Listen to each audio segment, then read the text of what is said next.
So, hello to today's stream.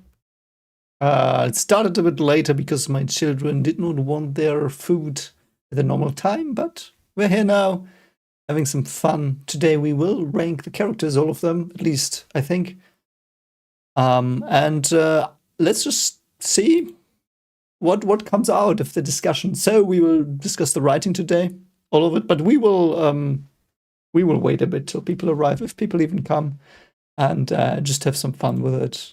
And I will actually try to get the chat up for me so I can see all of you. And I just hope it works.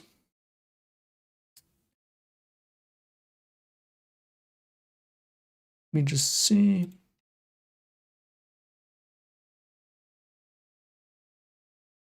So now I just have to wait for the chat, because my internet is bad. But no one's here yet, so we'll just see. So if no one's here, I'll just do it on my own. It's gonna be fun. Also listening to Sasageo currently because it's awesome.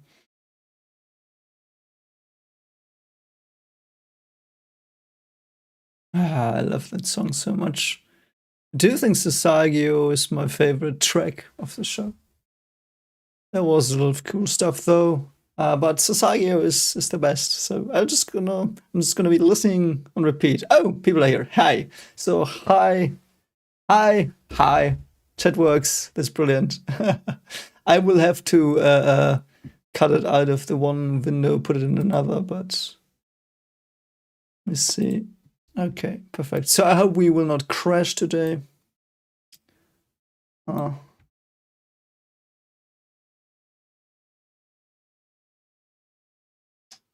Yeah, I do think this will work. Hi, Carl.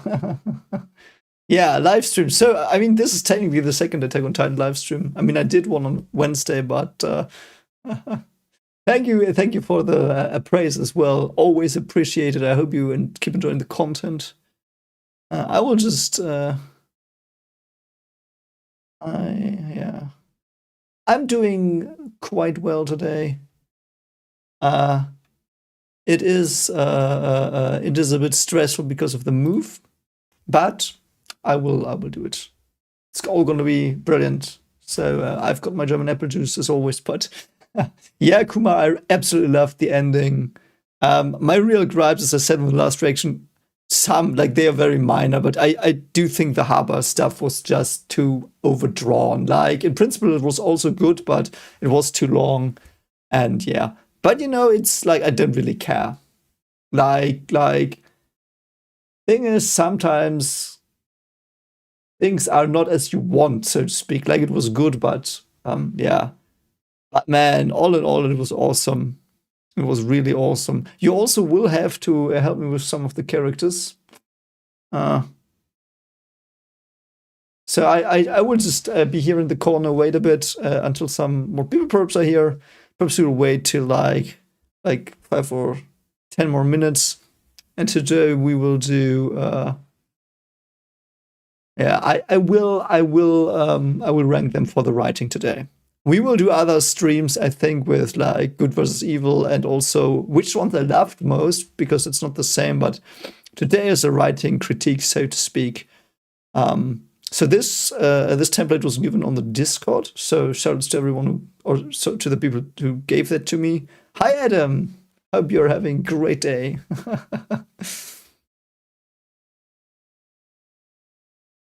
Oh, I'm glad, Carl. Yeah, I the thing is, with all I did and commented, it's obviously always opinion, but I do think the cool thing is that if you watch reactors, you will perhaps get new ideas.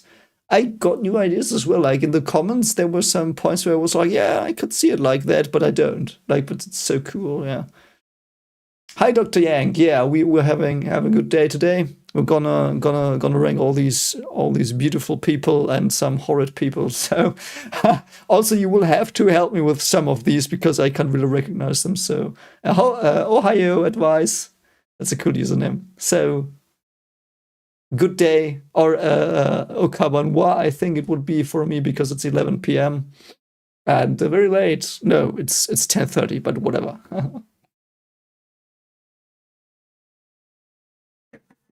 Yeah, but Sasagio playing in the background here, I just love it. I need that. I also did find this website where they did rewrite the ending and they had panels and stuff. I will also look at that, but yeah. Yeah, Carl, I'm glad. I'm glad. I heard the ending is very divisive. We will get into that in the following weeks. Like I will try to do these streams. Like if you are interested, every other week, like about, and we will talk about stuff. Like we will watch people criticize the ending and stuff, so we can really dig into it. Hi, comedically hi. So good to see you after I do think a year. this. Yeah, also for Halloween, of course, there will also be a live stream. I can already say that, but we will do horror stuff there. But yeah. Yeah, man. I just hear Sasagi in the background. It's so good. Also love that it played in the ending when we had the flash forward to the nukes and stuff, yeah. Yeah, Kuma, the Mikasa stuff. Oh, we will get to that today. I mean, we're doing writing discussions, and Mikasa will be fun, I guess. And people will shoot me again for what I will say about Mikasa, I think. Like this will be on YouTube, of course. I mean, it will be in the live stream tab. And the first guy, I do think it's the officer in the district where I do think they're in this district and a rod attacks them, but I'm not sure. We will have to figure out who some of these people are. Some I recognize. Oh God, Alma's fourth. So you will hear some cursing. I will hear some cursing today. Yeah.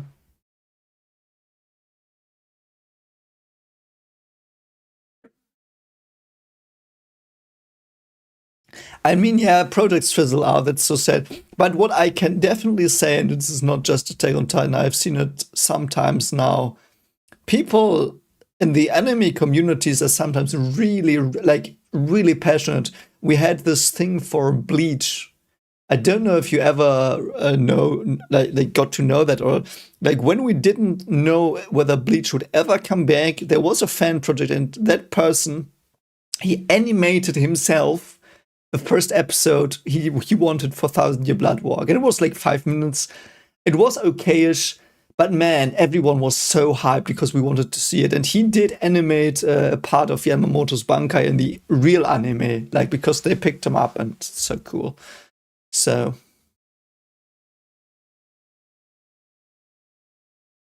So is the I don't know comically. I don't know if it's pre and postscript versions. I have been thinking about doing that,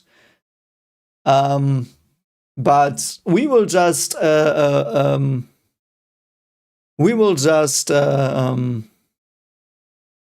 don't know. I couldn't make a tier where it's like pre-post or something, pre-brilliance, post shit, because there are some I think would fit into that.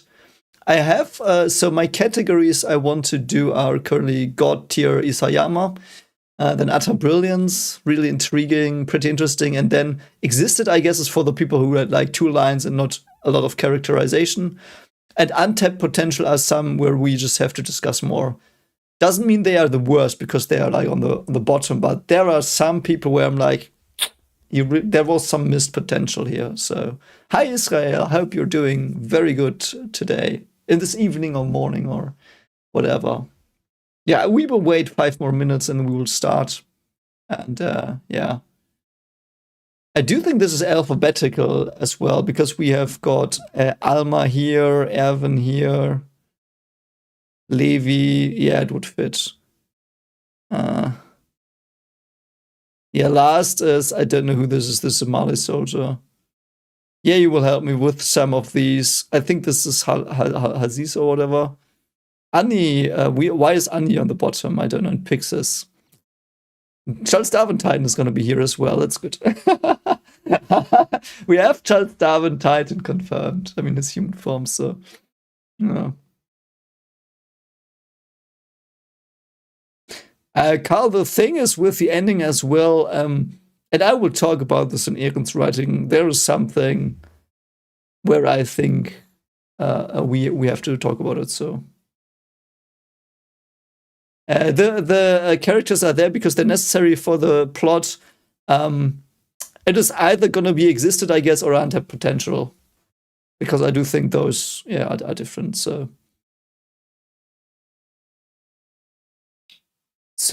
yeah, we'll wait some more time. But I hope you had a lovely week. I hope you enjoyed the reaction. Yeah, it was like, I can't believe it's been 6 weeks since I recorded it, actually. Like, I do think it's like something like 4 or 6 weeks. I'm actually not even sure anymore. But I've thought so much about it. It was so cool. Hi, Neptune. The outermost planet, because Pluto got screwed. Guest from Willie's dinner party. Yeah, that's gonna be fun. That's gonna be fun. Like, as I said, with Samuel, you'll have to help me. And the rewatch streams will start probably in October, I think, or later, because I will move in 12 days, and there will, like, not next week, but the week after, there will be no content, because I'm on the move. I probably will not have internet. And if I do, I just need to sort some things out, of course, in the new place. And but after that, I will start Death Note. Like, it will start on the channel. And the rewatch streams are hopefully going to be like about this time. And I will do it like, I will start it. You will not see it, so I will put a countdown, and everyone can just start the episode and sync it up. So I do think that's okay. Yeah. Yeah, Miriam, I hope I will brighten the day a bit and make you have a good evening. Yeah.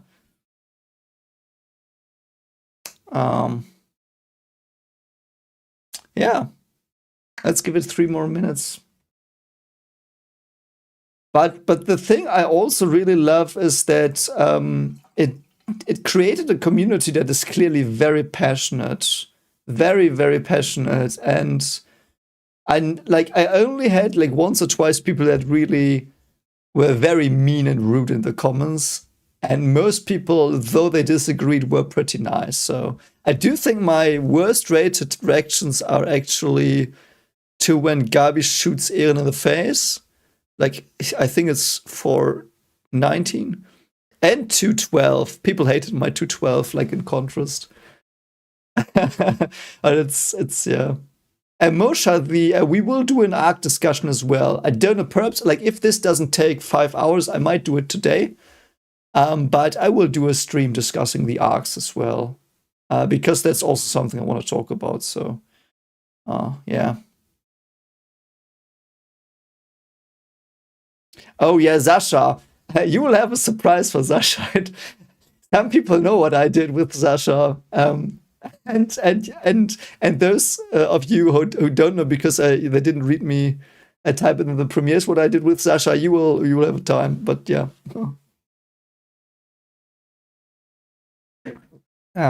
What I can say is that Hanya is the character most like me, like her thinking and stuff.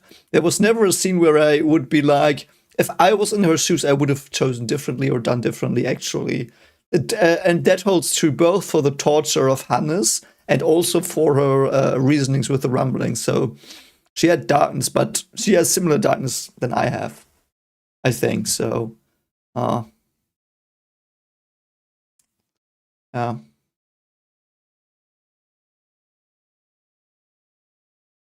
Yeah, Gabi will get to Gabi, of course. But we will start at the beginning. Yeah, salty on Mikasa. We will talk about Mikasa. We will talk about her. Mikasa is weird to rank, actually, for me. And you will see why. But yeah. Oh, actually, we don't have Old Man Hatred as well. Like, we have only normal Eren. Should I add, like, do you want me to add Old Man Hatred? Like the Eren that's like in season 4 and that's doing the shady shit stuff.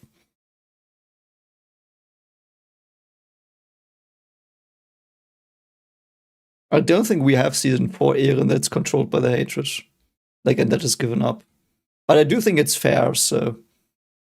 Actually, do we have Yelena? She should be. Is this Yelena? This might be Yelena. So weird that they put the manga panels. Yeah, Pika also has a manga panel and Galliard. Why do they only have manga panels? Whatever.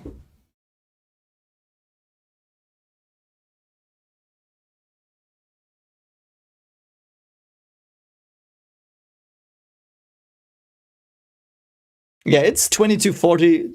Let's start. So, first things first, disclaimer. This is my opinion. And I will listen to your thoughts, of course, and I might forget stuff, so you can aid me. But in the end, I'll just put them where I think their writing was. And, yeah. I know Comically High it's from 2020, but it doesn't matter because I was told it has the most characters. So, yeah, we will rank Eren as a whole, I agree. We will just rank it as a whole.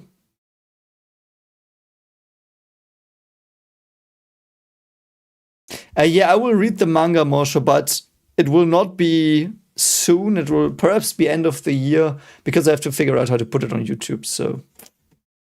So we will start. Some of them will be very, very quickly in existed, I guess. So yeah, it is a long list, but so we start with this ding dong. I don't know who this is. We start off well. I do think it's the one dude that Erwin told in what was the district? Was it Stohes? No, Stohes is in the Xena area. What was the district that Rod attacked? It's the district that Rod attacked. I think he's the I do think it is. I do think it's a garrison squad commander that's in that district. And yeah, let's just say he existed. I guess I have no fucking clue who he was. So this dude, it's the one that Hanya got, that Levi got killed. Like in that, Kenny shot him. He was of Hanya's original squad. Like in that, like Hanya was the leader of that. Yeah, Orvod. He was the garrison commander of Orvod. This existed, I guess, dude. So, yeah, I will try to make the images bigger. Let me see. It doesn't really work. Is there an option on this to make them bigger? I don't think so. No, I don't think so. So we can't make them bigger. We will just have to use this. So I don't know his name. I think his name was like given twice or something. And oh, it's so this is a garrison commander then. I do think that's the one. So he was one of the old guards as well. Yeah, but this one, I have to put him, I do think it existed, I guess. He, in the end, what did he achieve in the story writing-wise? He had perhaps 5 lines that did illustrate to some personality, which is, of course, good. Like, it was good writing as always, but in the end, he got shot for shock value to be like, yeah, Kenny is not fucking around. So, I do think control. Yeah, Lucas, I tried that just now, so it won't work. I could, however, wait. I could do this. Yeah, let me do this.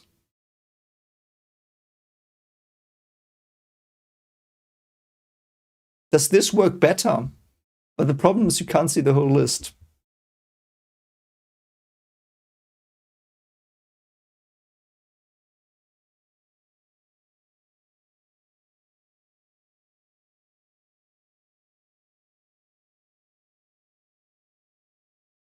I will just like this, perhaps?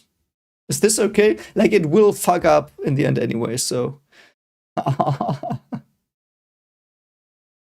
So, Thomas Wagner's probably on the list. I may actually see. Let me just scroll through. Yeah, but you can't see everything. It's let's. We will. You have to trust me that you know who I'm talking about. So.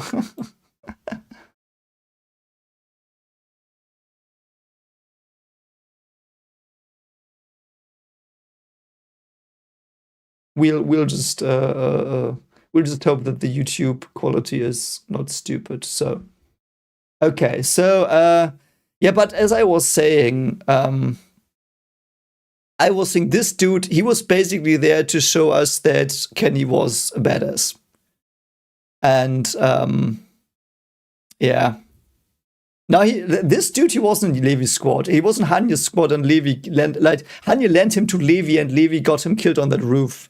So yeah.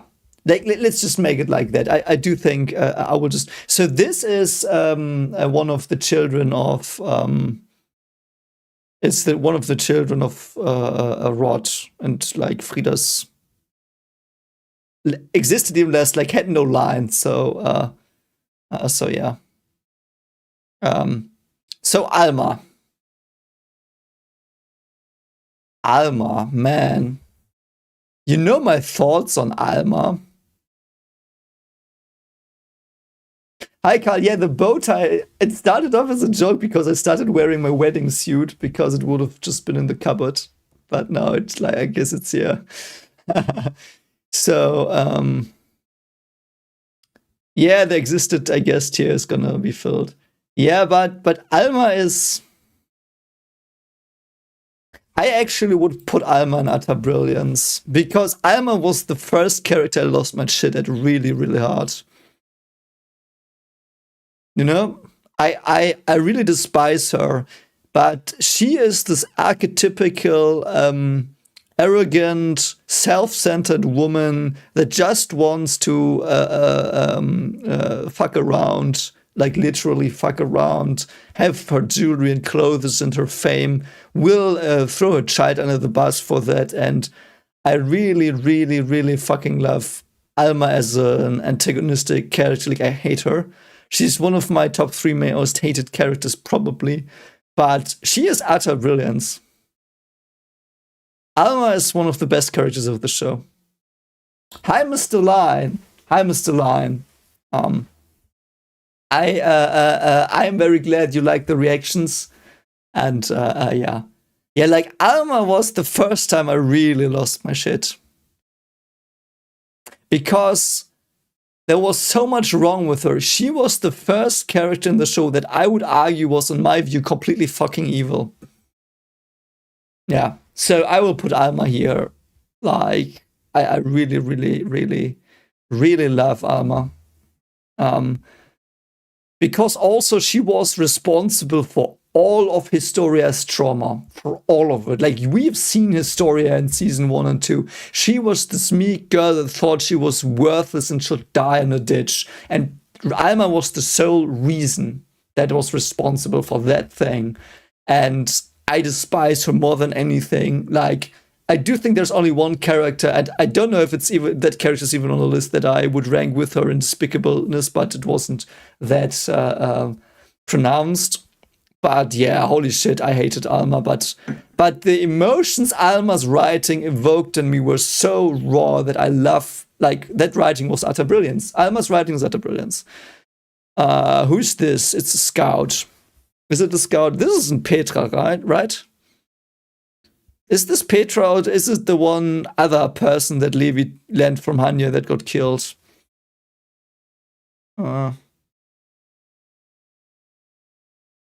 Yeah. Elias, no, she was not like that to save her own life. So the story with Alma is, and it is only hinted at as far as I know, in one like a 2-second shot of Rod's memories when Historia touches him, that Rod was down and he went to Alma. Alma comforted him, fucked him. She got pregnant. And she used that to, it is at least to me, this is an interpretation, it was implied that she used it to blackmail him a bit, to give herself a brilliant life. And because she was able to leave Historia behind, like, Rod was probably like, yeah, you take care for the child. You can have your nights, but please take care of my child. And I'm also like, yeah, whatever the fuck. And then Historia hugged her, and then she was like, no, I'm not gonna do this, Rod. Fuck you, or I will expose you. You give me my cool life. And then she was like whoring around more. So yeah. Is that Pix's girl? Pix's girl is existed, I guess, if it's Pix's girl. So yeah, Pix's girl is the average character that's killed. That is But what Pix's girl though?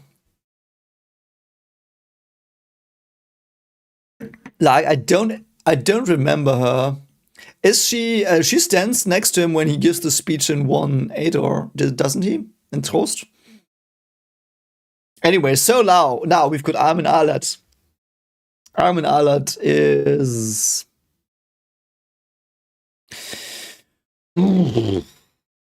That's hard. Armin is.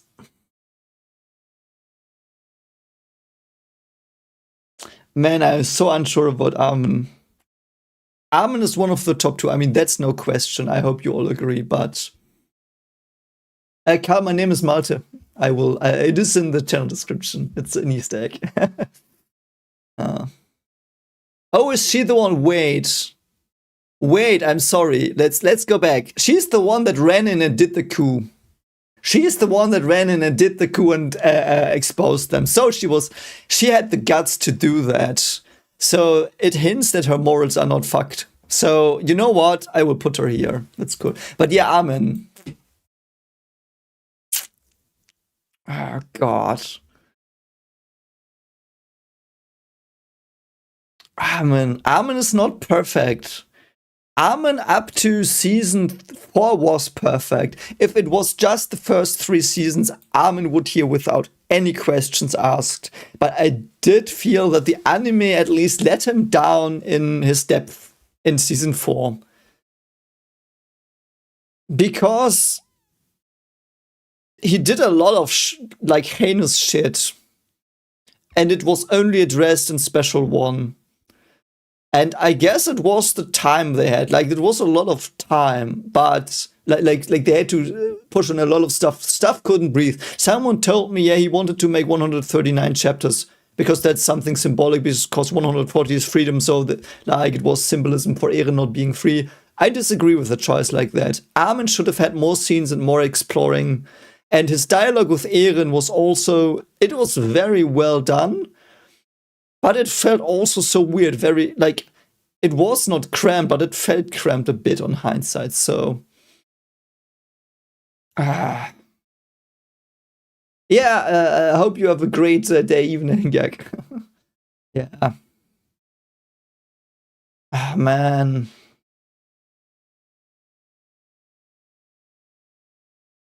Armin, yeah, I like Armin S tier. Armin would have been in God tier if it was just the first 3 seasons. I get the cast is big, and Armin's drive is exploration. But you know what I also was missing a bit more? Him actually showing that his drive was exploration. Because every time he talked about it, it was always the same flashback, I think. It's weird. Yeah, Clement, we had all those episodes with Armin, but Armin's drive was, I guess, for exploration. But what did that mean for him? His parents died in that fucking balloon accident because they were shot by the security. So, Nathan, I agree. I'm not saying more episodes would have made him better, but he got surface level more, a lot more surface level in season 4. In season 1 to 3, he was excellently written, brilliance. I loved the way his intelligence was displayed. He was different to the other 3. He had this potential of a leader. He had stuff where he was like, I don't know what to do. And all those scenes were god tier writing. But in season 4, we had the scene where he hesitates pulling Eren up into the airship. I loved that scene. And then he nuked the harbor and had one line like, oh, I guess that's what Bertolt saw, which is like, I love that callback, but knowing Armin, we had seen Armin in season 3 shoot a woman point blank, and he fucking vomited all over that harbor pier. He was shaken to kill a person. And he looked down, he saw burnt children that he killed, and he didn't only say, oh yeah, Bertolt, I guess. It's like, man. And yeah, and Armin never showed his drive for exploration. What was Armin's, like, let's assume Armin wanted to explore the world. What actions did he do that would supplement that idea more? every Titan fighting stuff, I would argue, was that, of course. But I felt that in season 4, he always, like, I didn't know what he wanted in season 4. He wanted to save Eldia, of course. I mean, that's a no-brainer. He didn't know what to do about it. He trusted Eren too much. But yeah. Dr. Ink, yeah, he had a full episode dialogue, but he wasn't really saying a lot other than retelling stuff. Like, he just gave us a backstory of the last 3 years, and that was also mostly spent on Niccolo and people. Like, it wasn't about Armin himself. Kiarash, yes, he does put other lives above his dreams. That is true. But what does that mean for him? What does he truly want? So he perhaps truly wants his friends to be safe. I mean, then it would make sense that he was with Eren for the test rumbling. Yeah. Yeah, it was like, I just think Armin had...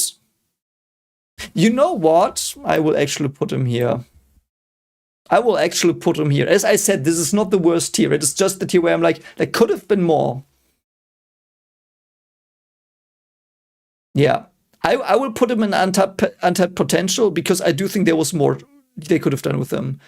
So I will put him here. I might change my mind and put him in another of the other tiers, but I do think because of season 4. Also, don't get me wrong, it's because of season 4. Because in season 4, he had untapped potential. In season 1 to 3, no, like, don't get me wrong, no arguing about him being God tier in season 1 to 3, but... And yeah, like, I do think untapped potential actually fits him very well, and I do think that's fair to him. Season 4, Armin just was weird, so yeah. So who's this? I do think that's one of the King's Council that was an asshole.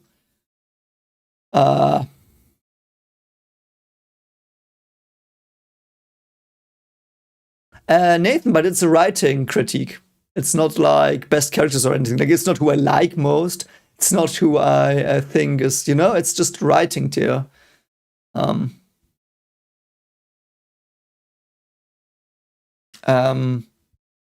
know what? Let's actually do it like this. I will because there is another character I will put here. So I will add a row, and I will change this slightly. So we have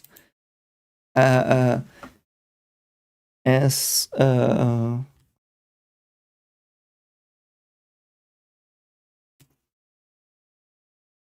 greatness but untapped potential, and here I have untapped potential.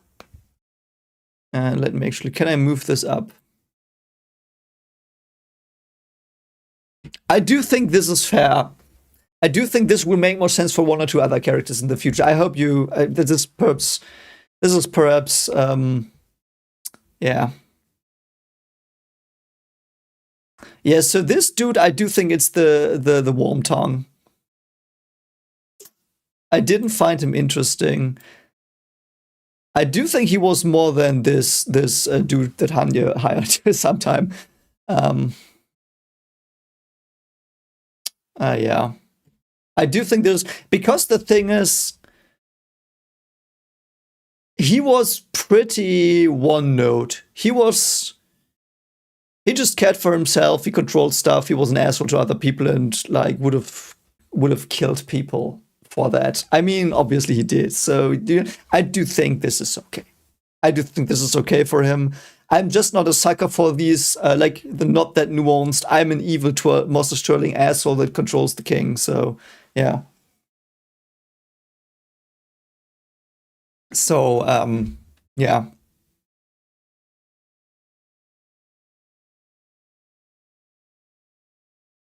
Yeah, Palette, I get that, but it was also, it didn't feel really connected, all of it, with Armin, so, yeah. Yeah, I agree, but yeah. Yeah, so I don't remember these. You know what, let's make an I don't remember. Like, it's also, I'm sorry I add things here, but,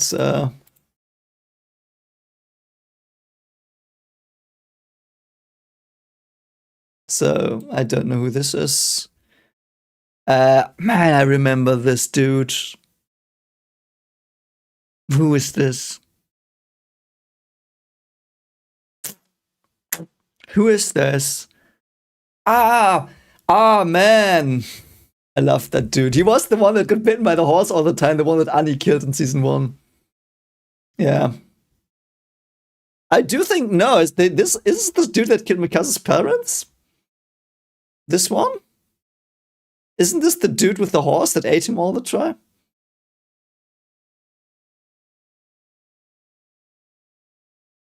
I do think it's the guy that got eaten by the horse. Isn't that the scout commander that is like with Sasha and Connie that gets eaten? Can someone please confirm if it's like, you know what? It doesn't matter. If those are Mikasa's killers, they are pretty interesting. I also would say they are pretty interesting. So, regardless of them, you know what? I will wait a moment. I will actually look it up. One moment. What's the episode? Scout with horse.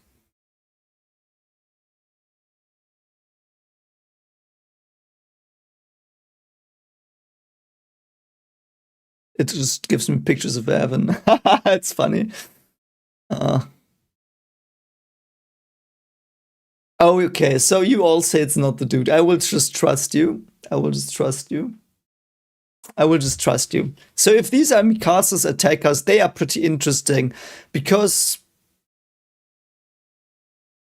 you know, they are pretty low level in that we know that they are evil because they want to sell a child into slavery and like perhaps to a grape plantation. They like grape plantations. So, but it showed the darkness in the world. So I do think it's okay. I did think they were pretty interesting, and they writing wise they did a lot. Like writing wise, they set a lot in motion. It also opened the can of worms of is it okay to kill people in this show. So yeah, Kai, no spoilers. Like all spoilers allowed here. Yeah, like if it's Ness, you will okay. If Ness comes later, but because they were the first case of is it okay to kill a human, basically.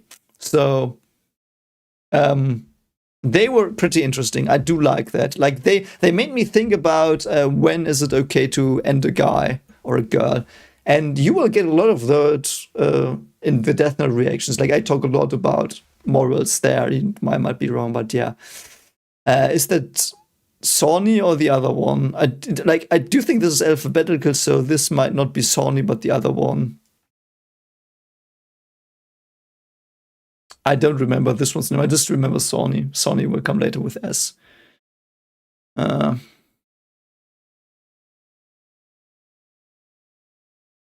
Bean. It's Bean. So Bean and Sony, I think. Let's say I actually found Bean and Sony, something like that. Let's get Sony here. Where's he? There.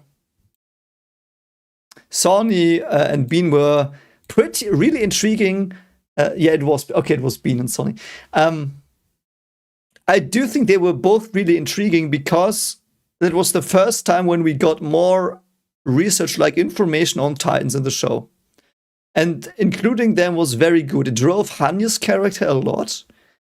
It was creepy as fuck.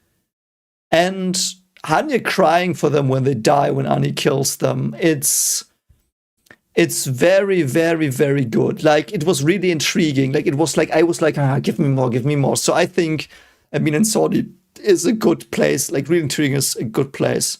Oh, I hope they have the Titan that is in Ilse's notebook. Oh no, do they have Ilse's notebook? I need that Titan. Utter brilliance would that Titan be. I hope he is there, so. Yeah. Bertolt. A comment behind, yes, they might be just plot devices, but they were really intriguing aspects of the story. They were really intriguing for me. So, Um, so Bertolt. So Bertolt. Bertolt. Man, it's hard. I agree with 2 less screen time for Bertolt. That is why I would put him here. I would actually put him above Armin as well, actually. But I have to think a bit here. This is just preliminary. One of my favorite scenes of the anime is Bertolt abandoning his humanity, going off and transforming. That was such a fucking meaningful moment. You know what? He deserves it. He deserves it. He deserves it. I would have liked more of his, but I also like that he didn't get drawn out. His father would be an untapped potential, I think. But Bertolt, man, and his Annie stuff, and we can't forget that he also lives on in Armin. Him coming to the rescue in the end as well, having seen his errors again. That is like, you have to consider that as well. Like he had this brilliant character. Like he was so unsure. He was so unsure. What was he about to do? Was he a warrior? Did he care for the people? Did he care for Annie? Was he a slave to Annie or the aliens? And in the end, he chose his corrupt ideology above Annie, and that killed him. He forgot the laugh, so to speak. And I know that sounds fucking cheesy. I'm sorry, but you get what I mean. And he fell and he transformed and he thought he could do everything as the Colossal because he's high and mighty, like literally. But he was roped in and they finally, like, he snapped when he had this talk and ran away. He was like, yeah, let's go. Like then that was when he switched for me. And with the Armin talk, he changed and he lost himself and he died for that. And he was also so, that is also so fucked. We saw him be so kind in the flashbacks. He was probably the kindest of the warriors. And you know what, I really loved Bertolt. He is God tier. And he saved them in the end. He changed his mind. So, yeah. Yeah. But Bertolt could have done more, perhaps. But you know what? I don't think he could have. I do think, like, writing-wise, everything was done with him that could have been done. He could have had a more Annie plotline, but I would argue that was given to Armin, which was very good. So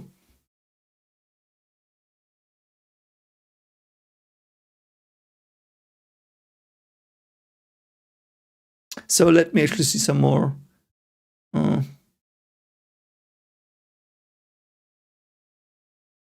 Bertolt has an potential, feels like he could have done more. Yeah, but sometimes that's also, Bertolt's death was one of the deaths where I was like, they had the balls to kill him off. It was okay. It worked. So Bertolt's writing, Elias, you can't tell me Bertolt's writing was not godlike, I think. Like, at least it was utter brilliance, or godlike. It was very nuanced. It wasn't in your face. And I have to admit, I sometimes have problems. If it's not in your face, I sometimes misinterpret stuff. But I do think I got a very, very good grip of Bertolt, even though he had arguably too few scenes.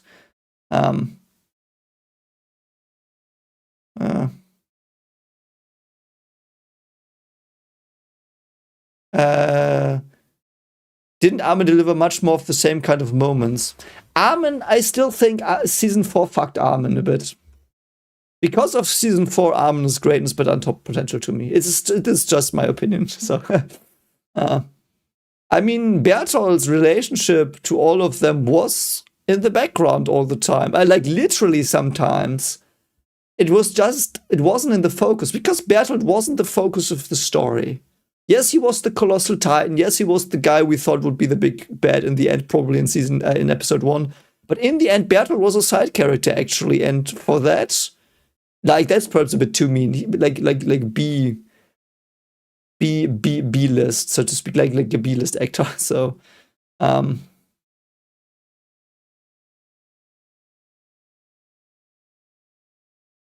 Yes, Pallet, he did find a will to fight, but he fought for horrific stuff and he fell. That's why he fell. So, yeah, Said, I agree as well. When he was eaten, that was so tragic. Like, that was parallel to when he was, I think, in Reiner's mouth or in the, no, between the hands, where he, for a moment, was like, do you think I just want to do this? Like, Bertolt was probably, as I say, the kindest of the warriors. So that's, you know what, we will leave him here if you convince me down the line, but yeah. Who's this?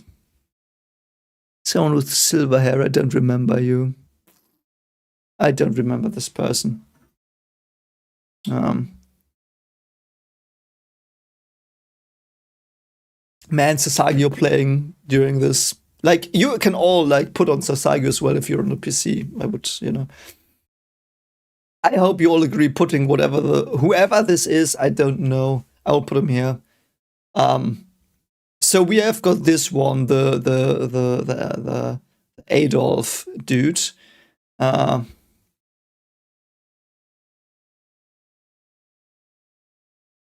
John's boyfriend, I don't know. Oh, is that from the one OVA I didn't watch? So Who Are You is pretty apt. Let's take this one. This one is untapped potential. When he was first introduced, I thought, because he looked like Adolf, I thought he would have a much larger role. But I did think it was a bit of an oversight to have just Margath as the military officer of our choosing that we followed. Because we were in Mali quite some time, and we did have a lot of Mali stuff that I really enjoyed, but the ruthless, old, stupid idiots that were in power were not addressed a lot, I think. So,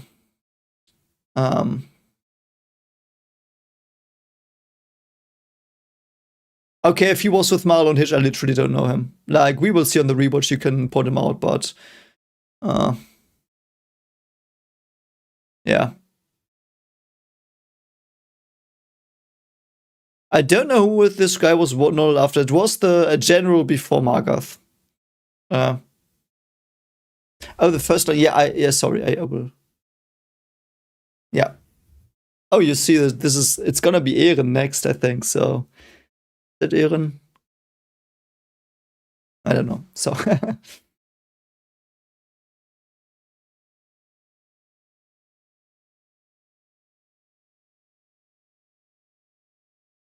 if it would have been good if he were in Müller place. I agree, actually, Said. Oh, that's a good thing.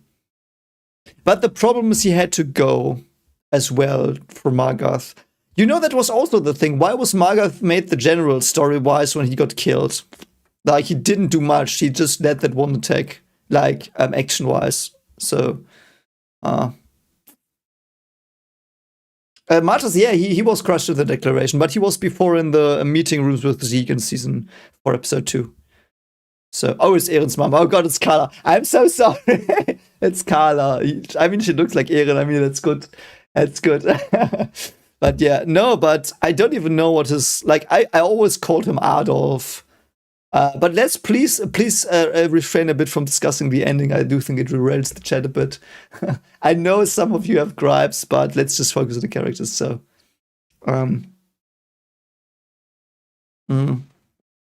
I do think so. Carla. Oh, he's called Calvi. I always call him Adolf. Yeah, Calvi is like.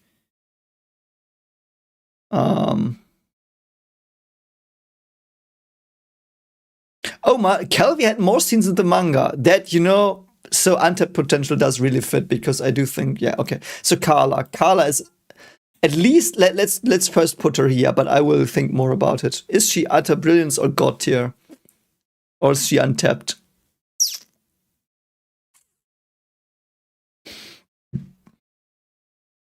I do think she is untapped. And hear me out. You're probably shouting at me again already. Carla's presence across the first 3 seasons was so good. And the conclusion to Eren and Historia in 3-7, that was so well done, man. That episode is so fucking good. And Carla was the catalyst for Eren. And they had this like talk, like Historia and Eren talked about other stuff, but you know, her ideas had so much impact on the show character-wise. Like we had Keith influenced, Grisha influenced, Eren influenced, like all these people that were so central were influenced by Carla. And but why is she untapped? Because in the end, she wasn't really mentioned or addressed with the care she should have after the Keith flashback.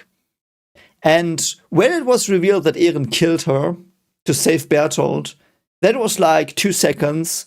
And it was just like, therefore, like, yeah, haha, plot twist, see how fucked up Eren is. But that should have been addressed more. Should have been addressed more, that she says every life matters. And that was like this antithetical thing to Eren's rambling ideas. And he never addressed that really. Like, there was never a scene where, like, and I know it's not possible really, but you know what would have been fucked? Him talking to her in the ways and justifying the rambling to his mother. Wouldn't that have been fucking great? I know, you know, it's like just wishful thinking, but, and perhaps it would have been shit, but that is what I mean with the untapped potential. Her in season 4 was so undervalued.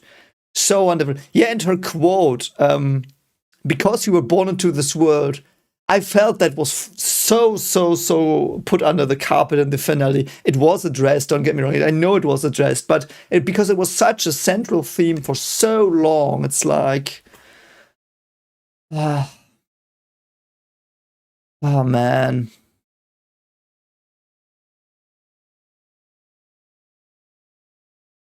Yeah, I do think she has untapped potential because I felt she should have talked to Eren in the ways.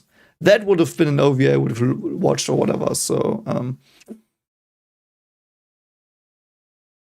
yeah, also I agree that Carla is one of the main messages. Carla is one of the flowers in the background, so to speak. So I do think greatness but untapped potential fits so well. I do think Armin was, of course, better, but for Eren, Carla was better. So, yeah. Like, I don't know. Yeah, Eren telling him, like I agree when Eren told the same line. It was so cool. Dr. King, I agree he wouldn't have stood a chance against Color. I'm mad that this doesn't happen. Like, I just thought that up. Like, I never thought about this before I said it just now. But now that I think about it, that would have been holy fuck. Eren justifying what he does to Carla in the parts. So, yeah. Anyway, so we have... Oh god, Somalian soldier, I think. It is a Somalian soldier, but I don't know who it is.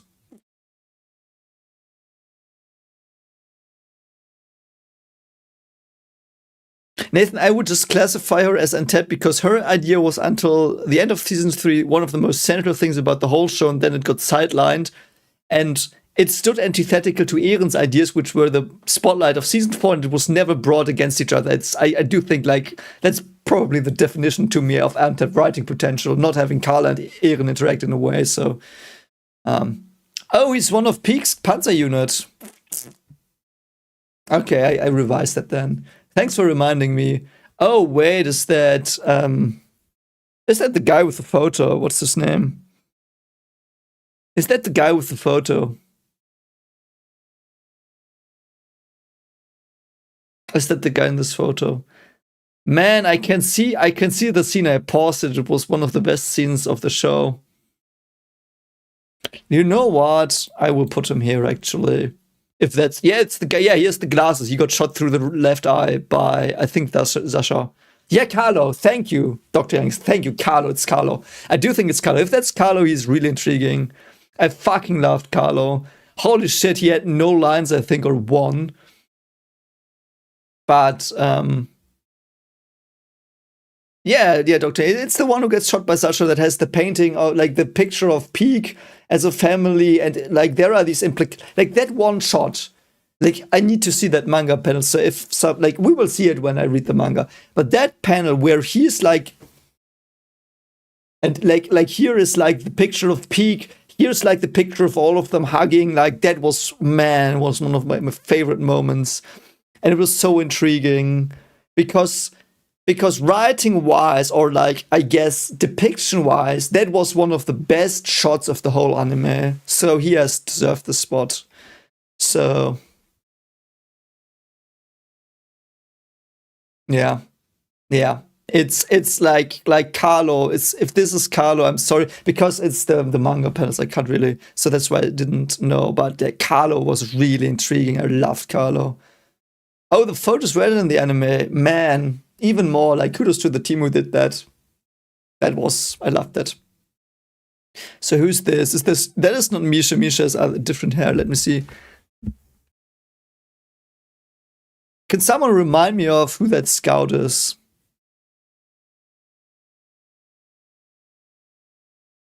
Yep. Also, please don't fight in the comments.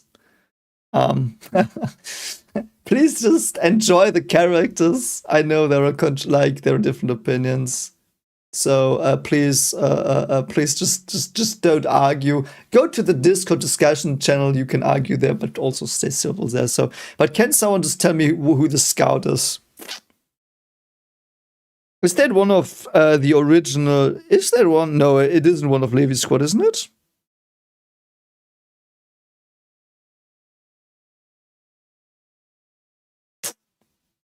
Who's that? Yeah, this dude here. This dude.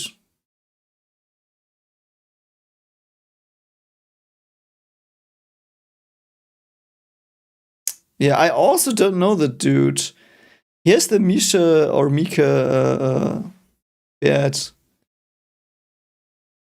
That's not Marlo. No, that's not Marlo.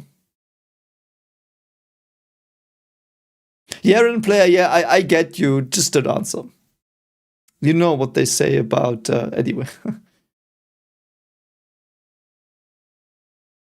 Yes, you know what? If even you don't know it, you knew who Marlo was. Okay, Traute. I do think this is Traute, right? I'm sorry, wait.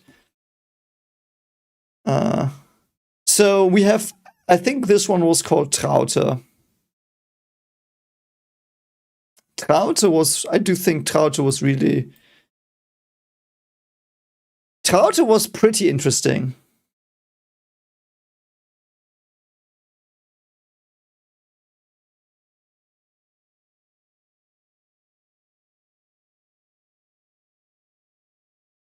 Okay, so we don't remember him. So I will change this. Okay. Okay, but I do think Traut is pretty interesting. I love that she followed Kenny. She was loyal to him. You know, I'm shit at this, but she might have been like infatuated by him a bit. So I do agree, Kiko Wano. I was thinking the same just now, but she's not greatness. You know, perhaps that is more fair.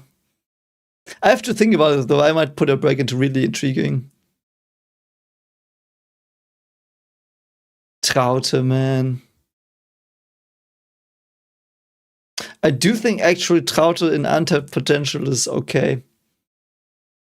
Because the thing is, for the second in command of Kenny's army, we don't know enough about her.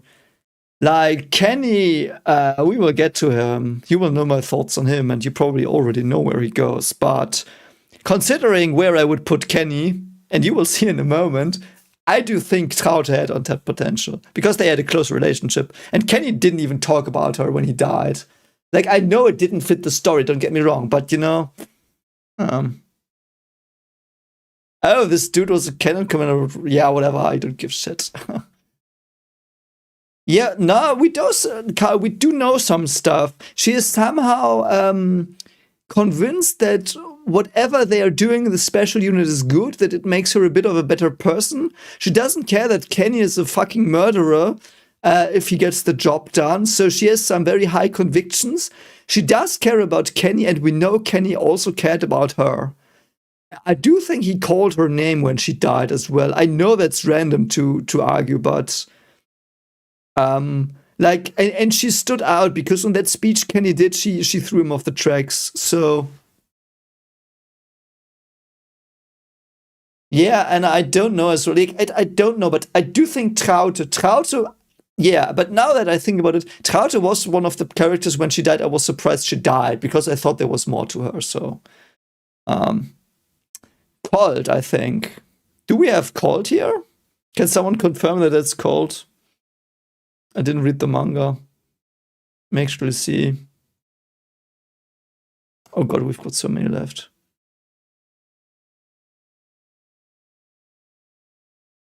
There's the poll, yeah. Gabi will come up. Gabi's here. Yeah, so Cold. If that's Cold, yeah, man, Cold. Ah, god. Ooh. Cold. Yeah, I'm sorry I can't, like, because it's not the anime pictures, so you have to give me some leeway. Cold is, you know, there's one thing I can tell you. I forgot his name until he died. Like, I got his name then, so.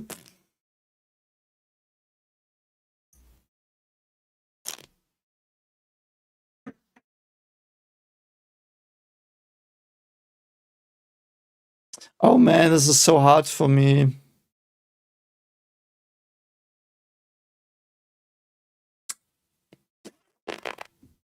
You know what? I do think. No, you know what? I will put him here. I had to. I'm sorry. I had to think a bit and clear it a bit. So my thinking process was this. I felt he was a side character as fuck. I felt like he would be this big character in the end that did land some very, very big things in the plot. We knew he was doing everything for Cold. We knew that. He was a slave to protecting Cold, so to speak. So we knew that. So I was like, yeah, it was intriguing. The scene with Zeke was really, really fucking great, where he tried almost, like, not really, but he almost talked Zeke down. Yeah, but he also, in the same vein, because he was so focused on Falco, he came off as a one trick pony sometimes. And I do think the brother stuff, like, I would have loved to, you know what? I loved his brother stuff with Falco, and I loved his ending, and I do think there could have been more to him. Yeah, TSK Alex, that's what I said. And that means the slave thing. So, so I do think he's like very pretty low on the greatness. Like, I loved him in that he had some very strong motives. Like, we always knew what he was doing. But what did he think about the other Malian, the other warriors, except for Gabi? We knew he wanted to throw Gabi under the bus. We know that. Like, he made her drunk. But what else? Like, we know he wanted Falco to be saved and Gabi to, like, get the Titan, so Falco's safe. That's all we know of him, I think. Do we know more of him? What else did he want? What else did he stand for?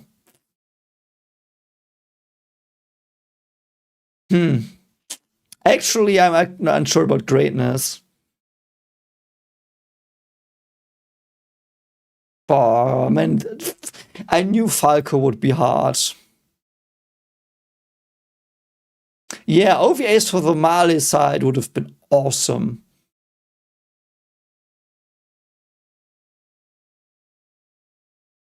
Yeah, right. He wanted to. Yeah. You know what?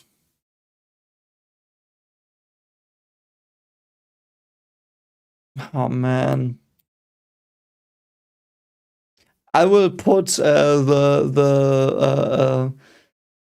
the second wall is fallen girl down here, and I do think he had untapped potential. He was pretty interesting. He was only pretty interesting because he had only two character traits. He wanted to push up Falco, and if I'm nice, he wanted to put down Gabi in that he wanted her to inherit the Titan, and he wanted to, and like, Did he even want to inherit Beast? Like, we don't even know that. Like, I don't even know if he really wanted to inherit Beast. So, I do think he is pretty interesting.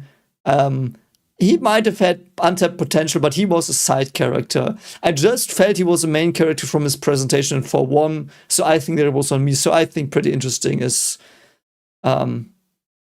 yeah, I mean, he cared about the aliens, but everyone that was alien cared about the other aliens, I guess, in episode 1. Even Gabi did, though she tried to not make them see that, but, you know, so, yeah. Who's this?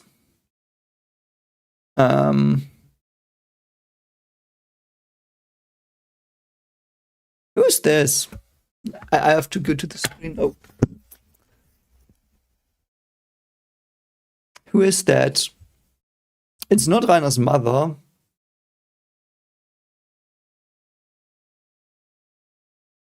Who is this? I don't know who you are. I don't know who you are the least. Oh yeah, sorry. So this person here. This person. It might have been it's the anime Titan. Is that the anime Titan?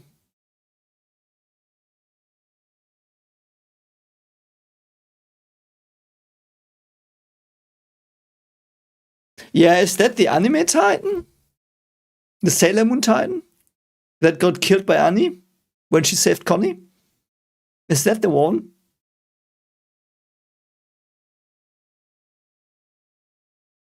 You know what? He is definitely here. Yeah. Yeah. Yeah, so he was a restorationist. I do think he should be placed here then. Like, he did more than the sister of what's her name, of Frida. Yeah, you know what? Because I remember the anime Titan so much, so he wasn't only in that episode, I think. He was also the anime Titan. Like, he was the Titan that ate... Did he eat... No, the normal ate Thomas. Did he eat Mina Carolina? Is that the one that ate Mina Carolina? I do think he ate Mina Carolina, and he did fight against Connie in the basement, and Annie saved him. So I do think he existed, I guess, but yeah. Yeah, his Titan was definitely more interesting. He was also pretty striking, the Titan. Like, if it had been the Titan, I would have immediately recognized him. Oh, Sasha, not Connie. Yeah, okay. So, but we do have Connie now. Connie is... I would put Connie in utter brilliance. Almost God, but utter brilliance. Utter brilliance. He was a lot in the background. Contrary to most characters,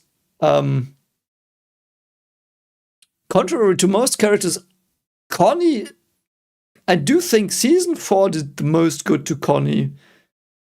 Or he was one of the characters that season 4 did. Yeah, I remember Mina Carolina because she looked like a normal main character, so. Yeah, Marthas, that's Mina Carolina. Mina Carolina is the girl with the twin tails. I loved her design. Like, she was kind of cute, you know, so. No, but no, I just like, she looked like a main character. And she had this fun name, so. I do think Connie is close to God. I do think, I don't think he had untapped potential. They did everything with him they could. The harbor scene actually really solidified that he was trigger happy, sometimes didn't know what to do. He was the normal guy they took along, so to speak. Yeah. Connie did have an arc. Yeah, Connie did have an arc. Connie grappled with his own weaknesses and stuff, and he tried to be an aid to all the people, and he never was. And in season 4, he finally had the skills to lay down some bodies on the floor, killing them. And with that came the responsibility of understanding what he wanted to do. Then the stuff with his mother came, and then he really had to grapple with, what do I want? And yeah. I do think Connie killing Samuel was the best scene as well, randomly. I would even narrow that down, because killing Des was, because I rewatched that, in the reactions I said they could have both been saved, but Des was about to shoot Armin in the face. I get that kill. But I do still think Samuel could have been saved. But because Connie is Connie and he was still insecure a bit, and he didn't know, and he wanted to make sure that whatever he wanted, like with his mother, he wanted to make sure that what he wanted was done, so he shot him. It was evil and bad, but it really, really fit his character. Like, that was so good. And I do think Connie was fully explored, and you will, like, if you're a Connie lover, I'm sorry, but he was the weakest one, like, in the whole anime. He was the weakest one of the original squad to me. I still love him. Like, he is an utter brilliance. Like, don't get me wrong, like, it's a high bar, but, you know, so... and he brought heart, Carl. I agree as well. He brought heart. I love the mother stuff with his village, and yeah. So we've got... I'm sorry, this dude. Who's that? Who's that?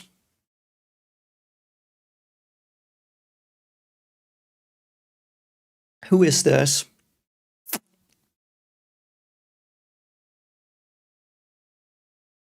I mean, he's standing in some sort of district, so I do think it's. I don't remember him.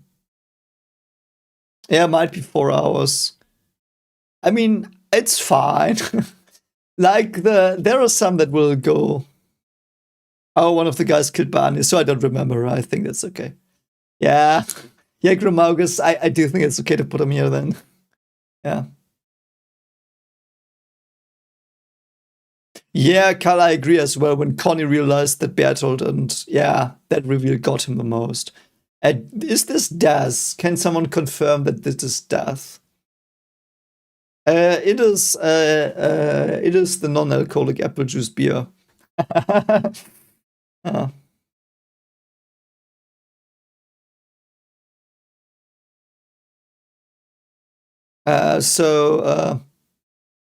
No, it is Des. I do think it's Des. I just can't see because for me the pictures are not bigger than for you. So Des.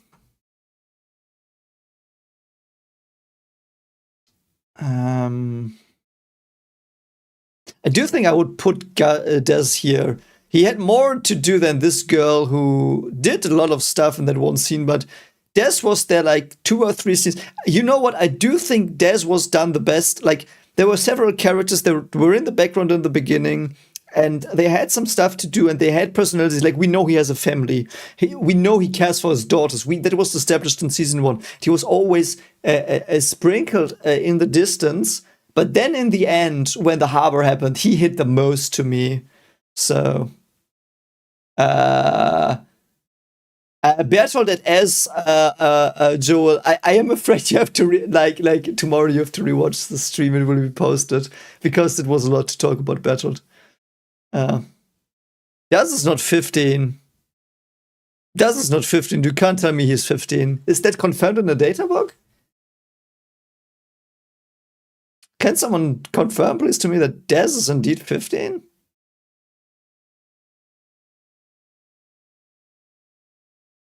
I'm pretty sure Daz has daughters. Didn't he mention that in when before Pixis did the speech in Trost?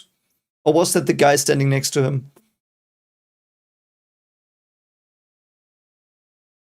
I don't remember the details. We will see on the rewatch.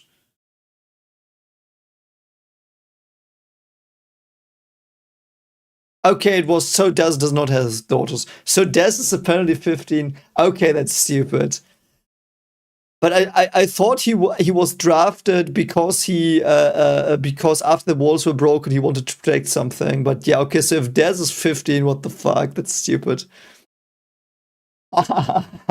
Anyway, I do think Daz was pretty well done. He was pretty interesting. He didn't overstay his welcome. He wasn't pushed to the front. He was like always the idiot in the background that almost got killed, and in the end he got killed. So yeah. He died with 19, yeah, then he was 15 and the start advice. Yeah, he was 15. Holy shit, okay. And we've got another of these assholes. I don't remember him as much as this asshole because he didn't talk as much, but yeah. Is this one? This is some dude from the Unicorn Squad. I don't remember him.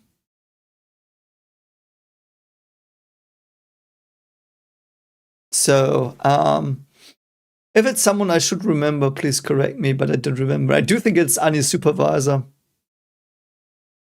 I do think it's Annie's supervisor, but I don't give a shit.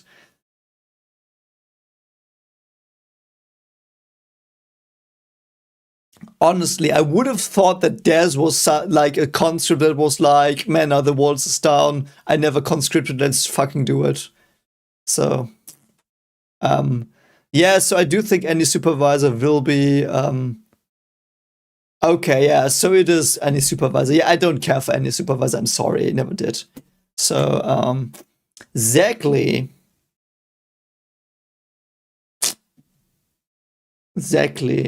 What am I gonna do to you? I just drew him here to think.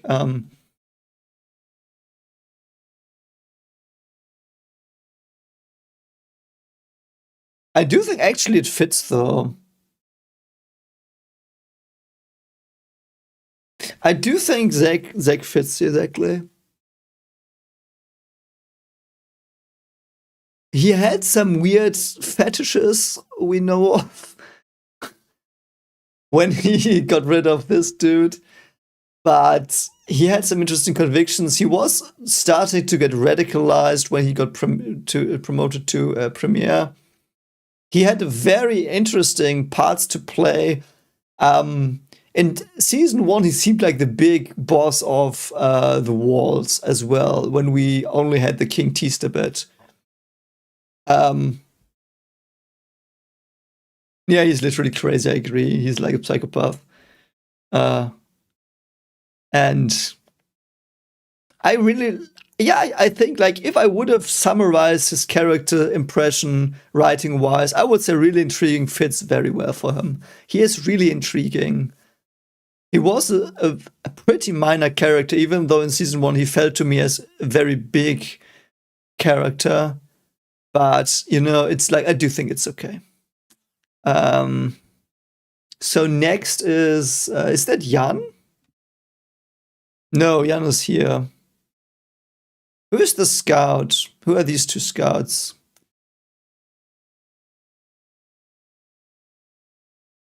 More scouts I don't remember.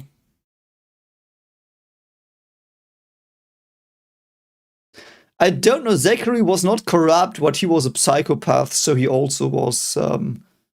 Yeah. Is that Dieter? That is Dieter? Okay, I love Dieter. I do think if it's is this Dieter? Can someone confirm if it's Dieter? I don't think it's Dieter though. Yeah, like if it's Dieter, he was pretty interesting. Dieter was cool because it brought up the Levi scene as well. That was absolute god tier. Yeah, it is Dieter. I'm sorry I didn't recognize him, but it's Dieter. Dieter who went back and then Levi lost Petra's signet or whatever you say. So yeah, he was pretty interesting. Like he himself is pretty interesting because he was very complex. You felt like he would go against all sense to save his friend and honor him because like he had some strong beliefs, and I loved him. Like he had like 5 lines and he was very fleshed out for that, and he was pretty interesting. So and he got me emotional. I mean, technically Levi did, but you all know where Levi will go. So yeah. So we have Flegel's father.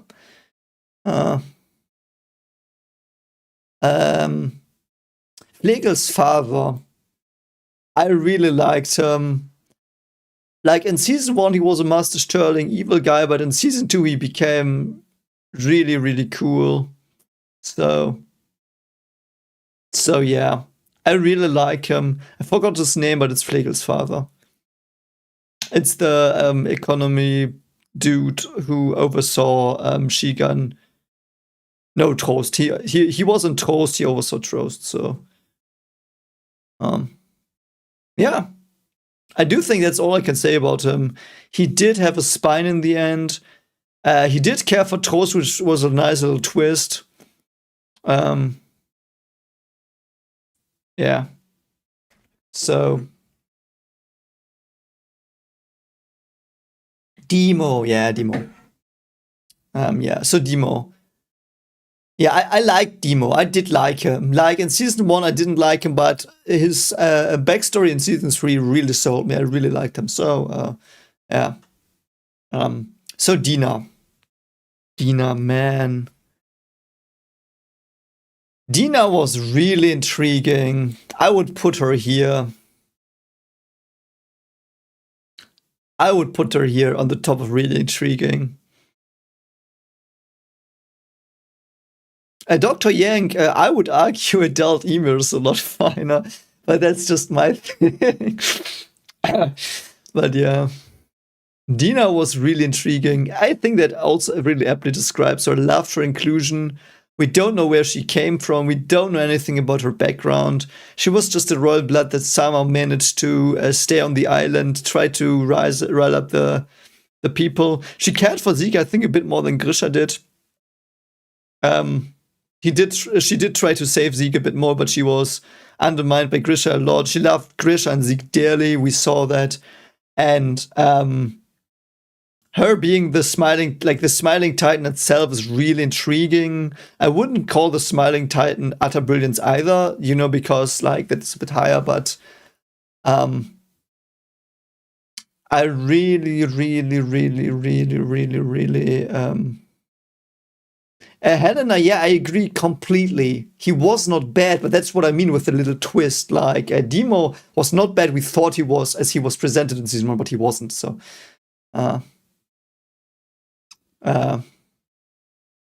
yeah, I really think Dina was really intriguing. I didn't want to know more about her, though. Like, she had the mysterious backstory, but because she was this mysterious royalty, I loved that. It fit. And, I laugh, like, I hate her for killing Hannes. Or if she remembered who she was when she touched Eren. Perhaps. Perhaps. I don't know, though, but yeah.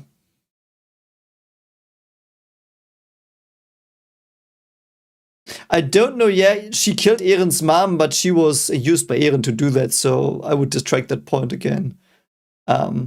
I loved her Titan design as well. Like in episode 1, that like I almost peed my pants. I remember like and the synthesizers that play when you see her.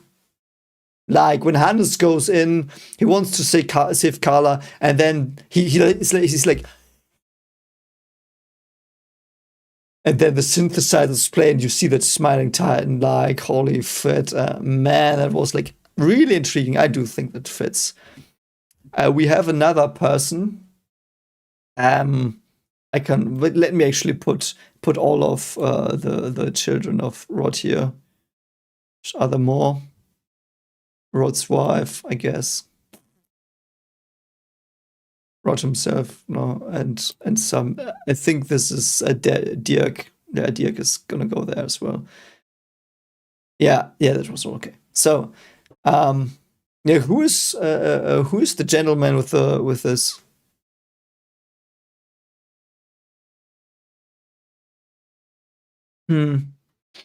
I don't remember.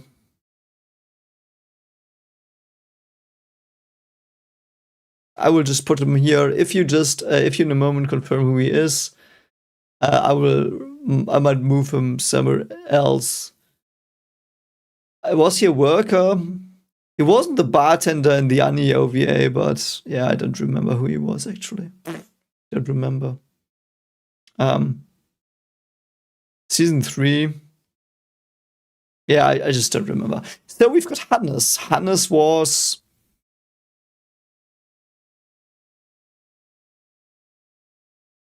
I do think I would put Hannes here. Hannes was really intriguing. He was a zealot. He wasn't just a military policeman. He had convictions. He had people he admired and loved. He knew why he was doing stuff, and he knew it was fucked, but he did it anyway. He had a good relationship with Hanya as well. I love the Hanya Hannes scenes in that season. So yeah. Sannes? Oh yeah, okay, so he was called Sannes or not Hannes. Okay. Yeah, so he is Sannes, not Hannes. I'm sorry. In Germany there's just Hannes and not Sannes. So Sannes. I'm sorry. It's Sannes. I'm sorry, I misspoke. But it's the like I loved his relationship to Hanya a lot. So Sannes killed Armin's parents. Are you sure? I do think he just Sannes is just the guy who Sannes is just the guy who ordered it. Perhaps I'm not sure. Like, but if he did kill Armin's parents, he likely did kill Erwin's father as well. And he did it all because he thought he was doing it for the right reasons. Yeah, like this son is not Hannes. I'm sorry. I'm sorry for the confusion, Sannes. Yeah. Really love him. Like he was one of the high points of season 3, the Historia arc. Like, I mean, we had characters like Kenny, but he was still very, very well done. So well done. And yeah, I do think this, like, he was really intriguing. We have a random dude from Kenny, I guess. I would put Jan in really intriguing as well. Let me see. Yeah, I would. I think Jan was pretty interesting.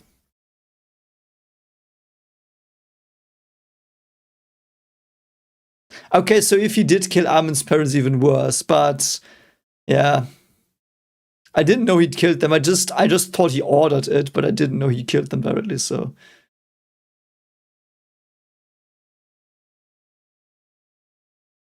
Ooh, yeah, I will read the manga. We'll see. Yeah, I do think Jan deserves pretty interesting. I really loved his death. I really loved Jan's death. And his conviction and his trust in Eren. And he was like, he embodied the scout idea so well, so early on. He did not have many lines, but the way he sacrificed his team.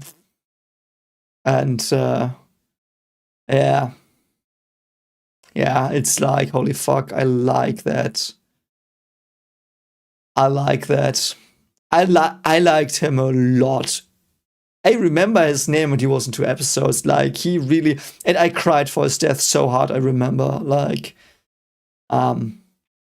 yeah. So, now we go to one of, I think... Is this Willie's child? I don't care for Willie's child. Yeah. And I will shortly go to the loo. And then we will get to Eren. And if someone else knows who the freaking child is, I will go back. But now, isn't that Jan? This guy? Is that Elf from Levi Squad?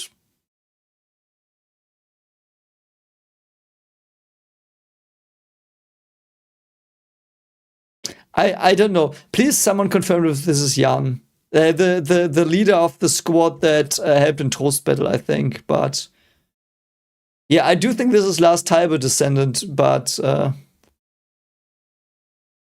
Angel, I agree. There's non-characters, but some of them. There is one non-character I hope they have that is worth doing the list alone. So.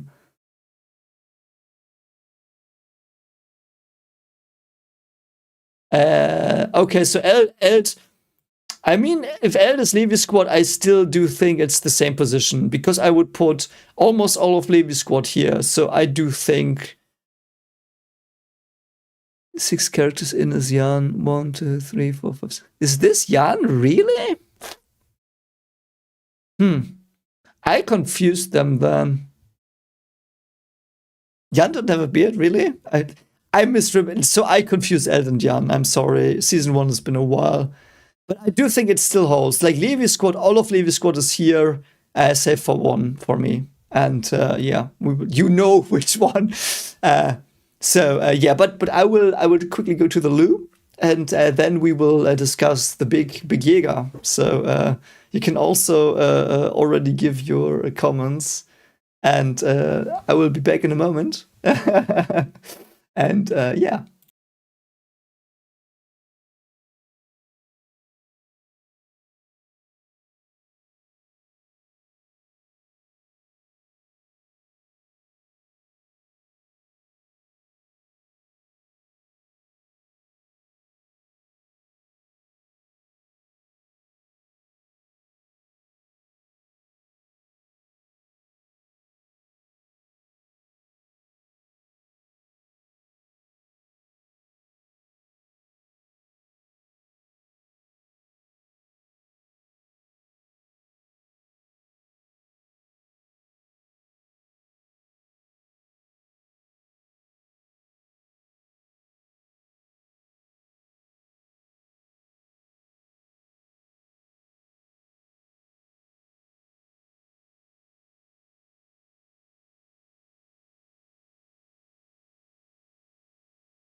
So I'm back.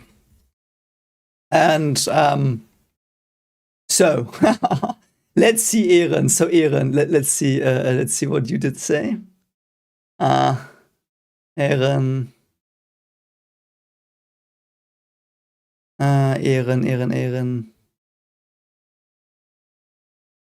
Yeah, it is the writing for them. Like what was their writing? So like it's not what like it is not who I like most, and it is not like who is good or evil. We will do those two later. So Jägermeister. Jägermeister, that is a good one, Grimongus. So Jägermeister is a very good beverage. I can recommend it. It's a German one, I think. So so Eren. I know where I will put Eren. I just thought about it when I was to the loo, which is something. Oh wait, my green screen is fucked. I will get a new green screen soon. That is easier to assemble. But yeah, so Eren. There are two ways. If I was really fair and not biased to Eren, I would put Eren here. Because and I will not put him here. I will put him somewhere different. But hear me out for this. So why do I think this? I have now seen most of the comments you gave me in the finale reactions. And I haven't answered yet. I will do that hopefully next week. It just have a lot to do. I will answer them. But you know, so oh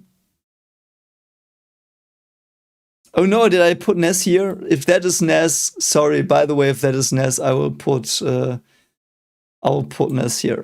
Sorry if that's Ness. Yeah, but Eren, so I was saying, so if I was fair, Eren would be here because in the end, Eren was written ambiguous, and I don't think that's the best writing choice for a main character that does some heinous shit as he does. And I think Eren's motives in the end should have been clearer. I wouldn't have minded, like I've seen several interpretations of Eren. I wouldn't have minded any of those if they had been clearer. So if I would have been fair, Eren would have been here. Eren would have been here. Eren would have had untapped potential because we didn't really get to know his. I would argue from this, and I will put him somewhere different, so don't shout at me. But I would argue Eren, we could have gotten more of what he really wanted, because all the things were vague, and you could have read them several ways. All of them, almost. So,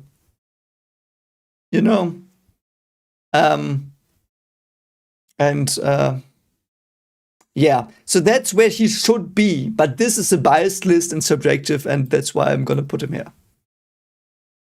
Because in my interpretation, you know it, and I will just go by that, because that's the value I got from him. And he was one of the most terrible shit faces in fiction I've ever seen, and one of the best written characters ever made. Because he was despicable in the reading I had. And again, there are different readings, I know that. And I've seen the points for those. But in my experience of watching this show, being Eren, from the view I see him, he is God tier. He is what Paul Atreides should have been, and Paul Atreides is already brilliant. So to me, Eren's writing was God tier. If you say he was ambiguous, which he was, if I am fair, but to me, he was clear. He was a spiteful shithead that just wanted to see the fucking world burn because he could. Because he would have been the one on top of the world, and that's what he wanted. But, yeah. So, but writing-wise, he is there. So, like, Eren is, like, he will not be on the top here. Don't get me wrong. Because of, I will still factor in the ambiguity. It still is, like, it is in the back of my mind. And I've seen the good arguments for other views of him. So, he is not the best written character of the show. He is not. But he is a god tier character. So, and we will have an ending stream as well, I think, and we can, because we will watch alternate ending descriptions and stuff. So, Eren is a greatness but untapped potential. I don't think so. I do think the funny thing is about Eren, whatever view you take on him, it's consistent completely, and there's no untapped potential. It's just that the view on him is, I would say, if you want, unclear. So, laughing my ass off, no, he did not care about his friends more than he cared about killing the world. He didn't, in my reading. Because even if you make the case that he cared for his friends, 2 of his friends died, Anya and Sasha. So if you make the argument he cared for his friends, you can only make the argument in my mind that he cared for Mikasa and potentially Armin. That's all you can make in that case. Like, I don't think you can make any other argument for his friends. So, yeah. So, anyway. But, yeah. Eren could have been written beyond God tier. I would agree with that as well. I would agree. Eren could have had his own tier if his motivations were clear. And, like, clearer. Like more, like, if it was completely clear what the motivation was. And, like, to me it was. Don't get me wrong. That's why I'm having some struggles with trying to defend the greatness but untapped potential position. But, like, for me, everything was clear with Eren. And I loved that. Like, that made the show for me, like, that raised it above everything else in the end to me. But, yeah, so he will be here. Like, he is definitely in that tier. So, and Nathan, no, I don't think so, because the thing is, like, just from a psychological perspective, and I know some people might say it's a story, but the way Isayama writes characters, it's so psychologically accurate. Like, you could write lectures about that. Like, that's how accurate it is. And I'm like, I've done a PhD in psychology. Like, I know what that is. And Eren is, like, so real. But the thing is, the slave thing is so true. There's one thing in your soul that is the most important thing. There are others, and they might shift, like the top might shift, but there's always one thing at the top. And his top was, I want to see the world. And he did say that when he looked at the blue sky and the bloodied ground. So my reading is, I just want to be alone in the world. So, yeah. Anyway. And he never grew up as well, so...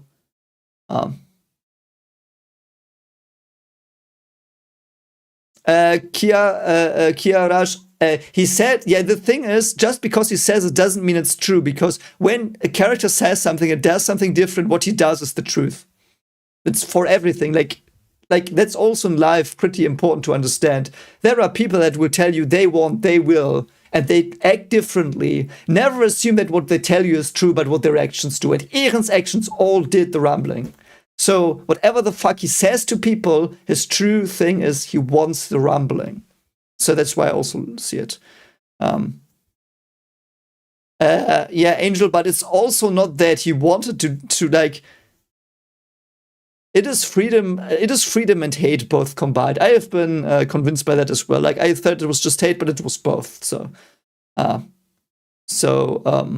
Anyway, but that's why I do think he fits here. So, is that what's his name? Is it also he's also called Eren, right? Is that also is he called? I mean, I know it's the previous Attack Titan.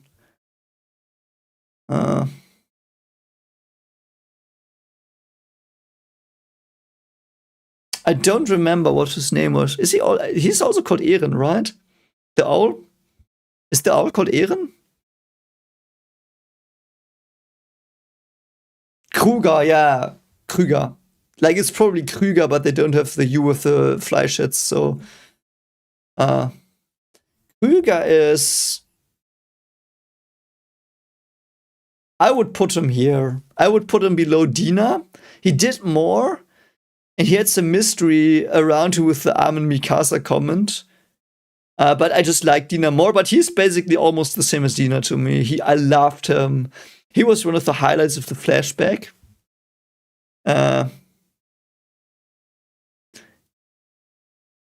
Angel, yeah, I know he's the owl. I just didn't know he was. Yeah, it has been a while since I recorded that. So,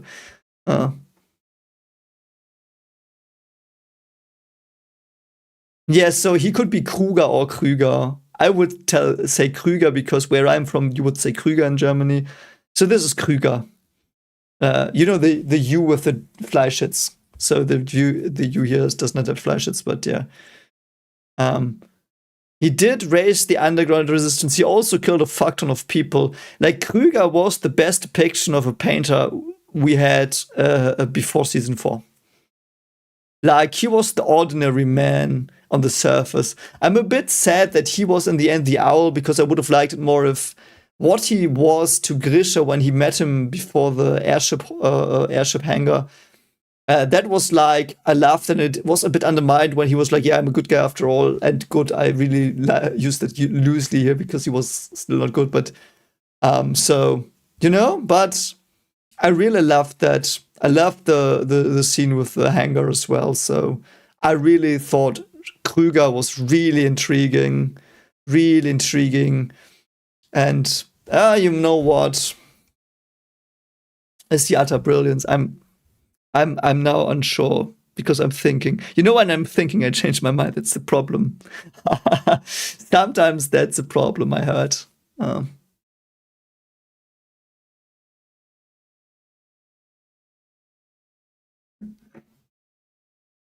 Yeah, comically high, he definitely did say he just, like, he was disillusioned by the torture even. Like, he thought he was doing something good by infiltrating them, and then he killed his own people, and he was like, so... You know what? I do think he's here. You know, yeah, I do think he's here. You know what? Yeah, he's here. And okay, I just thought about something. He's here, and he would have been in God tier had he been 2 characters. If he had been just the person on the airfield to talk to Grisha, he would have been God tier because he would have been one of the best depictions of a painter we had. But because he had this owl thing, that actually takes that down for me a bit, because in the end it was like, yeah, he was a bit good to Grisha, so to speak, on that field. But it was because he was the old, he tried his best to save him. But no, there were people that were like him that were not good.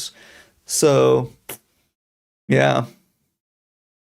Eren made the dogs eat his aunt. Yeah, holy fuck, that might even be.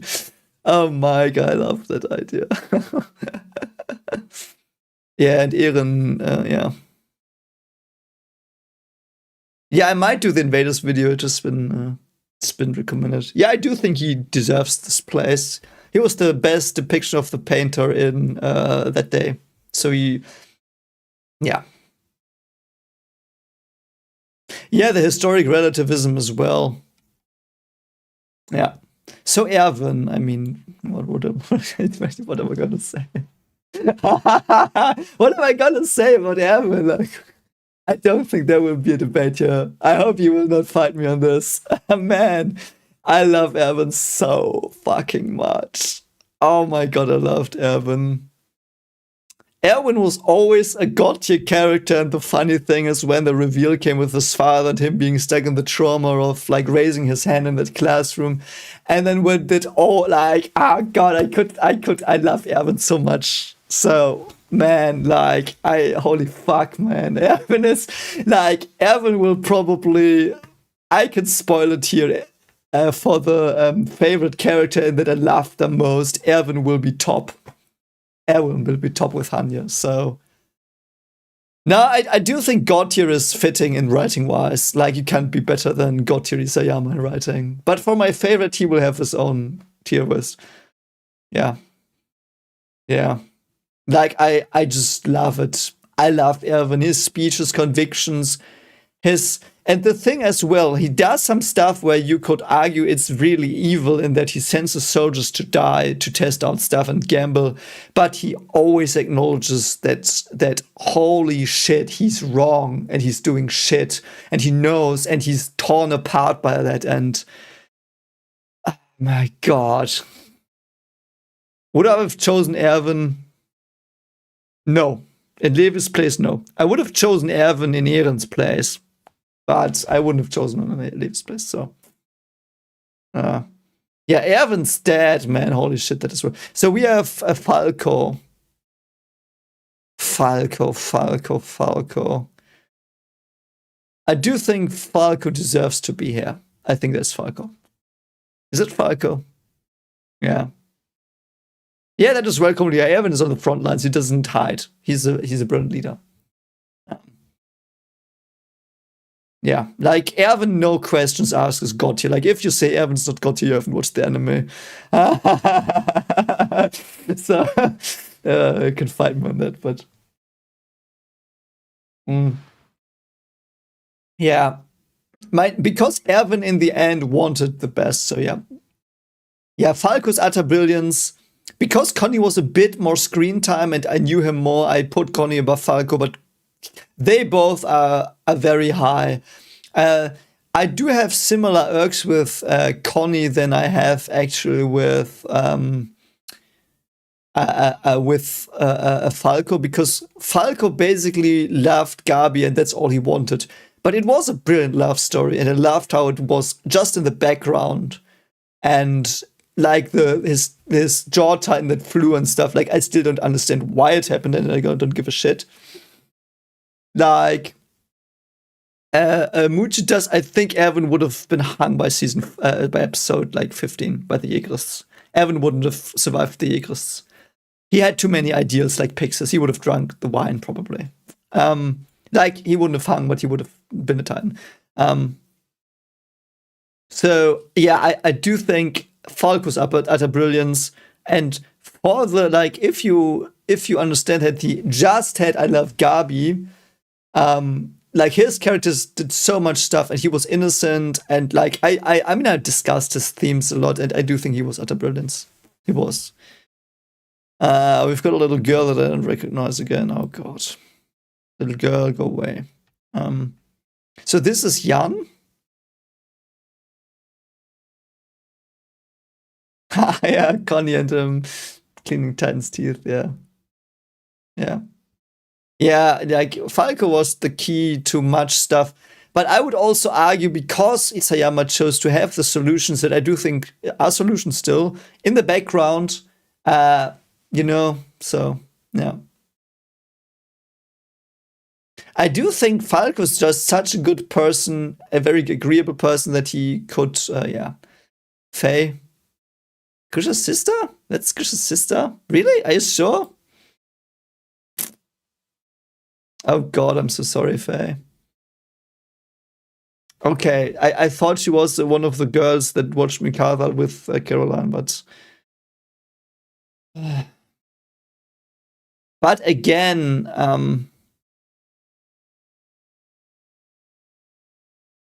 I will put her. You know you will be like, why do I put her here? But I will put her here. She was pretty interesting. Don't get me wrong, but she was a plot device, and I knew she would die. The moment I knew they went out of that ghetto, she would die.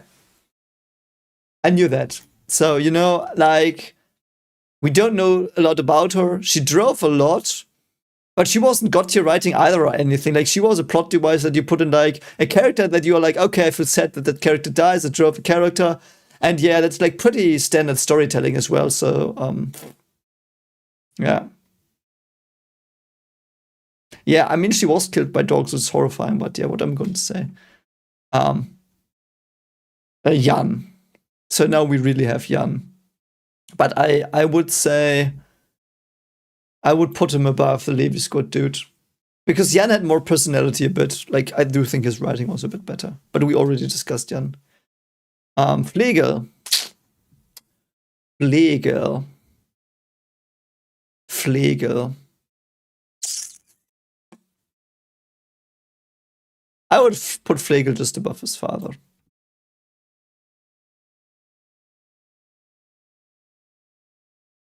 Really? You think is that not Jan? Oh no, it's not Jan again. Okay, so I don't care who it is.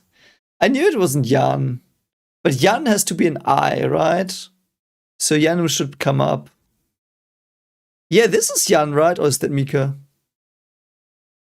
Is this Jan? Yeah, this is Jan because they write him with an I. This is Jan. You know what we will, because I don't want to make that mistake again, so we'll put Jan here. I do think that's Jan. If that's not Jan, I'm so sad and so dumb. But if that's not Jan. Oh man. I love Jan. Like, I will cry for his death again in the rewatch. It will be weird because you just see me crying on the screen, but yeah. Yeah. Yeah, like Flegel was a better version of his father, also telling us that you can be better than your father. Like, Flegel surprised me. I thought he was a random side character that was just thrown in to give a Demo some character development. So, yeah. Yeah. Random character palettes. Quick as he rose. Okay. Bloch. Or does anyone have anything else to say about this?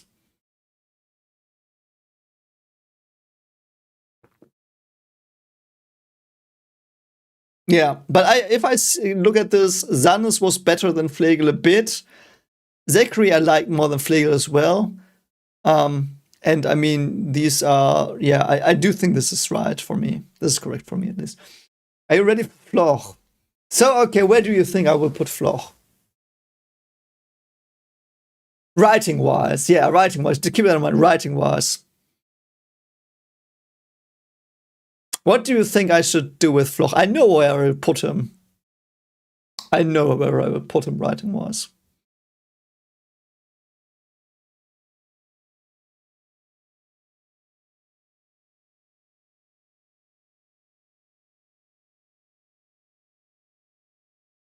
Yeah, okay, you have your things. Okay, yeah. Like, Floch is for me here. Floch is one of the top 5 characters writing-wise of the show. Got here. Absolutely fucking got here. Like, Floch's character, Blue, like, that was one of the standards of the anime. Like, he is so fucking good because Floch is the best depiction of someone becoming a painter that I've ever seen. So realistic. Like, if you read psychological or like historical accounts of people becoming painters, Floch is exactly that. He was built up perfectly. The society around him worked with him perfectly. He had his convictions, and he did what he thought was right. He did till his last breath, and he achieved his goal. I fucking hate him. Like, if we do the like hate thing on the characters, he will be somewhere else. He is Palette. He is above Eren with no questions. Actually, Floch is above Eren for me. Even if I say that Eren is the hateful guy, because it's a writing critique here. Floch's character is the most. I do think Floch is the most real character in the situation that there could have ever been written. Like, holy shit, man, I hate him. It's one of my most hated characters in all of fiction, but he's one of the best written I've ever seen. So, yeah, and it's not even a drastic character change. It's so natural, so fucking well set up. Like, holy fucking shit, man. I love Floch as a writing. I currently write the book, and one of the characters in the book is a bit inspired by him. Like, it's a mix of Floch and Marley as a state. And that sounds weird, but you will see when you read the book, hopefully. But because I love that. A character that starts out as this boy who wants to play war a bit. He starts out a bit like Thorfinn as well in Vinland Saga. And every line sits well with him. Like, he doesn't have a line that doesn't fit. His character is very condensed, and holy fucking shit, Floch is so good. Like, Floch's writing is so fucking good. Like, you can't stress it, so yeah. I would put Floch above Eren every day because he's more real than Eren. And even if he wasn't more real than Eren is not as faceted as Floch, I have to say. I think so. Yeah. And he appeared in 314 or something. Did Floch appear? No, he appeared in 311. Did he appear before? Did he appear in season 1? I have to rewatch. That would be fun to see him, perhaps. Yeah. Shripad, no. With painter, I don't mean the main painter. I mean the painter people. Like, he was like a normal German soldier in World War II, or one of the policemen. Yeah, the policeman. I do think he would have been one of the Schutzstaffel. Like Floch would have been one of the Schutzstaffel. He would have, or he would have been Himmler. Like Floch is almost completely like Heinrich Himmler. I think if I sometimes mix him up with another German leader that was fucked out, but yeah. So yeah, also the twist on "Give Your Heart" from Floch. Holy fuck. Yeah. Yeah, Clang to the Ship as well, Conviction as well, and yeah. I don't think Floch has a standard arc palette. I would completely disagree. The arc Floch has never been done in my mind. Eren's arc hasn't been done, to be fair. Yeah, it has. A bit. Like, I would argue Eren's arc, very roughly, not completely because of the freedom stuff, but no. Eren's arc has been done with Polo Treatise. Floch's arc has not been done like this. It hasn't. I do think Thorfinn from Vinland Saga comes close, but he did go another way. Like, Thorfinn and Floch start off very similar, but they go different perspectives. So, yeah, so he was introduced in season 3. I will still look for him in season 1 because I do think he knew Eren. So, yeah. Yeah, and Floch is my Ocean 037. I actually agree with that as well. Floch is more consistent than Eren. He is. Like, Floch is also one of the most consistent characters. Like, no question. So, yeah. Schriepert, I would argue that Floch would have seen it differently, but yeah, I agree. Yeah, holy fuck, man, Floch. Like, I will, like, you know how much I cursed at him, how much I shouted at the screen for him to fucking bite the dust, but that is what writing does. That is brilliant and godlike, and I will give Isayama the credit for Floch he deserves. Floch is fucking godlike. I do think we now have a Frida child again. Can someone confirm that this year is a Frida child? Like, it's not her child, but her sister.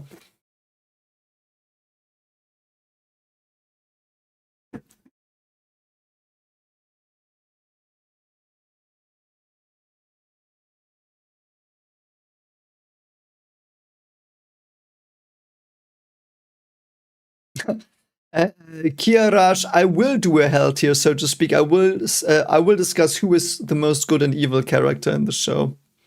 I will do a tier list of that, and again, opinion, but Moshe, I did think he was part of the 104th because when he went to Jean and Eren in that room when they were preparing in season 3 for war, he talked to them as if he knew them.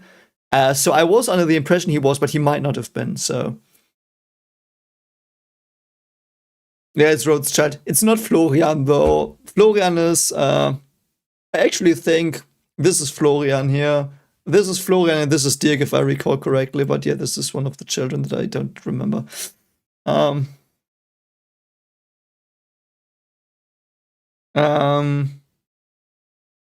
Who's this scout? I forgot again. Oh God, is that even a scout? You have to excuse me a bit. I just don't know some of these.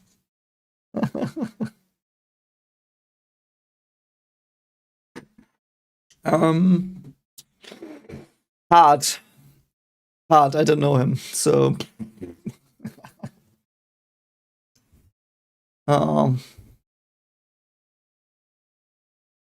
So if no one has, oh,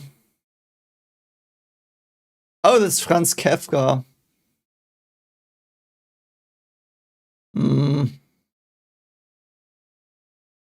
You know what I will do with Franz Kafka. Will I do that? Yeah, I don't like. I know who Franz Kafka is, but like I don't know it like how he looks. So, where is Hannah though? Hannah should be next to Hannes somewhere. Here's Hannah. Let's put him there, both of them. I think that's fair because I really loved what the idea behind that. And I know it wasn't the focus, but it was a love story. So first of all, that they had a love story, which was untapped because most of the love stories were in the background until the last seasons, I would argue, other than Eren and Mikasa. They had pretty good chemistry. And I mean, the problem was for me, I knew they were like one of those two would bite the dust and the other would mourn them when they were enthroned. So I knew that was going to happen. But this idea of a couple living longer would have hurt more. So I would put them in untapped potential, Hannes and Franz and Hannah. So yeah, random player, but I know what his death was. He was by bifurcated or whatever he says. So yeah, yeah. So yeah. So Frida was really intriguing, I think. I really loved Frida.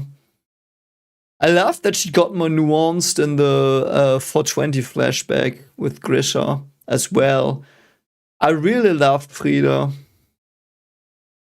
I really loved her. Did she have untapped potential though? That might be a question. Guys and girls, what do you think? Should she be here? I don't know why I had this idea just now that she's here. I don't know why.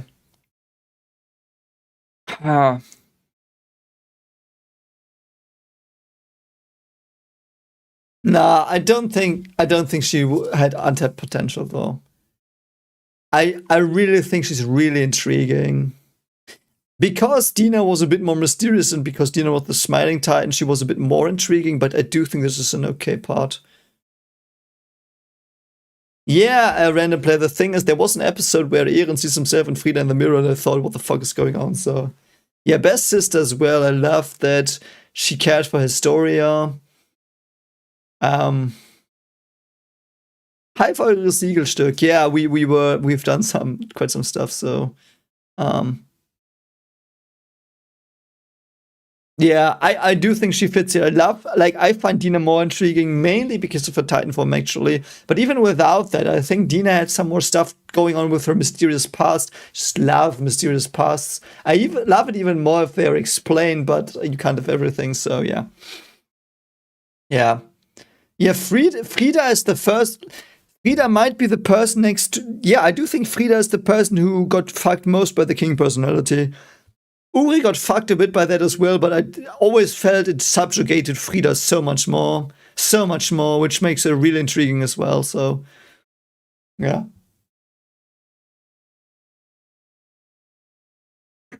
Frida without the king's ideas, yeah, that's true. That might be untapped potential. But I got the sense so much of her that she was like completely different and brainwashed and all that stuff. So I would say I still don't think it's untapped potential. It's just like we just got to know her brainwashed version and she still tried to do good with Historia. So yeah. Like I love the king personality. That was one of the coolest things in the show as well. So I would just put it here. King Fritz, the false one, and then King Fritz, the real one. False King Fritz. I do think I will put him here. It was pretty interesting. I did call that he was demented, like he was a Joe Biden. I called that though. It was like, I have to say, the false king and stuff was a bit too thin for me all in all, though I loved that arc. But we will discuss more about that in the arc discussions. So I do think King Fritz, the false King Fritz, deserves to be here. Like, I loved him more than the fucking assholes that were in his council, because at least he had some plot twist. He wasn't just very cardboard cutout, so I do think it's his place. Hi Gamer Fair, you didn't miss Flair, you didn't miss all though.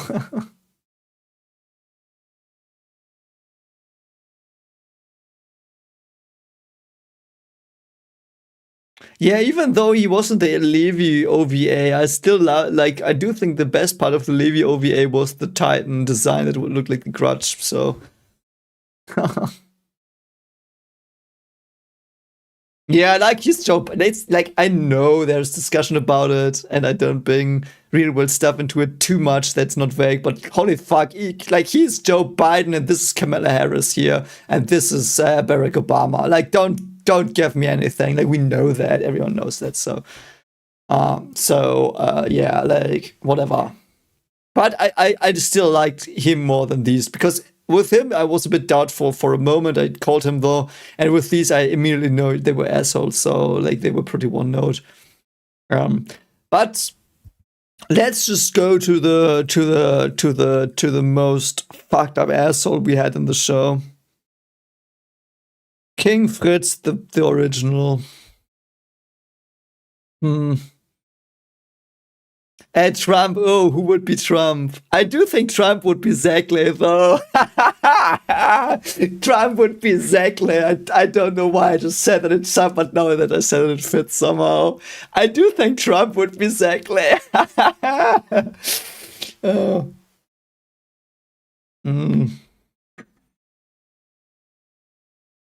Yeah, feuriges Siegelstück. I also think War Religion, but War Religion was a lot more developed than the Tribunal, so yeah. Rather, Paul, we are not doing love or hate though here, we are doing writing wise. King Fritz was writing wise. I know he would have his own tier in the love-hate thing together with Floch and Eren, but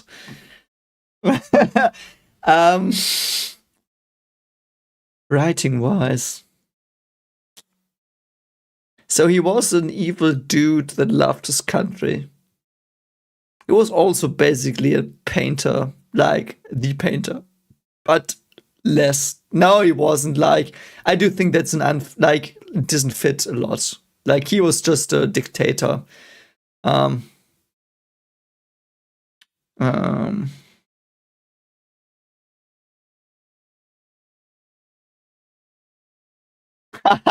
First king of the walls built the wall. I mean, Trump didn't build the wall as far as I know. It got broken down. But yeah, let's not get into that stuff. I know there's a lot of heat going on. I have my own opinions on it, and it's not the place here to say them. I just want to have some fun with these characters. And man, King Fritz. My uncle is called Fritz as well. It's so dumb. Every time I hear King Fritz, I think of my uncle. He's such a cool dude. He always cheats at games, though. What an asshole. You know, my father always was like, yeah, when we were young, he was just mischievous and cheated everywhere. But I digress. King Fritz, writing-wise. Oh, God, you know what? You will... I'm so unsure about this one. You know what? Yeah, you will shoot me for this. I will put him here. Writing-wise. Don't get me wrong. Like, not like... Because he was pretty cardboard cutout. What do we know? He's evil and he loves grape plantations. Like, and he was in 5 scenes. No. And how many scenes was he?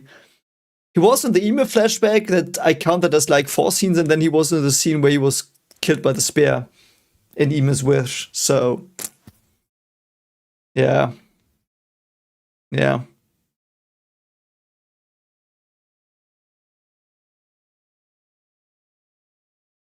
Yeah, I do think he's meh. You know, I do think he's meh. He's pretty interesting. He didn't just exist. Like, he had some impact. But writing-wise, he was one of the most shallow characters we had. But it made Ymir better. Like, it made Ymir a lot better. So, Hugh Janus. what an awesome username. But I do think he's lower because he had no twist. Like, he was just a random evil king, and the other Fritz had the twist of being Joe Biden. So, yeah. Yeah, I do think it's right because we're having a writing discussion here, not a I love or hate discussion. So, like, he will be on a pole, so to speak, in the character lovability and stuff. But yeah, so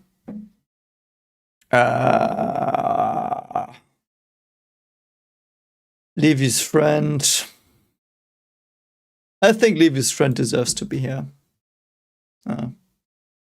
Yeah, he was just a plot device as well. That's what I say. But he wasn't a bad one. Like, but he felt one note.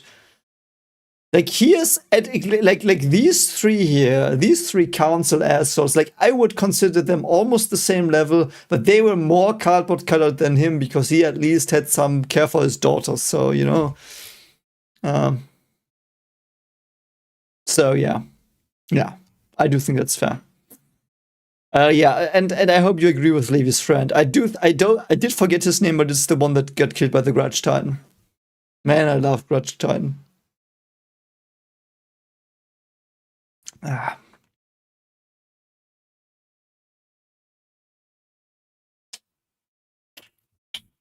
It's time, guys, I guess. It's time. You know who this is? You know who this is?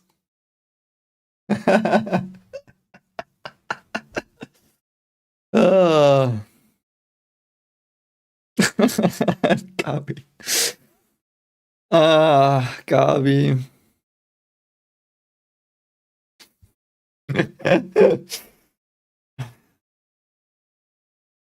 You know what? I do.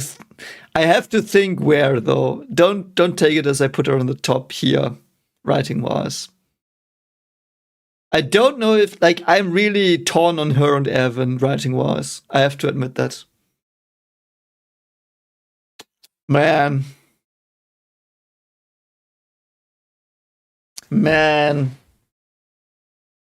Is Gabi or Evan? Holy shit, that's a question.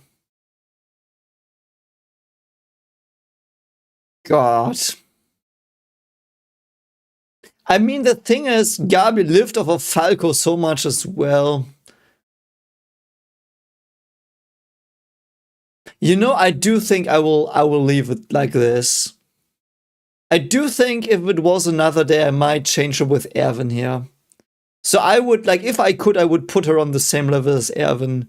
But the thing is, Gabi made me go, what the fuck, as a character more. Like, it was so much more emotional stuff with her. I do think Erwin and Gabi are on the top, both of them. Like, they are a tier on their own. Shall we do that? Do you think we should do a tier of their own? Because I do think those two are a tier of their own here. Perhaps there's another one that joins them, but yeah, you know what? I will honor them because I'm biased. Fuck it, it's my list. It's my fucking list. I'm biased.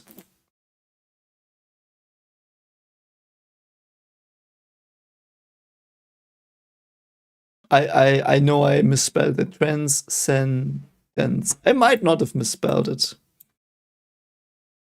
I do think that's fine.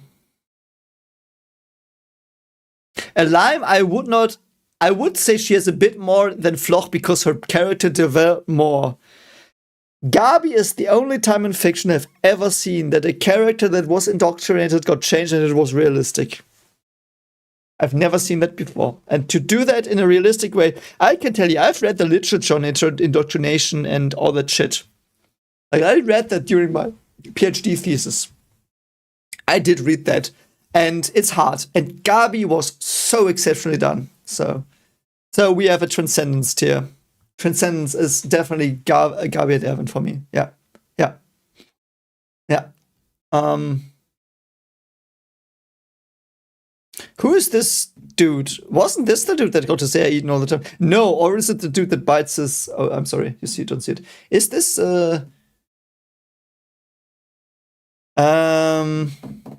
man, what's his name? I know he's from Levi Squad, I think. Is it the dude that always bit his tongue?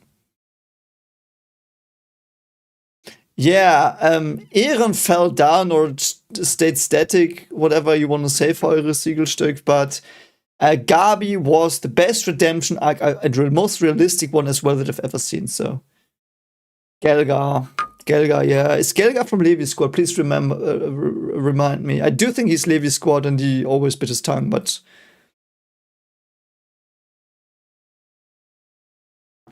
Ah, Gelgar, yeah, with Nanabe. He died in Utgard with Nanabe. Oh, okay, yeah, sorry, yeah. He died in Utgard with Nanabe. Man, I really fucking loved him, though. No, you know what the fuck I'm gonna do? You will hate me for this, but I just feel... Where's Nanabe? Where's Nanabe?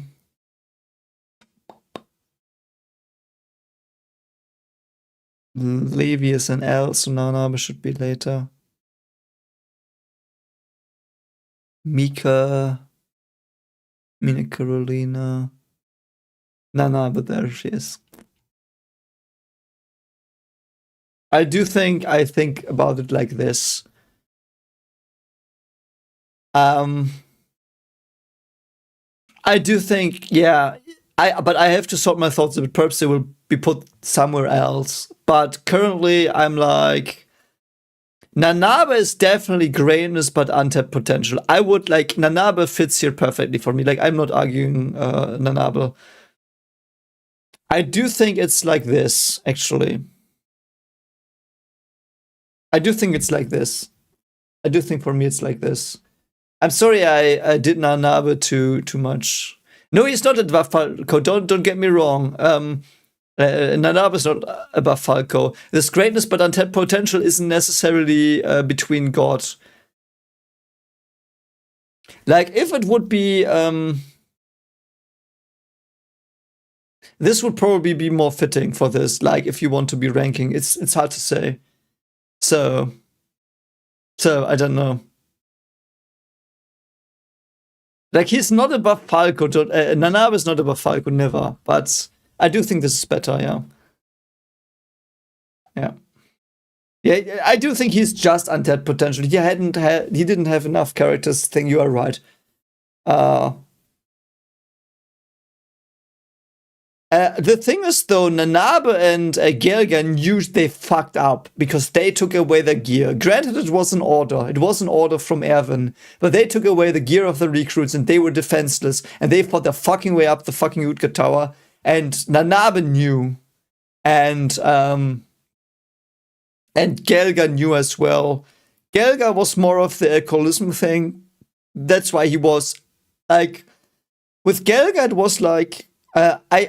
I think he was complete, so to speak. But with Nanabe, you know why Nanabe is here? Because of her last words. Nanabe is here because of her last words. She will be the last one on this tier, probably. I loved Nanabe. She was like cool. She fought a lot. She did her best to protect the people, make right what she did wrong. But the thing with, she was like, no, father, please don't. Like this trauma that was teased. I'm just a sucker for trauma. I love characters that have trauma and work through it or don't. Doesn't matter, but I love that idea.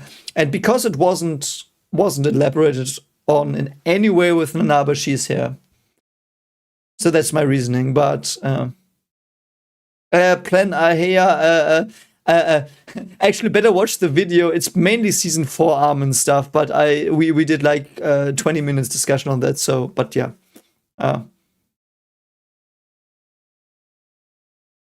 Yeah, you know what? You're right as well. Yeah, wait, let me move it up. Until potential is above existed. Yeah, yeah. He never got the drink he wanted. Yeah, because someone cauterized Reiner's wound, even though they didn't need to. So yeah, but yeah. Armin is below Connie, I think, writing wise, in that Armin was less complete. But yeah, I do think overall season 1 to 3 Armin is definitely above him. But that's what I say. This is like perhaps I should do this one and this one on the bottom so no one is confused. But I feel like it's either here or there. I do think that's okay, so.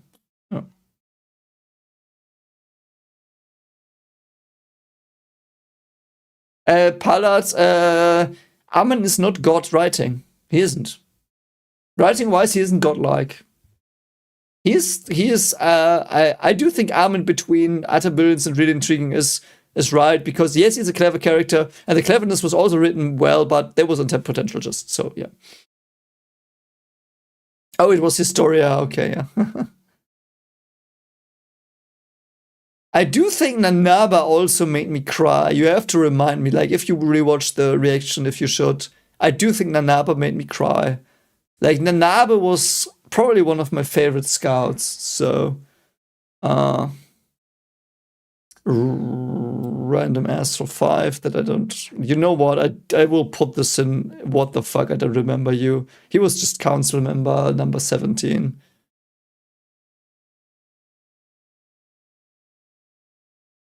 Hugh, the thing is, this is not like this tier is not the greatness. I explained that, but I will again. So the greatness but untapped potential tier is like it's up here somewhere, but they just didn't go to utter brilliance or god tier because something held them back. So that's my reasoning. Man, Mikasa. Oh god, I fear Mikasa. Where is she? Oh god, I fear Mikasa so much. Some time to go for her here. I will speed that up a bit. Oh, wait. So, is that Mr. Braus? I can't see it. Is that Mr. Braus?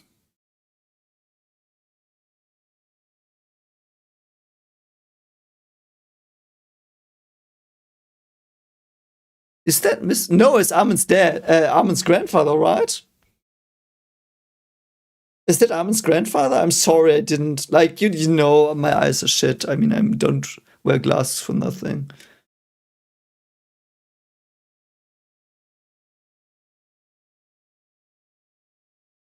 Pallard, I agree. He'd go through changes, but for me, by far not enough. So, Armin's grandfather, I will put him here. I know you will probably all be like, fuck you, but I will put him here. That was one of the worst moments. Because he and Caps, like I remember that moment till now. You know when I recorded that reaction to 1-2? I don't remember when I recorded. I think it was last October. I still vividly remember seeing that scene where he gives him the head and dying for his grandson. Holy fucking shit, man. Man, if that's Armin's grandfather's god tier writing. Like these types of characters, like there was so much, and I probably didn't even do him justice in the reaction because I didn't know. But holy fucking shit. I loved him.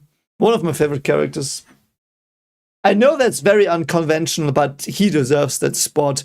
I remember that, like this grandfather that goes out to die willingly for his grandson after he knows the parents are gone. He probably knows that Armin's parents are fucking shot by Sannes.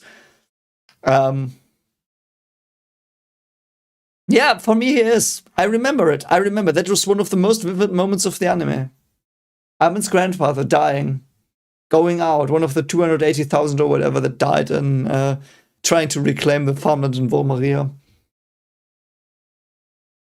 No, for me he was god tier writing. Writing. Don't forget it's writing. The writing in him, I know perhaps I'm just a sucker.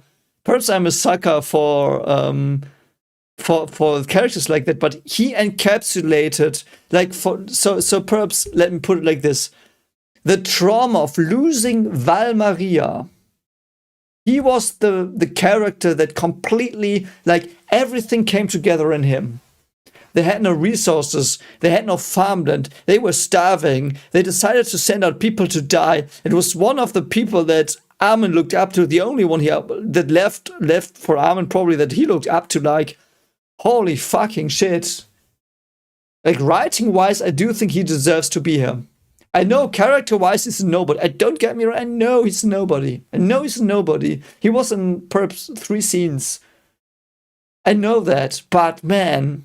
no, he was for me god tier. Like, writing wise, he's god tier. Like, he was that character that encapsulated everything that happened when the Titans broke the walls. He encapsulated everything that happened because Reiner stormed that fucking door. So, I also, Ratherpol, I also do think there's a flashback to him in one of the last episodes. But, man, holy shit. I know this, so this is subjective. I know, but for me, I remember, because I also remembered so vividly. So, but I get when you wouldn't put him there. So, like, yeah, like, for me, it's the symbol of being defeated in Volmaria. So, yeah, and also you cared for the children, by the way, as well. So, yeah. So we have almost shirtless dude, random Male officer. Man, I don't know these people. No, wait, this is... Oh, I'm sorry.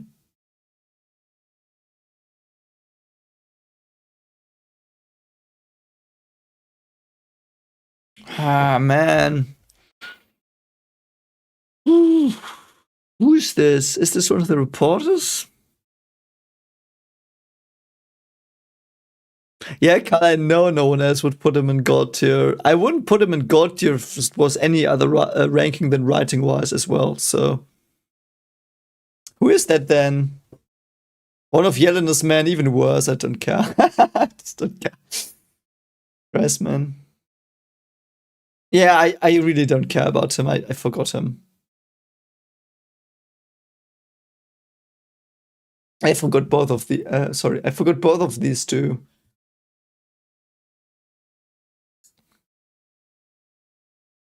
Is this Grisha's dad?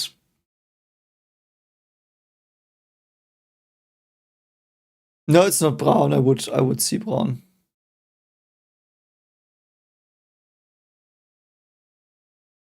Is that Grisha's? I just remember Grisha's old dad version, so to speak, you know. So, Grisha's dad. Oh man, it's hard. Like, it's this tier, but I don't know where.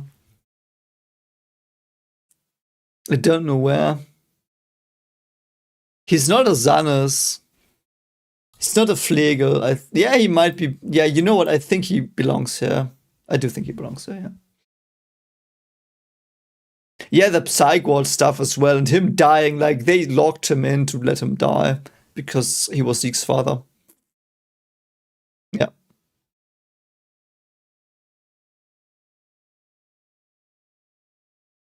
The blonde dude is Eren's. Do you think, is that really Grice?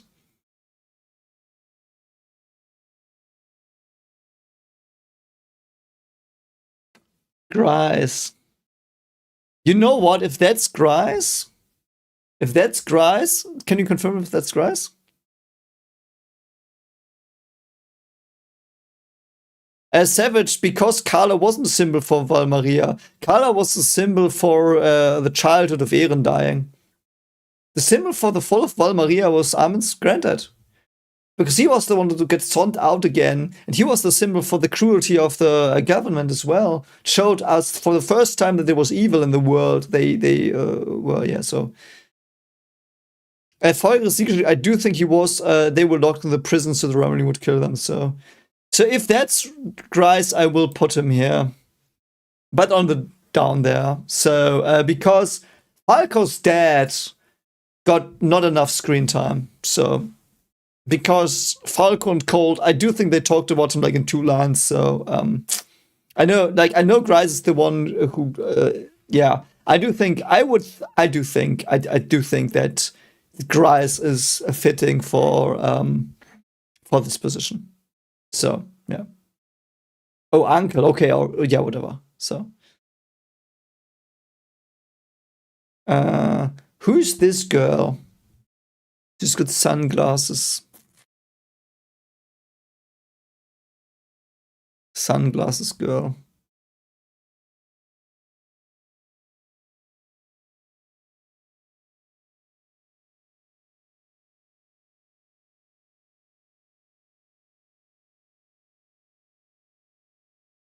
Yeah, oh, there's so many characters. I do think we're halfway through though. Oh god. Is this Grish's mother? Oh my fucking god. Okay. Where's his dad? Where did I put him?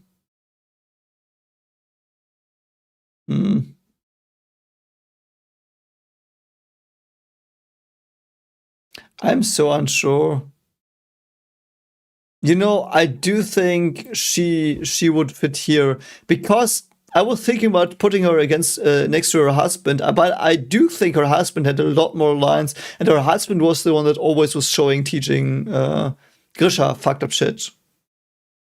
So,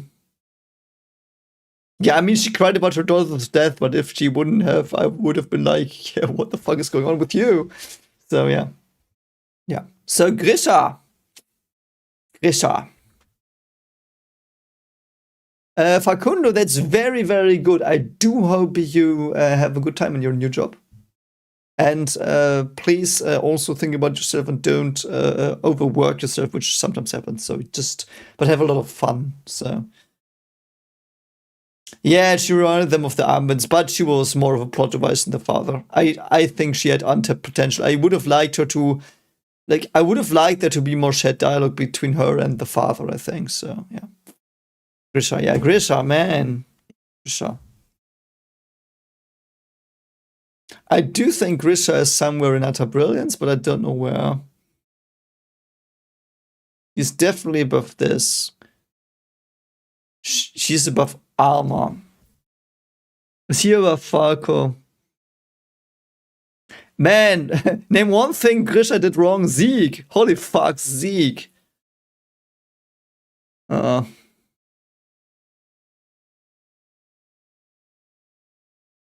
I don't know. Nah, Grisha is. Perhaps Grisha's even untapped potential. Holy fuck! I don't know what I'm saying, but might be. I'm thinking I just place him around here in this area. You know, he might be more up or down, but the untapped potential.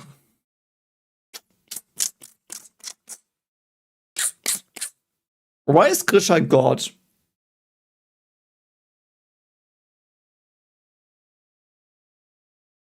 Perhaps he's God, yeah. But just perhaps I consider that as well just now. But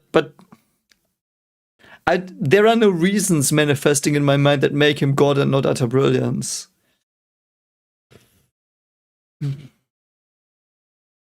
I know he's important in the flashbacks, but basically in the end he was just controlled by Eren that took away from him a bit for me. So I love that he didn't want to kill Frida, though. That was awesome. I love the flashback with him and Zeke. That was also God tier. You know what? I think he's God tier. He's low God tier, though. But. Or is he untapped potential? No, he's not. He's not. He was fully explored, I think. I do think he's God tier, yeah. I do think. But it's hard for me right now. Yeah, I forgot that he also had the past. I'm sorry. Yeah, he's got here. Sorry, yeah. I forgot about his past, actually. I don't know why the fuck I did.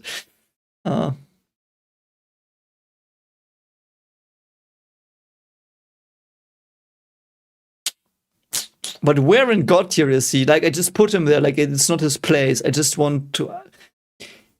Floch is better. Eren is better. Is Bertolt better? No, I don't think Bertolt is better.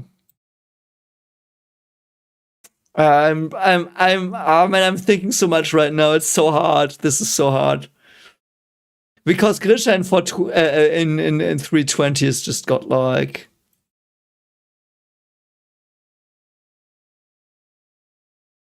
I do think this is correct for me. Like, of course, not for you, perhaps, but I do think this is where he should be. I do think this is where he should be. Yeah. He's close to bad, though, but it's hard. He had more influence on the plot. He was mysterious in the beginning. He was consistent every time. He really showed what a brainwashed child was for the first time. Really fucking bad. His sister was sad. I loved his talk with the painters.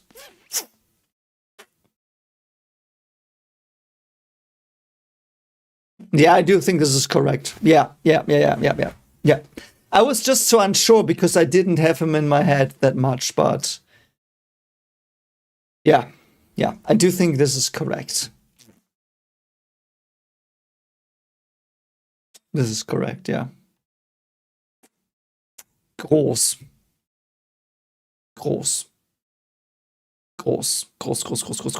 It's big, which means groß, but groß. I do think he's here. Because he was the poisoned painter.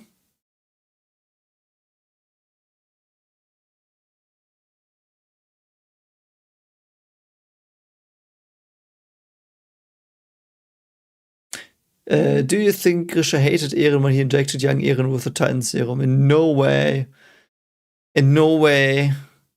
By that point as well, he already knew that Eren controlled him as well. So he thought Eren had seen a better future, I think. And he was just like giving up. He just hoped Zeke would stop him at that point. Because first he was like, Zeke, please stop him. And the next scene is him in the forest. We have to keep that in mind.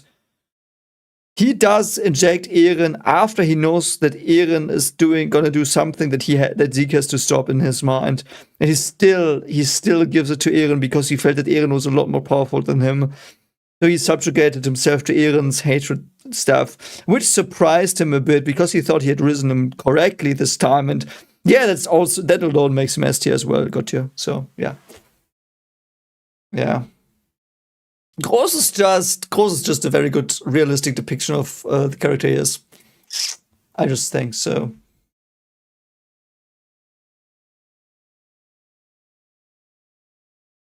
Yeah, I also don't think it's a plot hole. Like because Grisha doesn't kill them, Eren does.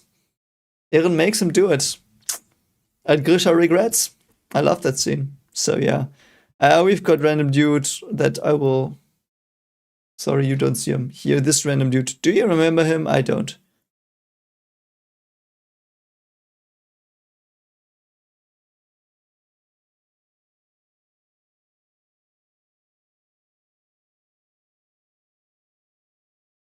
Yeah, Planner here. That's the thing. He gave Eren the serum after telling Zeke to stop him.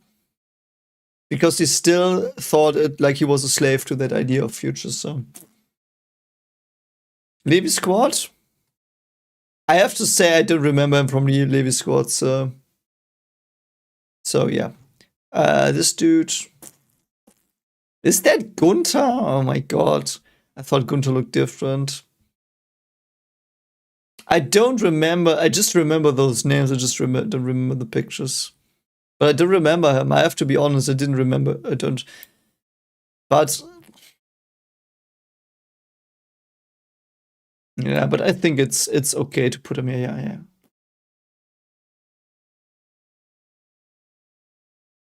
Yeah. Yeah, I do think he was the one that got sliced his torso in two or something. Yeah, now that I think about it. Who is the next ding dong here?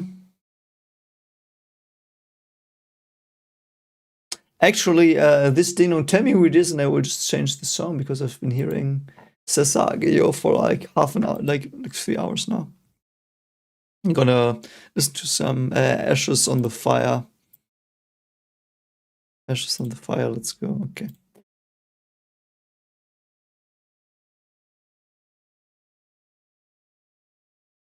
Okay.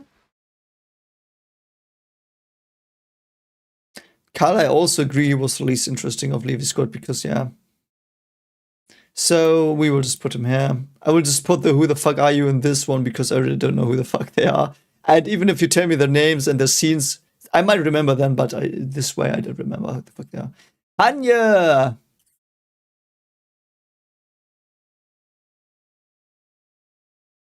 Oh my god, Hanya.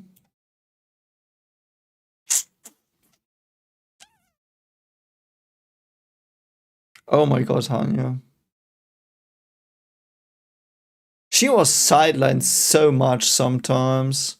When she had screen time, she was god tier. Almost transcendence. But there was so much untapped potential as well, especially in the later seasons. Anya.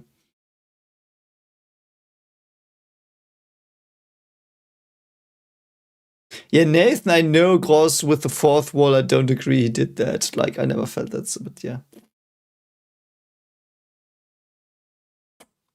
Yeah, season 4 Hanya irks me a bit.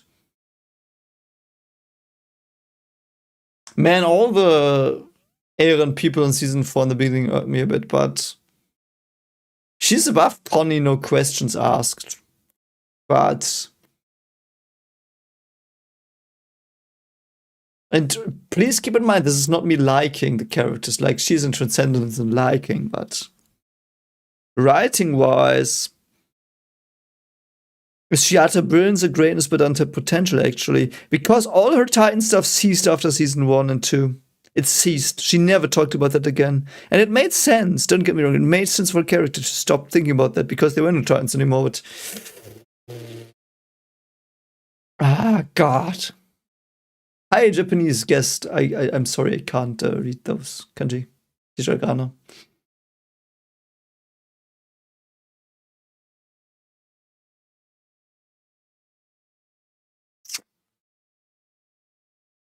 I don't know if she belongs beside Armin because the untapped potential Hanya had is more like her Titan stuff could have been fleshed out a little bit more, but you could also say it was done with. You know? Hanya's not better than Beard writing wise. No, I don't agree. Likeability wise, hell yes, but writing wise, Hanya had scenes that were better than on average the Beard scenes were. I agree with that, but all in all, Hanya was not above Beard. For me, at least, you know? Yeah, her genocide was wrong, like also so interesting, but why did she think that? The impression I got from that scene was that she thought that just intuitively, and I loved that because I also did for the first time when I heard it. But God, I do think it's utter brilliance, top tier. And I agree with Kikuano. Her commanding stuff, she should have faced down Floch a lot more. Like, she failed there. But that's in her character as well, though. Like, that's her character. She's not the perfect commander. She never was. She's a scientist, the only one in the show. Next to Onya Koporo.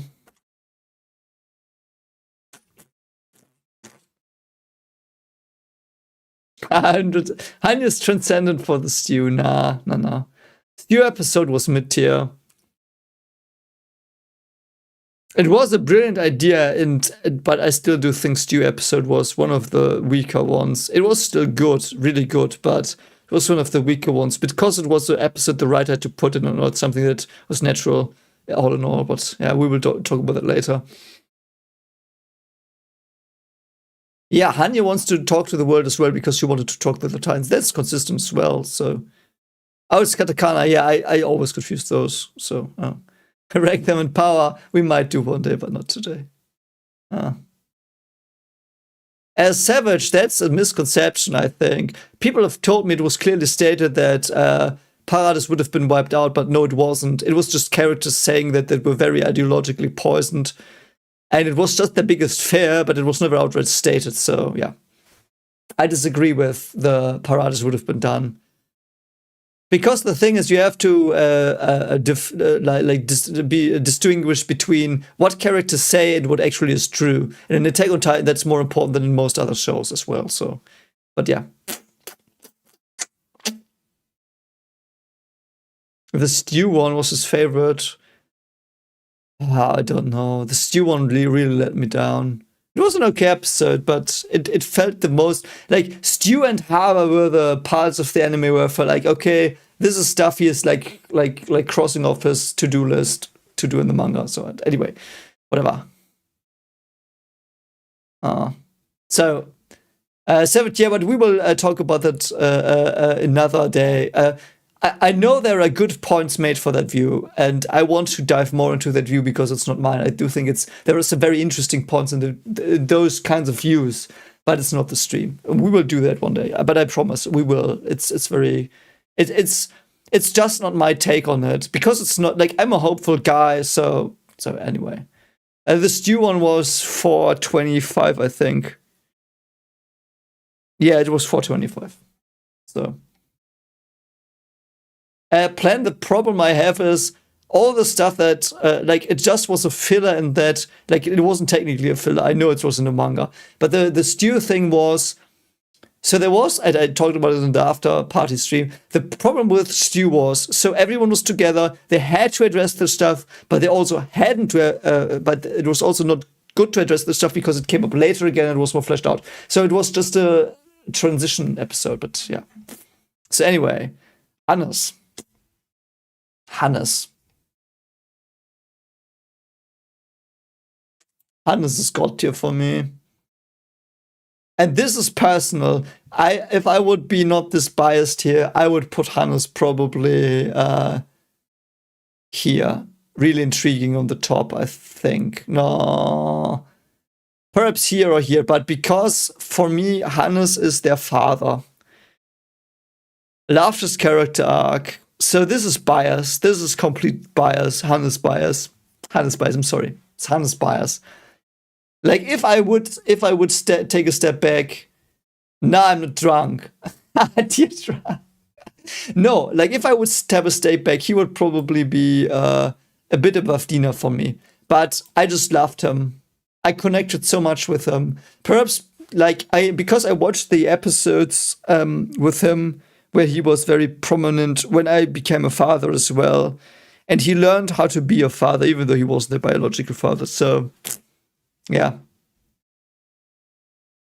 That is I know it's this is fucking bias. It's Hannes bias. I know it's bias. It's writing wise, I'm not neutral here.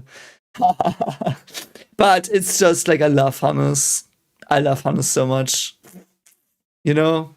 But if I would be yeah, that wasn't the theme that hits home to me so much, he would be here. So this would be if I wouldn't be so. No, Shadis wasn't their father that much. No, I disagree. Comically. Hannes was clearly their father figure. He was the one that was there when they were growing up. So, yeah. And he was a lot in scenes in the background, but yeah. So God tier for me. For you, probably if I was more biased, if I was less biased, really intriguing. So, this seems to be a random ding that's said in the class that Keith taught. So, yeah.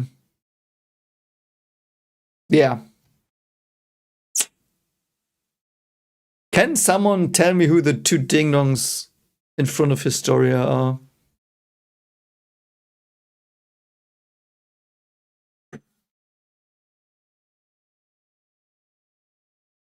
Yeah, a side story about Hannes would have been awesome.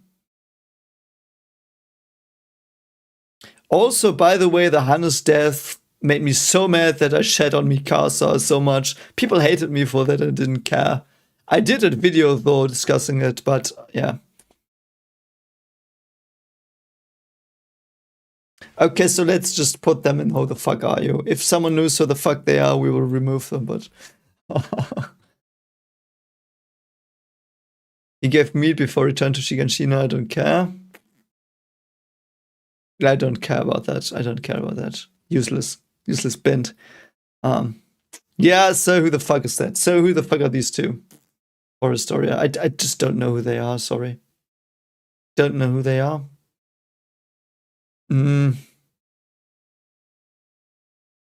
Yeah, Mikasa's bag was supposed to be broken and all didn't work that well for me, but I love that scene now in hindsight. It was very, very fucking brilliant, but yeah. Are those both characters from the meat scene, these two ding-dongs? This might also be Marlian, but... You know what? I will keep them here until you figure out who this is, because I have no fucking clue. We'll go to Astoria. Like, Astoria is a fucking no-brainer. For me. Astoria is the most no-brainer I have. Holy shit, she was my favorite character till the end of season 3. My absolute favorite. You know, that like she is the epitome of greatness but not that potential. The fact that the fucking leader of Eldia didn't appear when the war happened, when they became painter people. Holy fucking shit, that was so wasted. She was the most untapped potential in the whole fucking show. The most untapped potential. Holy fucking shit, I was so mad. I was so fucking mad. Like season 3 Historia, 3-7, she was the best character. Holy fucking shit, man. And she got a random child that she got knocked out by a bully and yeah, whatever. Holy fuck, man.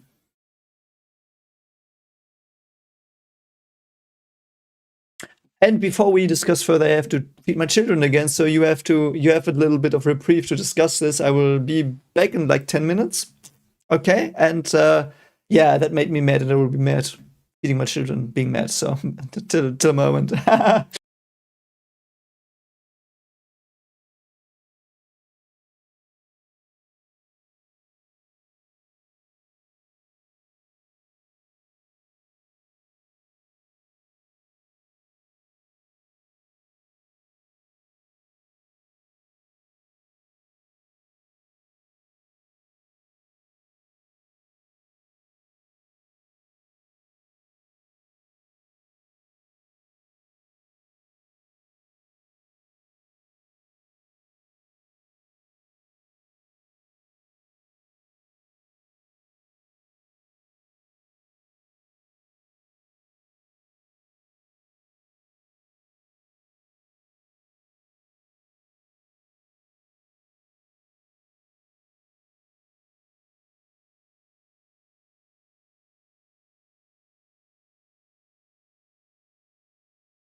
So we're back. Sorry it took a bit, but they were pretty well in drinking today. So anyway, let me actually catch up with the chat a bit. Oh, you chatted a lot.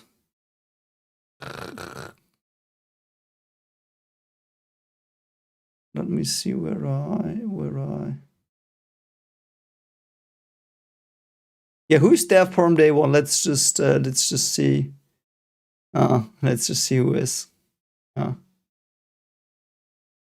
Yeah, all like Eren and Historia, that was just weird Stockholm syndrome I felt as well, so I don't know.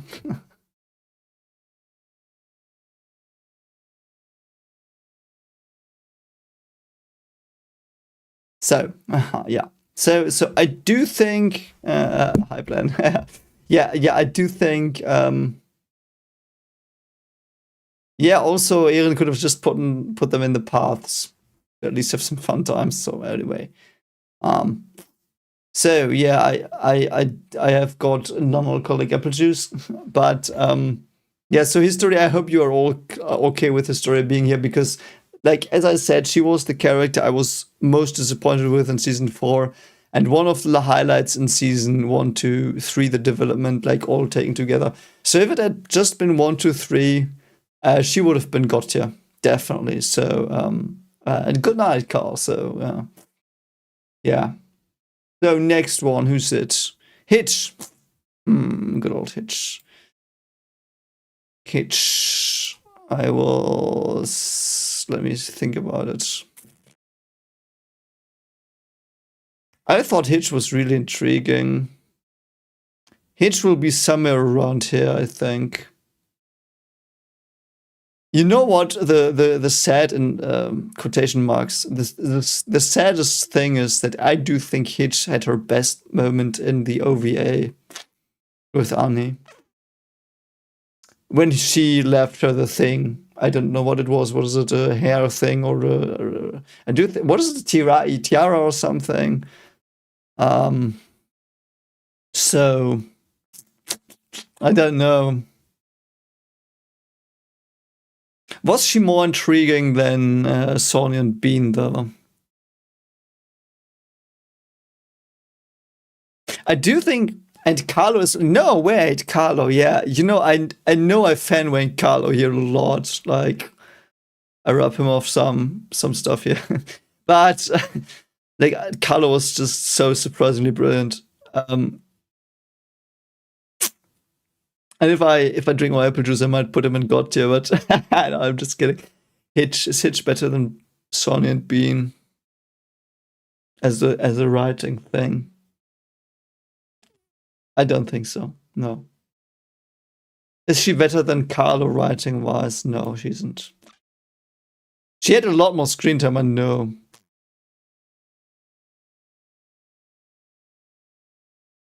I do think she is below Zanus, but above Mr. Jäger.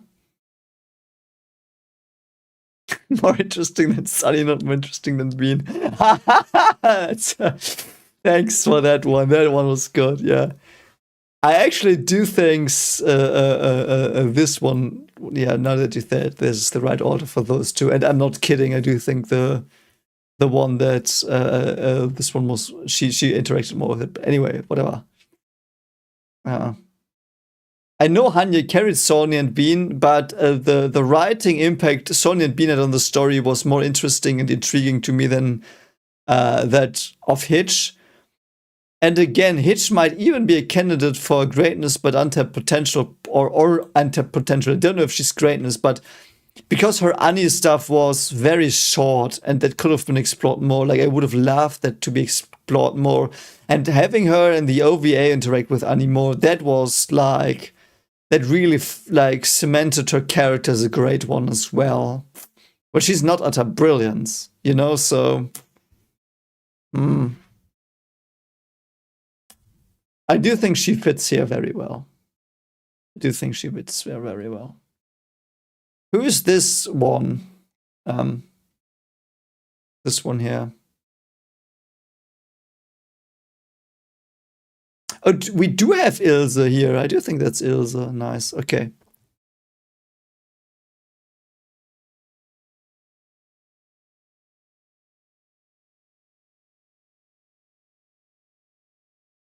Fire signature, yeah, that's true. Like, could have been any random Titan. That's true, but they still had an impact on the story that was brilliant.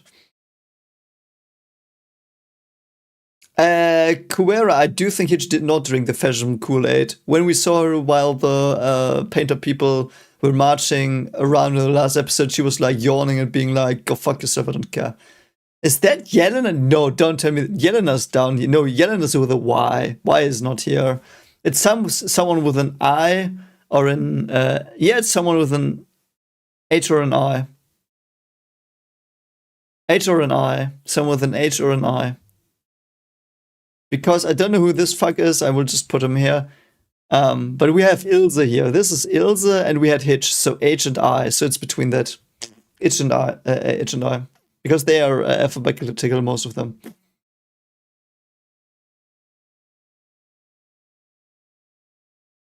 I don't know who this is. I'm so sorry. Seems to be like... Is it the Jägerist? Oh, I don't know who that is. I don't care. Blonde Bertold. Nah, I don't know. So we will never know who the fuck that person is. So who the fuck are you as the best tier for them? Man, Ilse. Ooh, Ilse's, yeah. Man, that OVA was the best one by far. I loved most of the OVAs a lot. All of them, I think. But Ilse's Notebook... And I watched it at exactly the right moment, I felt as well. It gave me some Ymir hints. And perhaps Ilse's only really intriguing as well, though. Let me think. I might get ahead of myself here. If Ilse's Titan is here, no, it is Utter Brilliance because it teased so much. Because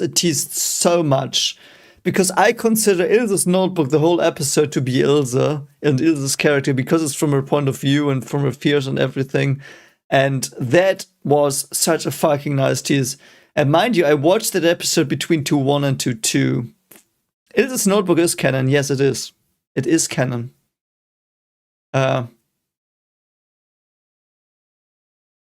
Physics gamer Eren is probably bound to determinism, but it doesn't really matter. Eren thinks he is, and he uses it as an excuse again. So yeah, Ilse is canon, and I remember the Ilse episode. I got fucked in the head so much by that. I know it's only good for foreshadowing, but I loved it. Like, the feeling I had was, I do think that episode was utter brilliance, and because it's her notes, I would consider it utter brilliance. You know my reasoning? Because she gave us so much for the story. Writing-wise, Ilse is utter brilliance. Character-wise, she's very low, like, if you understand what I mean. You know, like Ilse is very low on the character list, like importance and likability and all of that. We don't know a lot about her other than she's afraid and still pulls through and dies. But her story impact, because she wrote the notes, and that impact was for me utter brilliance. If you've not seen Ilse's Notebook between 2.1 and 2.2, I do think your point of view would be completely different, though. Because she also teased the subjects of Ymir. Like, she was the first one who mentioned subjects of Ymir, and that was the start of the Ymir arc, like the Ymir Fritz arc, by the way. And I loved that. And I first thought she was the Ymir we had in season 2, but yeah. So, yeah, I do think, for me personally, that fits. Yeah, and her parents receiving diary as well. Yeah, that was sad. We have another one of Levi's people from the slums. Existed. Where's the other one here? She had a bit more character than him, so I will put her here.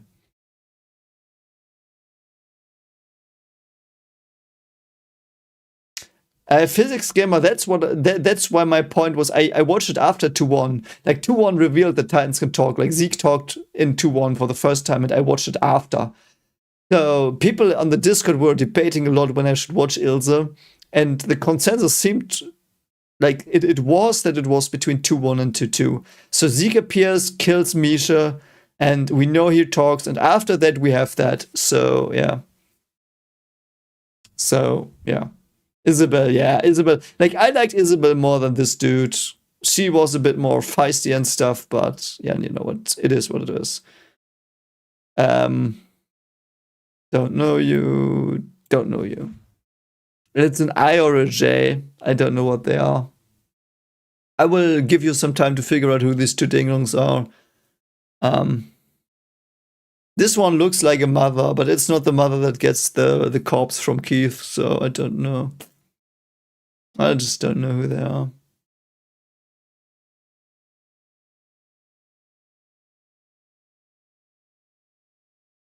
Who are they? Isolde, perhaps? That would be a name fitting for this position.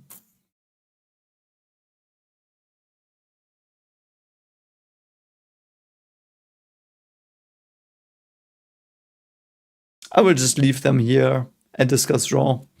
Is that John's mom? Really? Did we ever see her in live action? I just thought we saw the picture. Is that the picture? If that's John's mom was pretty interesting. This was pretty interesting. Wait, John's mom? No, I was like Connie's mom. No, John's mom. Okay, sorry. Who the fuck are you? I don't know what John's mom looks like.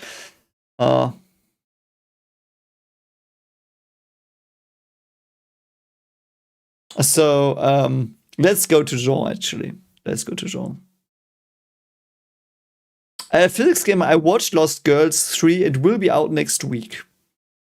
Oh, it's an OVA, yeah, so no wonder I don't know her. Jean himself.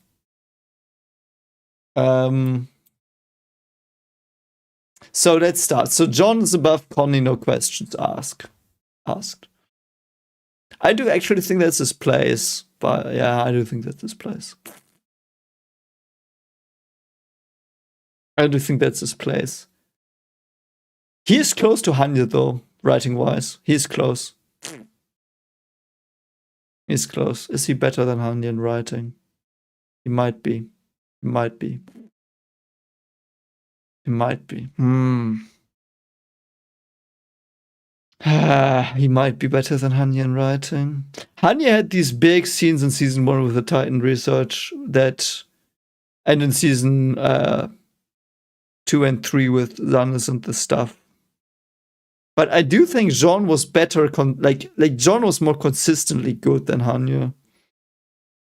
But it's hard because Hanya had some moments I really fucking loved writing-wise.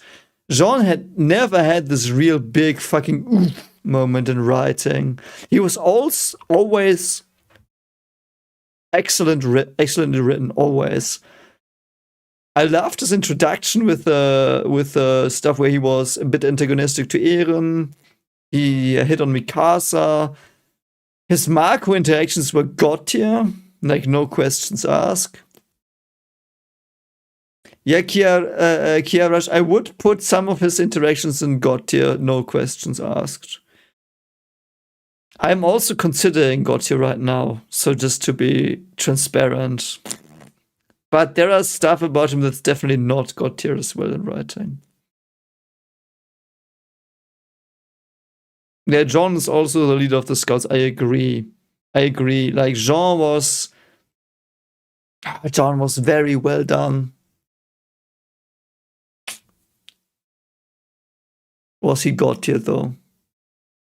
The problem I right now have is that I do think his Marco interactions made him like that. Those were god tier, no questions asked. But he had some very questionable, lame stuff, and unimportant stuff, and very brilliant stuff.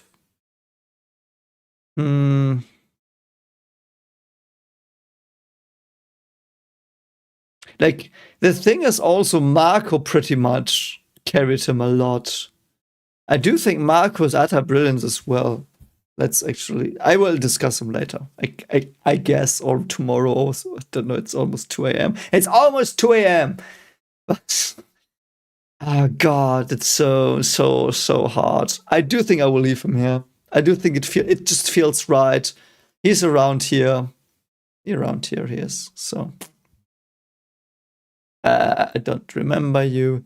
Rainer's mother. Holy shit, man. Rainer's mother. I loved Rainer's mother. Rainer's mother.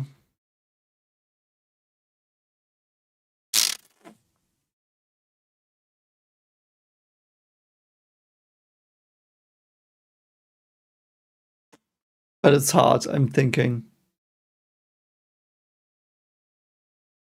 I mean, she's above Sonny and Bean, I think, but only barely.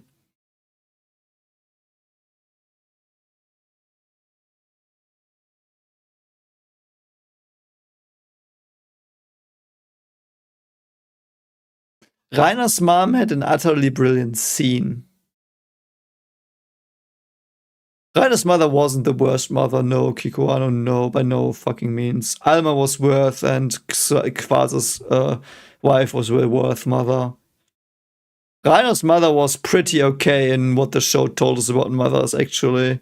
She was like a 5 of 10 in mothers, in my mind. Because she also regretted it in the end and came to her senses and stuff and realized she was so fucking dumb.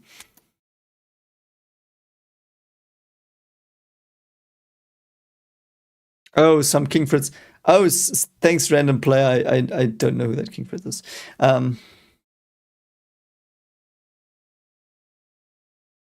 You know what? Actually, I love that sentiment. I do think that's where she belongs. They could have done more. Her most remarkable scenes were the scene where Rainer tells us about Eldia and the scene where she makes up with them.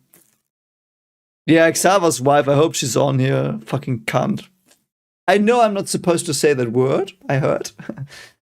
I don't mean that misogynistically. I don't just think she's a terrible being. Like, but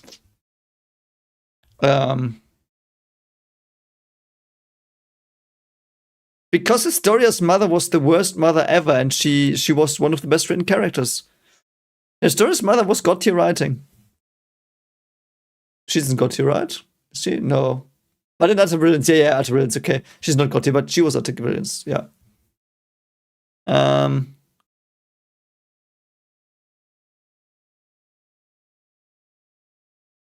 Yeah, Karl Fritz is like I don't even remember seeing him actually, so.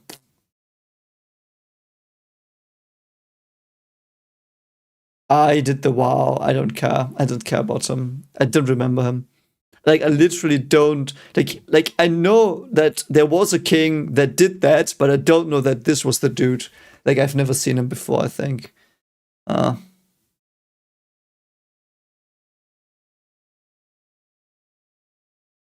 Well, Anna, her children were raised as princesses, I don't know, but yeah.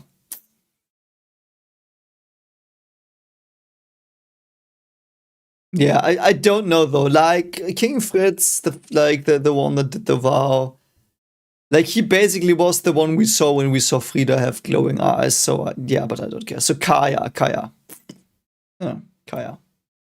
Come on, Kaya, you are fucking god tier. I just don't know where in god tier. I do think.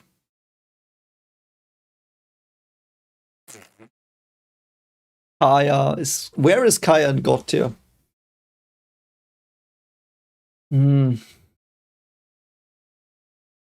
Yeah, the Henry montage, that's the thing. And writing wise, yes, there was some stuff, but it could have been anyone. It was just like an information that people said drove them, but yeah, so. Is Kaya below or above Hannes? I do think just because Gabi encapsulates the other side, like the other country, of her view, she's lower than Hannes, but yeah.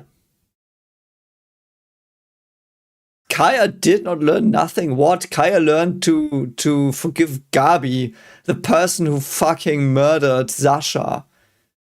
Like, what are you talking about? She's god tier. The whole Gabi storyline was god tier, and Kaya, as a child who didn't know much, like her interactions, like writing wise, Kaya's god tier. Her interaction with Gabi and Falk was god tier. Her interaction with Nicolo and Gabi's god tier. Like, what are you talking about? Writing-wise, Kaya's got you. If you say something different, I'm like, have you watched the anime? Like, you can make an argument for utter brilliance, I guess, but holy fuck. No, Kaya's utter brilliance and or got here. Like, if she's lower than that, like, roast it again. Seriously. Like, Kaya was the embodiment of the this disgust that the or like she was both a victim of the Malians and also was someone that was hurt by the Malians directly through Gabi. And she had every reason to hate them, and she forgave them. Like, holy fuck, how is that not got your writing? It was natural as well. So yeah, she learned more than Eren. I mean, almost everyone did. Kaya's better than Hanya. Yeah, no question asked. No question asked. Of course, Kaya's better than Hanya. Sorry, yes. Because Hanya had weaker scenes. The thing is, Kaya did not have a weak scene. Every scene Kaya was in, writing wise, was probably fucking. Why does she have to do more, Kikuano? She doesn't have to do more. Writing wise, she was better. Like, writing wise, she was just better. Hanya was not as consistently good as Kaya. Oh god, like. Hanya had weak moments. Kaya did not. Kaya, every moment she had, she started off as this little child, and her mother got eaten, and Sasha talked to her, and she realized she could pull through, setting in motion her arc for looking up to someone and stuff. So Armin's grandparent, you will see if you rewatch. Armin's grandparent encapsulates the themes of Wall Maria falling and what that meant for the people and the anime. So yeah, like, just because people don't have a lot of screen time, if a character has 3 lines, or like, let's say there is a character who has 10 lines that are actually brilliant and god tier. You know what? Fuck, I'm gonna do it now to see if I trigger you. Where is he? Characters at only 10 lines. Let me get to him. There he is. Let's do it. Let's do it right now. Let's do it right now, you know? That's what I think about characters and screen time. So, anyway, we will go to him. I will go to him after Kaya. So, but yeah. Like, Mr. Browse was transcendence. Mr. Browse was the only person who seemed to be the author's voice as well, directly. And he brought the strongest themes into the show, actually. And he was the only one that, next to Pig and Mother, did pose a solution. Did pose a solution to the fuck shit. Like, and the people who listened to him were better off in the end. So, yeah. Like, that's what I think about that, about screen time. Like, Mr. Browse had perhaps 5 minutes. 5 minutes of screen time. So, I don't give a shit. He was transcendent writing. Like, also he was, like, yeah, I can spoil you that as well. If we do the good and evil tier list, he is gonna be the most good person in the show. So, yeah. Nah, he's not above Evan, though. Kruger scene, which Kruger scene? Like, Kruger scene doesn't matter that much. It doesn't. What does Kruger matter compared to Kaya in the themes of the show?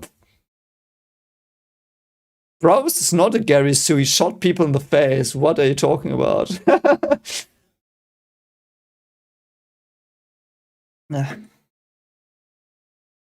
Yeah, he couple less than 3 mil. But yeah. Like Kaya scene, the Kaya Gabi arc is the most important thing of the show. For me. There's a lot of cool stuff. There is sci-fi, there is fantasy, but humanity-wise and what the message is, the sub-arc, I would call it, between Kaya, Gabi, Mr. Browse, Nicolo, and Sasha is the core of the show for me. And the baby that gets saved by the cliff, but yeah. Yeah, Kikuano, but the message was not as strong. The message to me that Kruger did deliver was not by no means as strong as the Browse message. The forest message is so fucking, like, I mean, it is Yggdrasil. The path is Yggdrasil. It's all about the forest and nature and escaping from it. That's the show, and he brought that into the show. So he's a god tier writing. So, yeah, anyway. We will go on to this dude that I don't know. Looks like a season 2 backdrop. Yeah, he might be important for the story, but he's not thematically as important as Kaya. So, um, yeah, he can say find a family, but I don't care. Like, yeah, it's cool. Like, Kruger's pretty high, but where's Kruger? Kruger's here. Kruger's very high, and he does deserve a spot, but Kaya deserves a lot more. So, yeah, that as well, Ratha Paul. The story is basically save the children and like both physically and mentally, and Kruger's not above Alma for me. Might be like if someone puts her above it, yes, I get it, but Alma is such an embodiment of what you shouldn't do to children. So it's okay if you hate Kaya. I don't. Kaya's the best one of the best characters. Keith, Keith, Keith.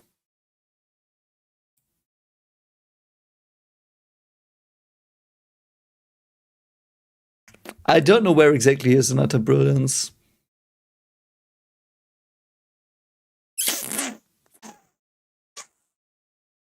Yeah, the moment Kaya shouts. Also, when Kaya sees Gabi, Sasha is. Yeah. Season 4 in my mind saved Connie, and he deserves this spot. So, yeah. Where is Keith exactly? Help me out a bit. It feels right to put him here. It was just intuitively, but. A physics gamer might have been, but for me, Eren is the ultimate embodiment of the child that wasn't safe, that gave in to all the shit that was in the world. So, yeah.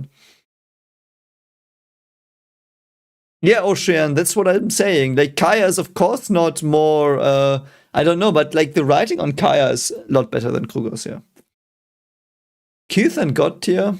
Intriguing. Yeah, I will think about that. Interesting thought. I'm unsure about Keith. His death was Magath being there when he died really made me salty. You saw that. If Magath hadn't been there for Keith's death, I would actually put him in God tier, but it was weird. Yeah, Keith is basically the Doctor Who quote, what is a good man without reward, without witness, without hope? Just doing good. That's Keith.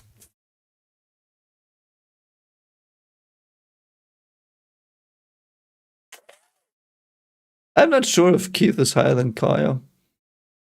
He might be. Hmm.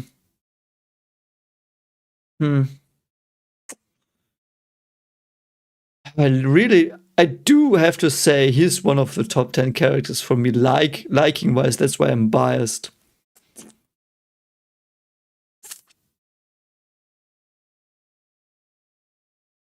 I wouldn't say 311 at the best characterization, but one of the best. I agree. If we would say that, yeah. Yeah, no, but the Magath keys was one of the moments that irked me most in the show.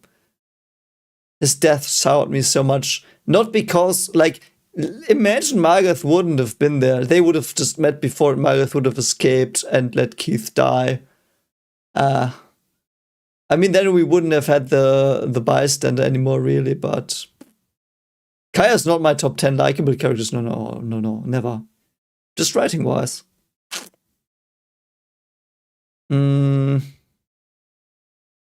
Yeah, you know what?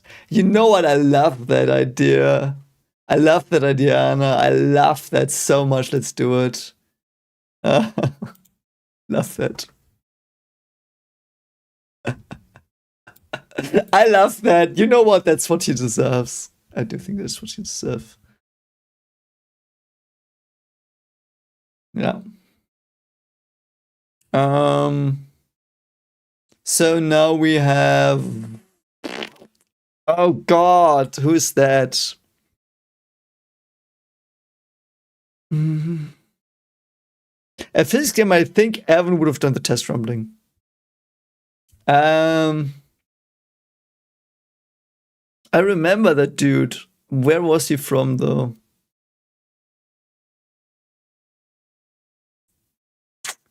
Where was he from?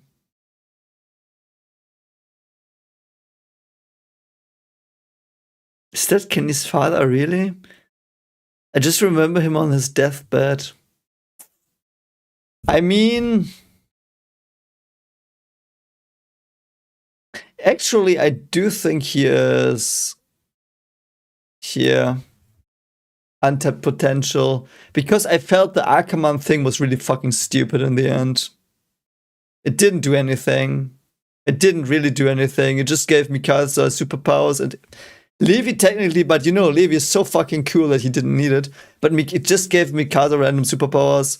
In the end, it never came up that they couldn't be controlled and stuff, really, in the story. I mean, it gave Kenny a way to be something special. But the father himself, the grandfather of Kenny, embodies a bit of this Ackerman idea itself, and I really fucking think it's stupid. Yeah. I would have loved Annie to like a swallow, and I know don't take that out of context, only when she's with Armin, of course. God, I'm sorry, don't clip this. But yeah, Annie should have swallowed Eren. Like that would have been so fucking funny. If I had the time, I would write a fanfic on that, but I have to write my book. I mean, it's almost done, but you know. Miriam, perhaps I will. Yeah, comically high. You know, your comment is like, I would like you 100 times if I could like comments. That's what I felt as well. Yeah, there was a clan or something, and yeah, and then Mikasa was the princess of the Asumabito woman, and she loved her or something too, but then she had. I'm sorry, it didn't work, and he's the embodiment of that. So anyway, Kenny, let's go, fucking go, man, Kenny, you god. Should he be higher, though? Should Kenny be higher? I need to, like, do you want me to watch You Know High? People have recommended it. I might do it on the side.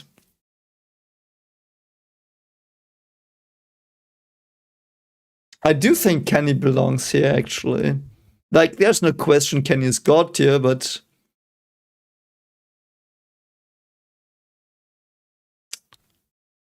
Is Kenny or Grisha is my question. That's my question.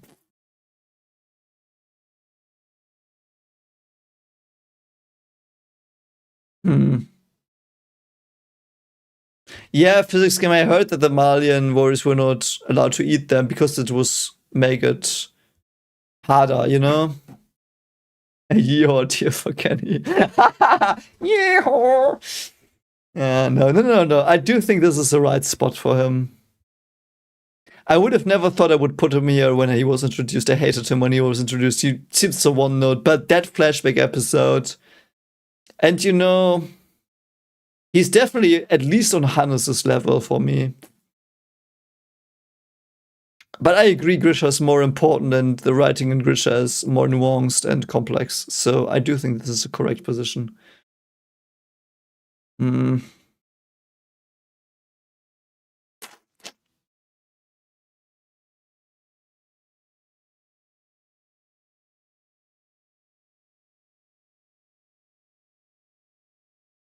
Armin's grandpa between Bertolt and Hannes. Yeah, I discussed it extensively because of the themes the writing brought. It is like this is a writing tier list, not character like in liking or good, or it's just how well like how the writing on them was and impacted the story. So that's why he's there. Is Kenny? Let's see Kenny or Bertolt. Kenny or Bertolt, what do you think? I do think Kenny is higher though. Yeah, Kenny is higher. He was clearer. And the twist it reveals and the Uri subplot or whatever you say that was a lot better.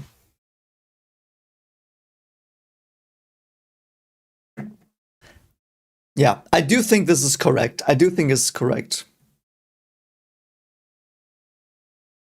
The Dragon thing is the most important question in everyone's life. I think it will change, and also if you write a story, that's the question you should ask about every character in the story.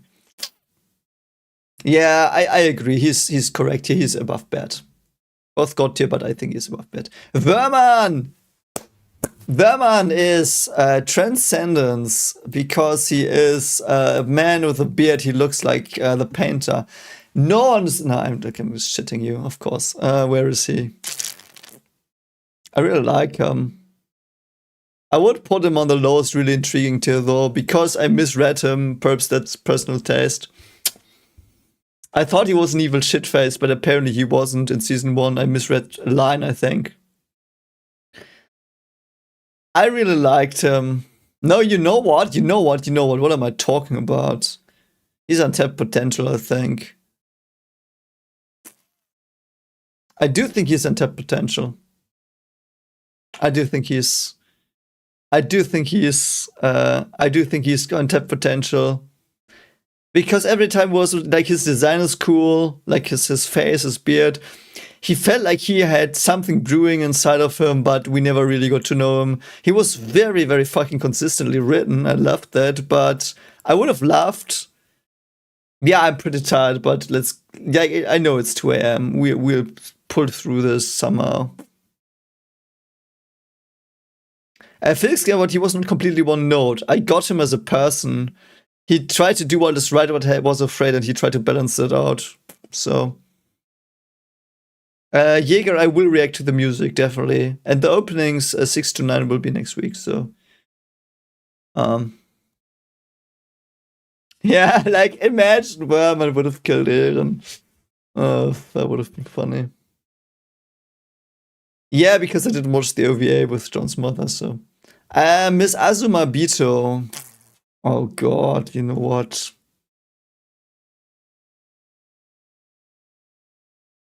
I will put her in untapped potential as well, I think. She was a pretty okay character, like, well developed. But because she's part of the Mikasa storyline as well, that never really got explored to the extent it should have been in my mind. Yeah, Verman with the Jägeris, I would have fucking loved that. Verman with the Jägeris would have elevated him a lot. Yeah. Yeah, in the rewatch, let's hope I will see John's mother. I don't know. I literally don't know who the fuck she is, so I do think she's untapped is okay. Because Mikasa was done dirty. I will say it here, so she's untapped. She was cool, I liked her. Like, every scene was like, interesting character, but I never felt like she got her to her potential. She wasn't great, I never got that feeling, so untapped potential, I think, is. Yeah. Who's this? This is one of the ding-dongs that Annie interrogated. Don't know.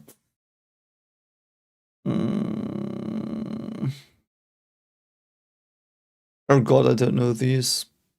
Something with L's or K's.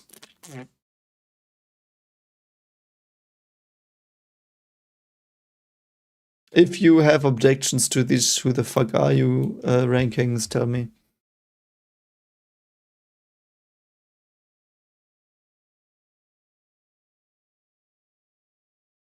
Yeah, Plan, I agree. There was like, it makes it even hurt even more that Azuma, like that Kiyomi was, yeah. Yeah, no, I didn't watch The Sun Visitor. I think that's the only thing I've never watched, so. No. Levy's mom. Yeah, who the fuck are you, seriously? Levy's mom didn't get enough stream time. Yeah. I don't know. Like, all of these, I do think who the fuck are you is pretty okay. Yeah, I don't care that she's Levy's mom. I don't care. Levy's mom was like in 2 less stuff.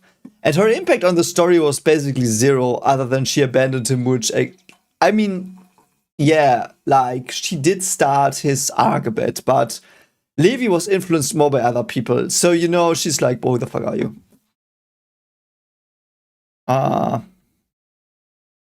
Mia, I did not watch the OVA with her. So, Kucha. She's Kucha.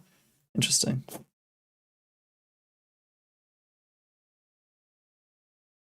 Yeah, I will read the last chapter one day, but not, yeah. Louder to see. That's Latin. I don't know why that's Latin name. Kuchel. Yeah, she's called Kuchel. I remember. She's called Kuchel, but who the fuck are you? You know what? Actually, If it's Kuchel, I know that I think about it, she's probably here actually. Kuchel is here.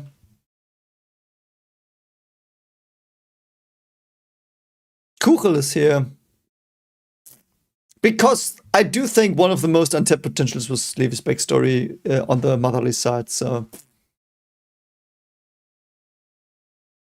Yeah, I know Fallon is in no regrets, but he actually, I didn't care for him. I didn't remember him. I remember Levi's two dudes, but.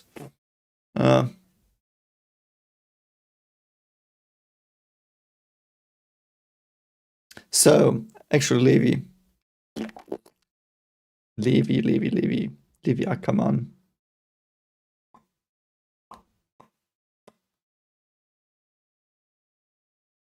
Levi.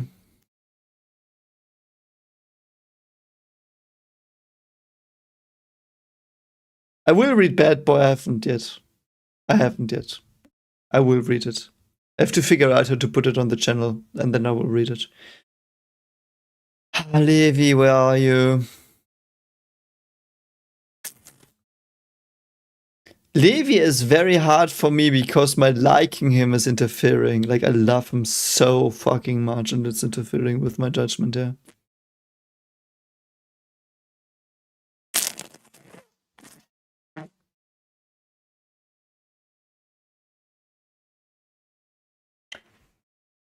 I do think I know where I would put him, but I'm unsure.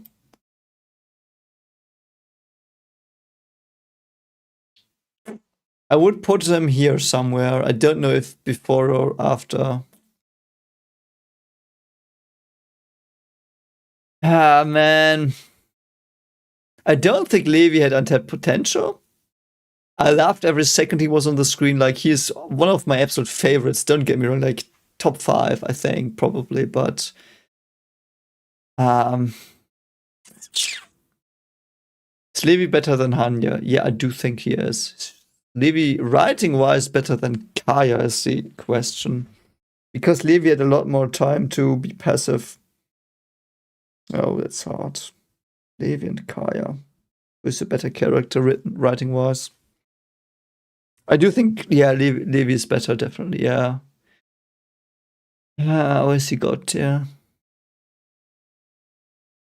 I'd never get this depth from him than with Erwin, for example, because, I don't know, it wasn't addressed that much.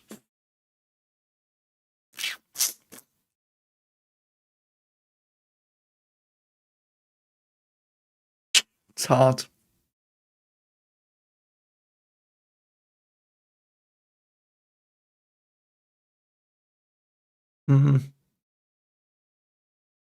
Yeah, after Evan's final order, he did get static, but I never felt that it was untapped potential. He could have died and it was okay.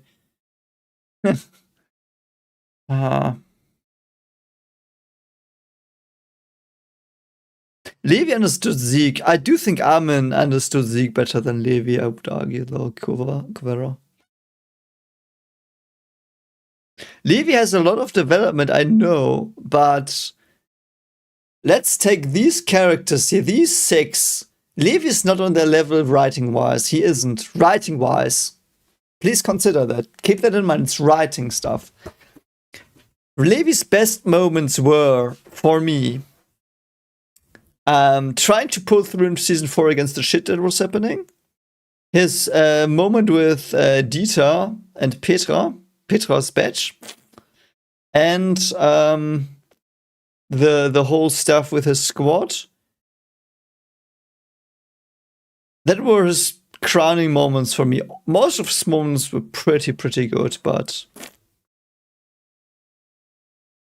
of course Levi would have killed Zeke if he understood him, because it was like Zeke killed all the people he loved. If you say Levi would have not killed Zeke, then Eren shouldn't have done the rumbling. Seriously, like, but yeah.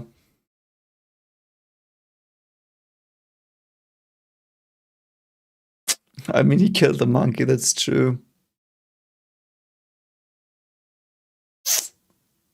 The thing is with Levi in season 4, you feel he's like all the time like, fuck you, Eren already, which I love. And when he gets taken out, Like, he gets taken out and isn't ruined as a character, so he stays that way. So yeah, I do think this is correct for me. I do think this is correct. Another one with an L. I don't remember you. This isn't Luis, right?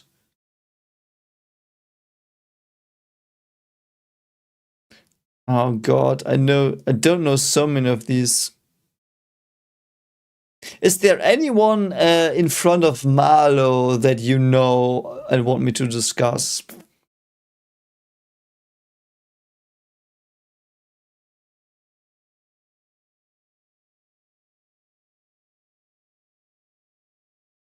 I do agree Levi saw through Zeke, but Amin still understood him more. But yeah, it's beside the point.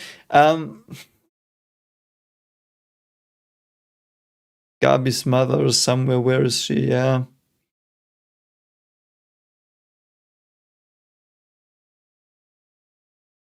Marco's there. Where?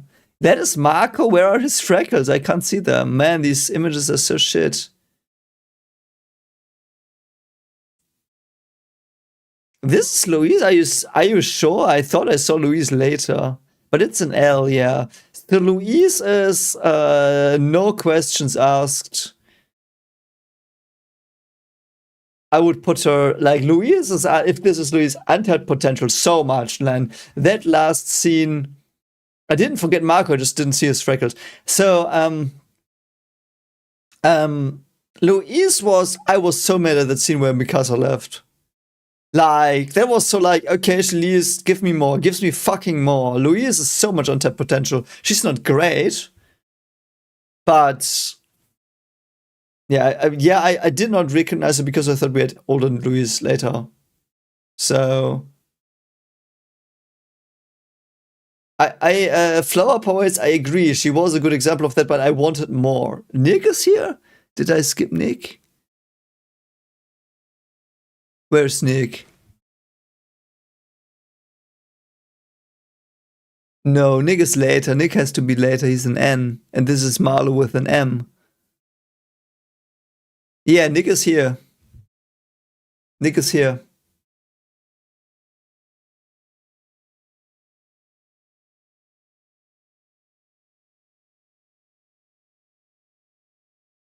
Yeah, that's so stupid. Louise is in two of my most hated scenes, actually, if I now think about it more. The scarf scene with Mikasa was fucking stupid. I hated it. Like, you could argue it was in character with Mikasa not saying something, but I really needed Mikasa to do more. Like, Mikasa didn't do enough in the anime. Then, like, as one of the three main characters, she really fucking didn't do enough. And there was a scene she could have done something she didn't. And the other scene was where Mikasa saves her, where the fucking stupid music is playing when Pixel dies. I hate it. I know you all liked it. I just hate it still. So, yeah. Oh, that's Marcel. Yeah, okay. So I'm going ahead of myself. So could you confirm these two ding dongs? This is, I do think, someone from earlier seasons that fought and died. So. Physics gamer Flegel is already here. Flegel is really intriguing, very high.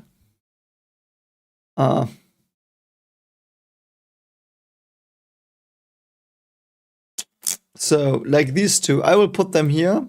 Someone with sheets. Does anyone know who these people are? Yeah, the killer, man. Like, I think that's my most hated scene in the anime. The Let's All Fight the Titans again. Lin, I don't know who Lin is. I don't remember her. I do think she is one of the people. Isn't she one present when Reiner's revealed? Mikasa.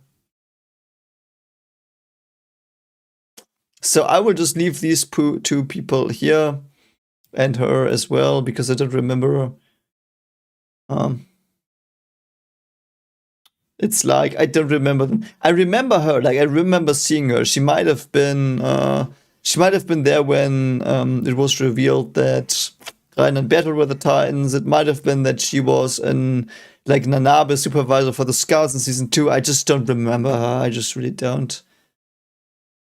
She was scared of Nanabe. Yeah, I do think she was one of the instructors, so to speak, in season 2 in the beginning, but yeah. Marcel.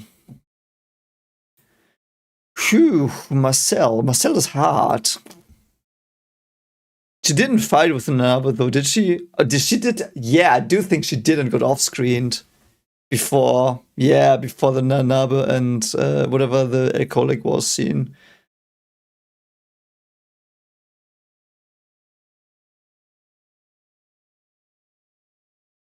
Yeah, okay. So Marcel.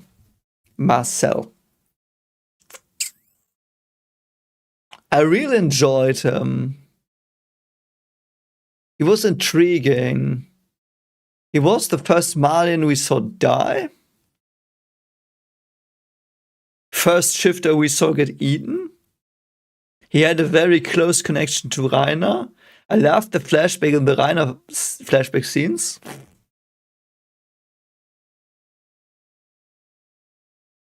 He's around here. I do. No. Sorry. He is a bit like Frida, though, right? He only in flashbacks has some cool character development. I like him more than Frida, though. But Dina has the Smiling Titan, so he's not a buffer, I think, for me. But yeah. Parade's female Titan would have been probably Sasha. Yeah. So I do think Marcel here is okay. I do think that's right. I do think that's actually very, very in line with what I think, because he's like Frida but better, because he's got more character, but Dina has the Smiling Titan, is a bit more mysterious. But I do think you could put him higher. So yeah. Marco. Okay, let's go to Marco.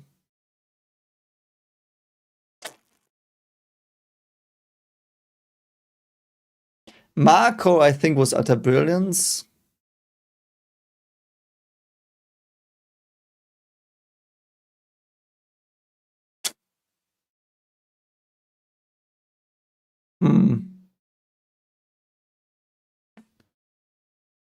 Marcel or Alma?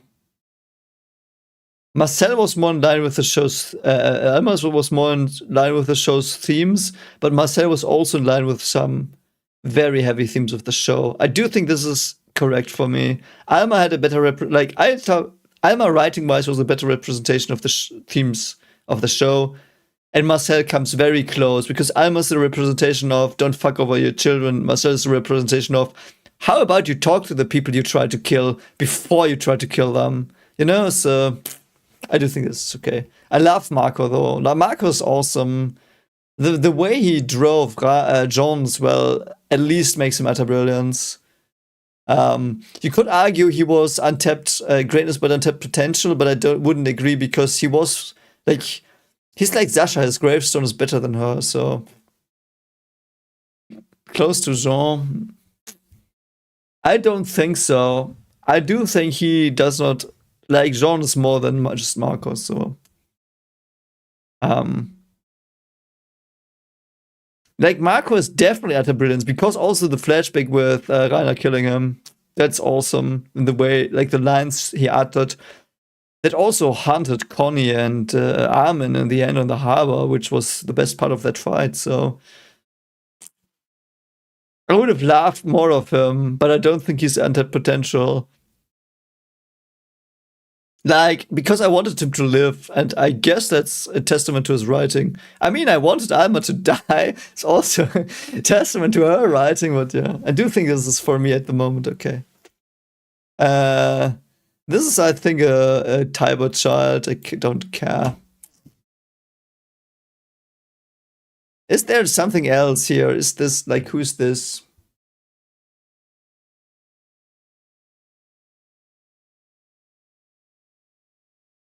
Annie should have been here, but she's down here because some idiot forgot to put her in, I guess. Not me, I just took the list, but yeah. Is that Maria? Might be actually Maria. I do think Who the Fuck Are You still fits because, no, you know what? She's untapped potential. If it's Maria, let's to put Maria, Xena, and Rose in untapped potential. There could have been a bit more because it was like 2 screens where they were shown statically, one crying over Ymir's dead body, one them eating her. And we never really understood why Ymir, King Fritz, chose them and loved them so much that there was so much untapped potential with Maria, Xena, and Rosa. Xena would be an S, so she's this. Yeah, I see her blood when she eats her mother. Oh god, that sounds so wrong. Rosa should be somewhere as well. Where's Rosa? This is Ymir. She should be. Where is she?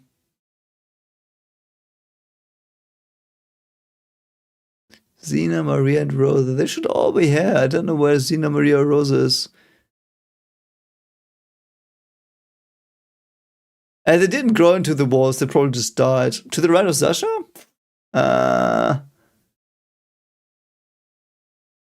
Where is Sasha?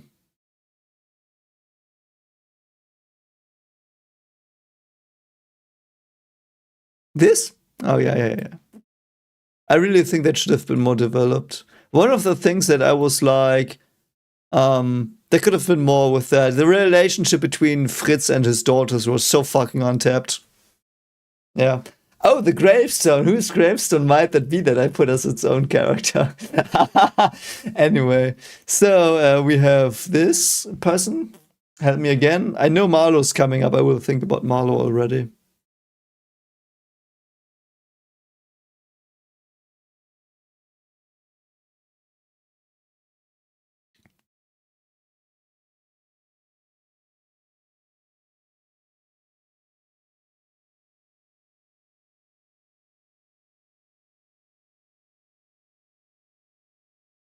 Yeah, I mean, I know that's Kikwano, that's how the Titans were born, but it was never really stated, at least not in the anime, so I can't. You know, it's like, I don't know who that is. Let's just get away with that person. Marlo. Marlene, team leader. Yeah, I don't even know who Marlene is.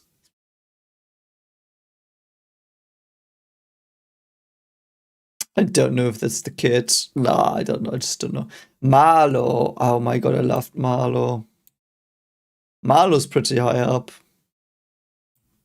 I do think he belongs with Marco, actually. Perhaps he's lower, though. Is he lower?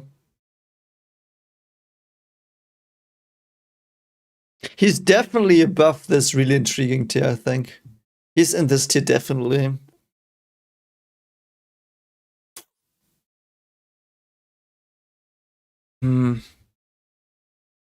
Marlo or Marco? Interesting. Writing wise, though, we have to keep that in mind. Writing wise, is Marlo or Marco? I do think Marco's a bit higher.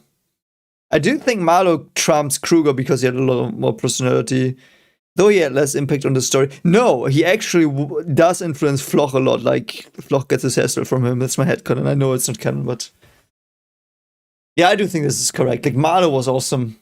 I loved Marlo so much. And I loved that when he was introduced, he seemed to be a side dude. So, better representative of a horse, Marlo or Jean. Yeah, Jean. Nah, but jokes aside, I do think he belongs in Utter Brilliance, but I do think Marco's a bit more impactful because he drove John a lot more.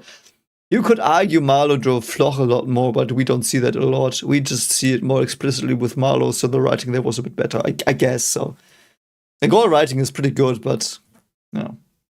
Xaver's son. Oh god. And where's his mother? Is this Xaver's family here? Can you confirm that? Or am I tripping? Let me see where Xvazer is.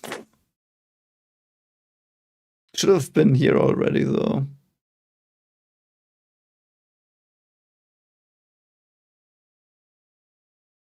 Where's Xaver? Mr. Xaver. Is this dude? Can't see him. Oh, it's Connie's siblings, might be. But you said Connie's mother was already coming up. Yeah, this might be Connie's family here, right? Is this Connie's family here, all of these? These here?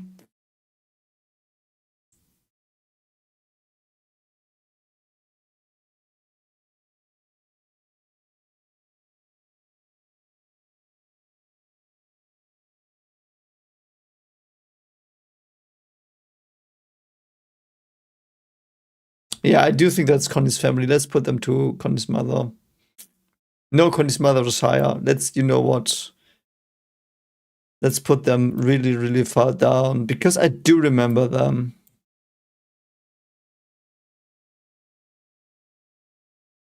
Yeah, okay.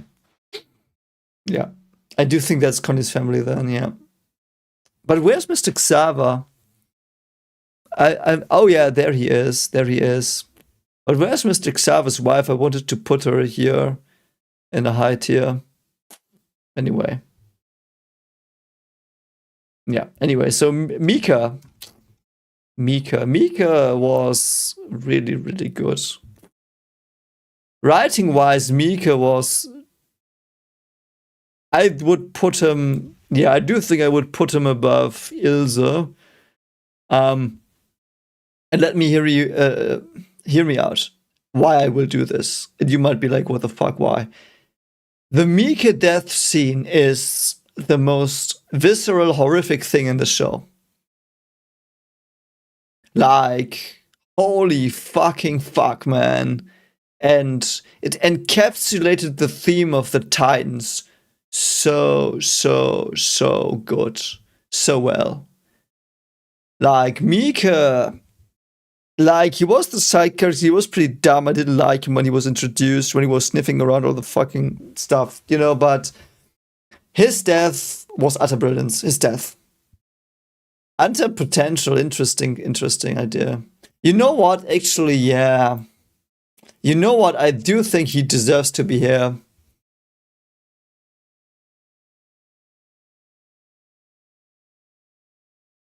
Huh. Yeah, if someone saved Evan, I didn't remember, so yeah. I do think that's fair to put Misha here. I do think that's fair.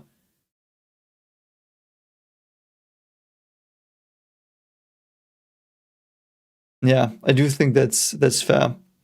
More than Nanabe, greatness, like the death scene was godlike, but we didn't know enough about him before, I think. I feel he was underdeveloped. Yeah, okay.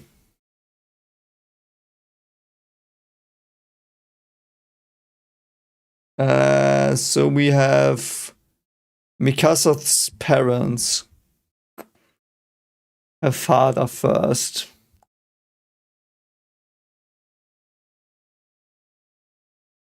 Yeah, Spooky Ammo, that's the problem. That's why I think he's untapped. Like his death was clearly the worst death in the show to me, but yeah.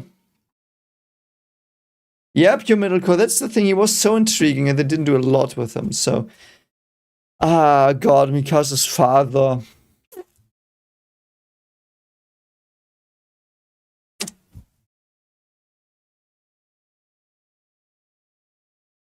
Yeah. Untapped. Oh, sorry. Because it's the Ackerman stuff, they're lower than Kiyomo, whatever she's called, because obviously she had more screen time. Yeah, I do think it's around like there's the Mikasa stuff. Yeah, we'll just put it here. The Mikasa Ackerman backstory stuff. I will just put it here. So, yeah. Mikasa. Okay, are you ready for Mikasa? Oh, Mina Carolina's coming next. So. I don't think they just existed because they drove Mikasa, but I do feel Mikasa also doesn't think about them so much. Like we had this, yeah, that's what I think. Not enough characterization. That's why I think untapped potential. They were Ackermans, they were Mikasa's parents. She looked up to them. They taught her stuff, and so, oh God. But the dad, didn't he have something going on as well? Wasn't he from some clan or something? I don't care. I do think both, because I do think both parents should have an equal role in the person's life. So yeah, I do think they are both untapped. I do think that what I would agree with is the mother was more interesting than him. So yeah, yeah, yeah. So Mikasa.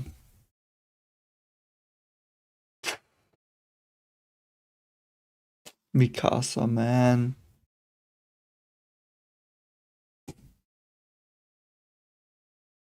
I am torn between two things, but I will put her. I will put her here. I will put her here. Man, Mikasa. Because I do think Mikasa made me madder than Historia. Because you know what the problem. So Mikasa. Here's my character analysis of Mikasa. Mikasa's start in the show was utter brilliance. God tier writing. I loved that. Like Mikasa was so fucking good in the first 8 episodes. I was like, man, I love this main character. Holy fuck, she's gonna rock. And then she stopped. She stopped developing. And they actively fucking stopped her developing in scenes. I remember there was the scene in, I do think it's 3:10, no, 3:8.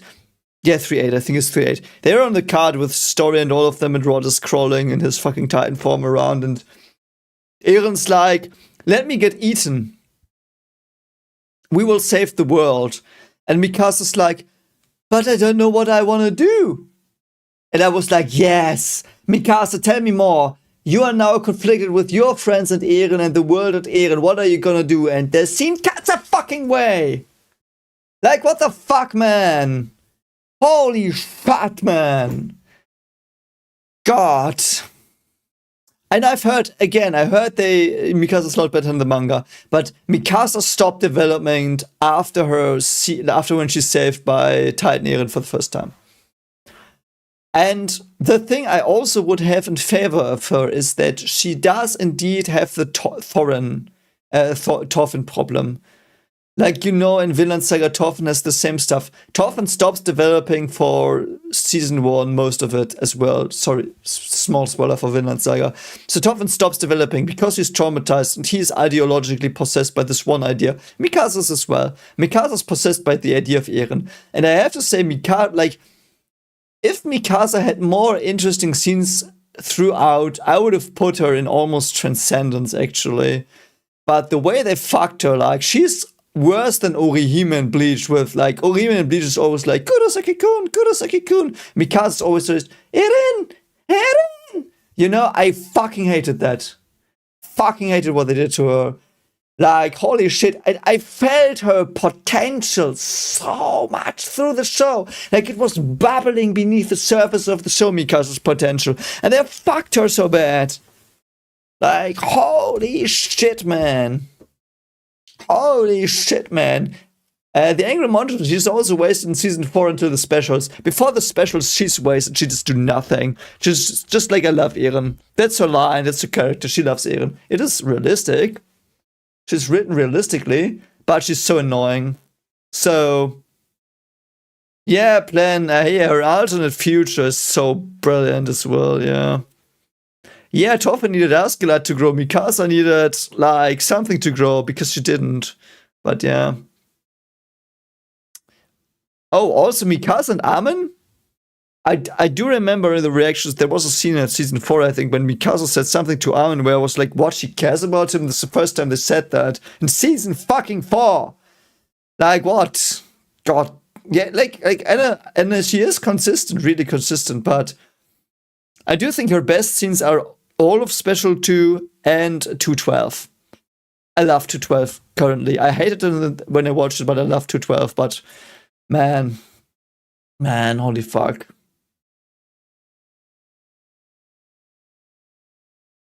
I mean, Mikasa doesn't even subvert the shonen. She loves the, like, Mikasa is Sakura from Mikasa is what Sakura in Naruto would have been if she would actually have been some power. 1-to-1 almost.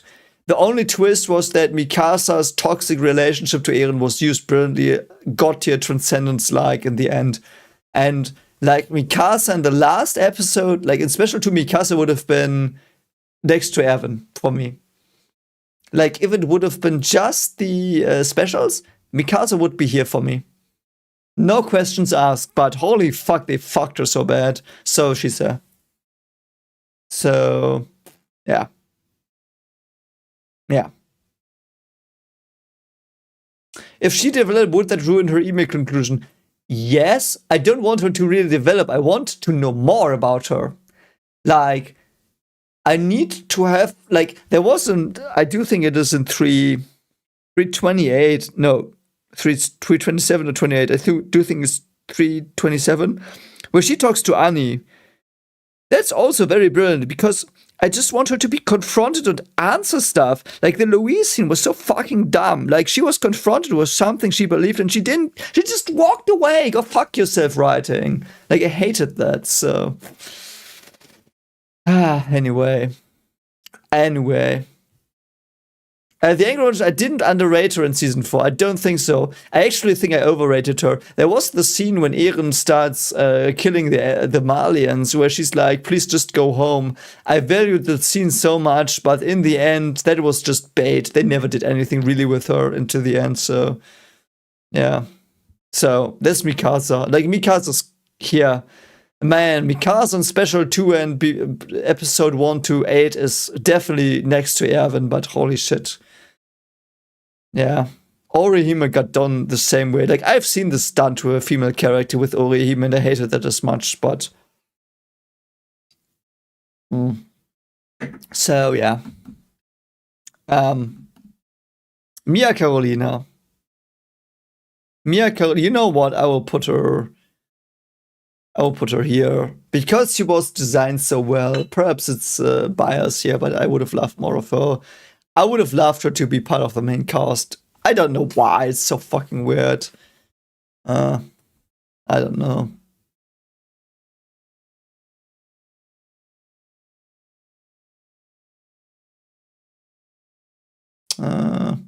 Yeah, so.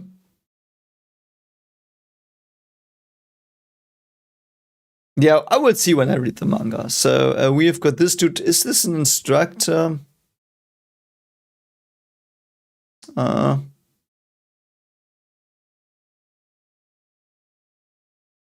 Like, is this an instructor? I will just put him. I do think it's an instructor. Mobleed.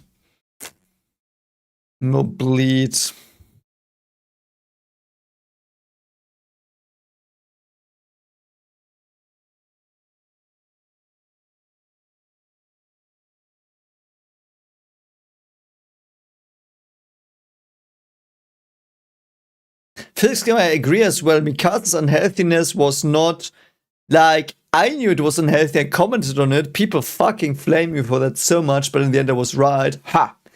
You know, but yeah, I agree. She should have, like, that should have been made clear a lot more as well. So, yeah. Mobleed God. Nah, he's not God. Like, in my heart, he's God. But, yeah, I do think this is correct for him. I do think Mobleed is... I loved Mobleed's impact, but when he died, it was just so short, and Dieter had a lot more stuff to do. You know?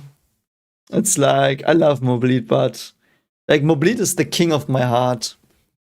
Like, Mobleed is an awesome, beautiful character, but writing-wise, I do think he did about the same impact that Dieter did. Yeah. I don't know who Foes is, but Polar Treatise is below Eren to me, so... Reiner's not here yet, yeah. Mobleed is not only comic relief, though. Like, he is passionate... He is loyal to Hanya, and he even saves her life and gives his own. Like, he's a true scout, one of the true scouts. So, yeah. The woman that got her arm back. Oh, God. Oh, you don't see it. Woman who got her arm back. I laughed that, though. I actually do think I would put it a bit below Mikasa's assailants.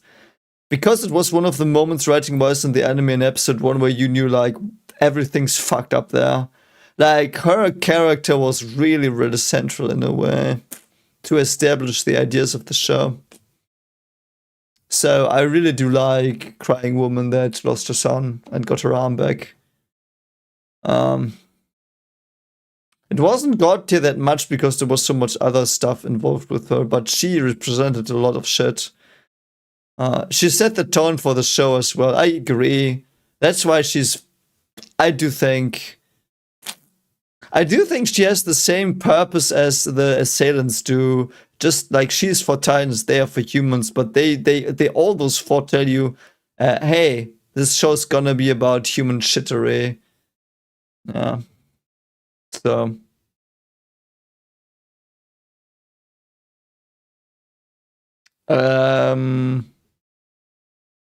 But that's not Reiner, is it? No, Reiner comes later. Who's that? Who's this dude who rides?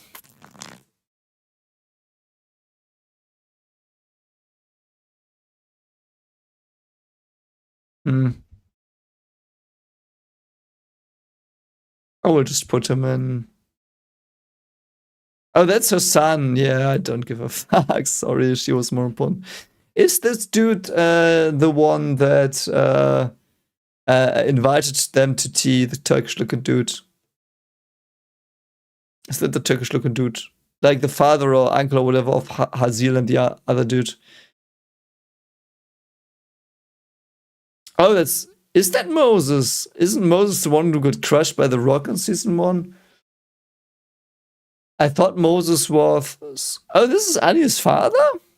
This is Annie's father. He looks so different. That's so weird. Oh my god, he looked so different. Annie's father, man.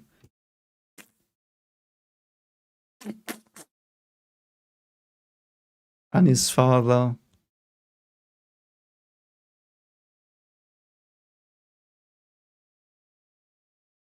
I would put Annie's father with... No, he did not have untapped potential.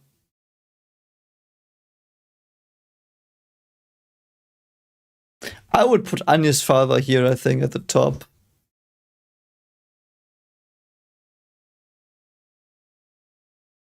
Yeah, like the Mikasa worry about Eren. I mean, that's the sign of the toxic relationship. The problem was that it was only resolved in the last episode, and it had like 80 episodes, the anime, so, you know, a lot of staleness. So.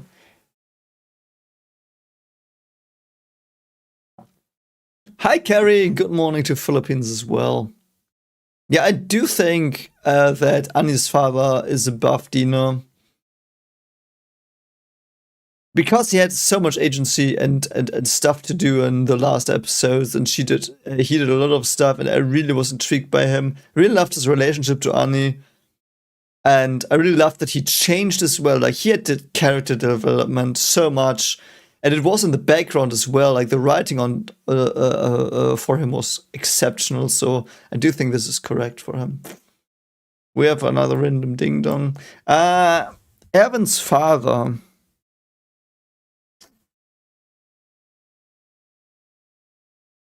Evan's father is...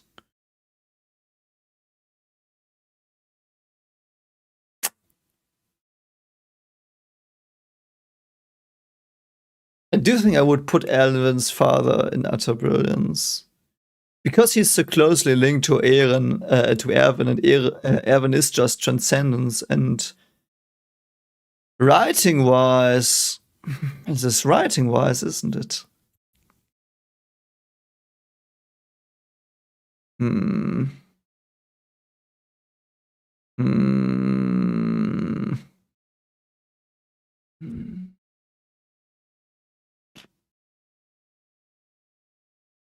I actually do think he pairs well with Armin's grandfather, and that the themes he encapsulates are so fucking heavy and brilliantly done. Yeah. I did not have emotional reactions to him as I did have to Armin's grandfather, but he is one of the... Like, there are sometimes characters like Armin's grandfather that encapsulate themes really, really heavily, and I do think he does. So I do think Evan's father is definitely up here. Did he even have a line? I don't know.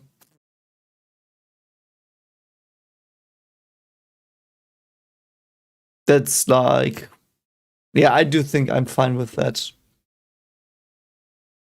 I would put I do think I would put Harness above him here. But yeah, like it's close because like the problem is in quotation marks he's linked to Erwin so much, and Erwin is just transcendence. So yeah, we have this dude.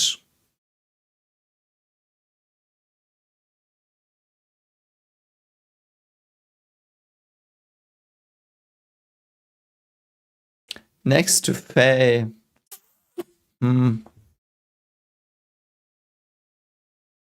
He felt a lot more like a character than Faye, though, a lot more, because Faye was a child and children are not that developed, so to speak, in stories and reality. So I do think he is better, so to speak, writing wise, a lot better.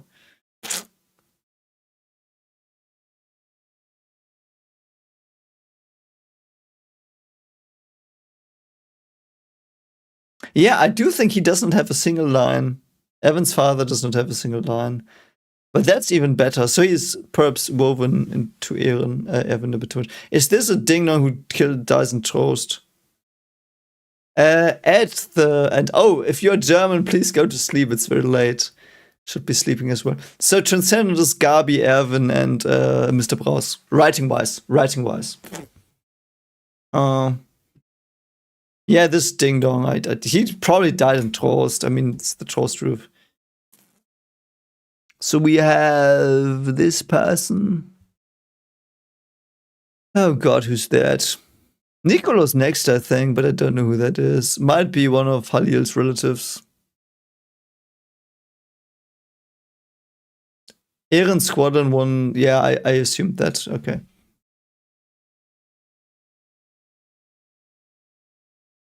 Yeah, it is almost 3 a.m. with me as well. So, oh man, we do have some bangers though. Rainer and Uri and Charles Darwin Titan and Pixel Sunny. Yeah, so. Yeah, good night, Miriam. Oh, it's the lady from Namibia. Yeah, I don't remember. It might be a guest of Willy. Nicolo. I mean, Nicolo is clearly utter brilliance, but where?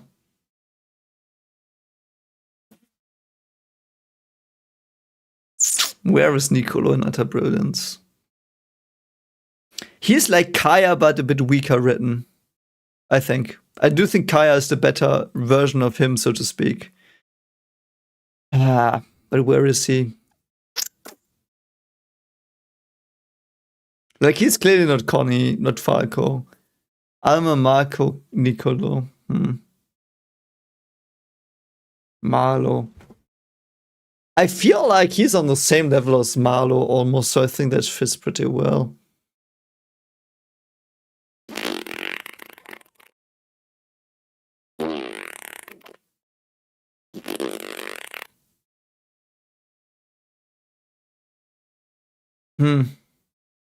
Is Nicolo or Marlo? Oh man. Nicolo or Marlo? That's a good question.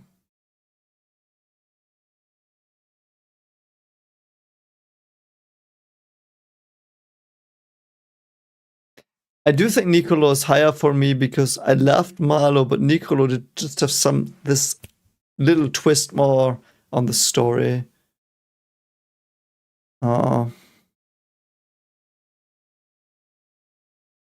Yeah, I do think he's got there. I do think he's got there as well. So, random attendant of Wilbur's dinner, Pastor Nick. Pastor Nick.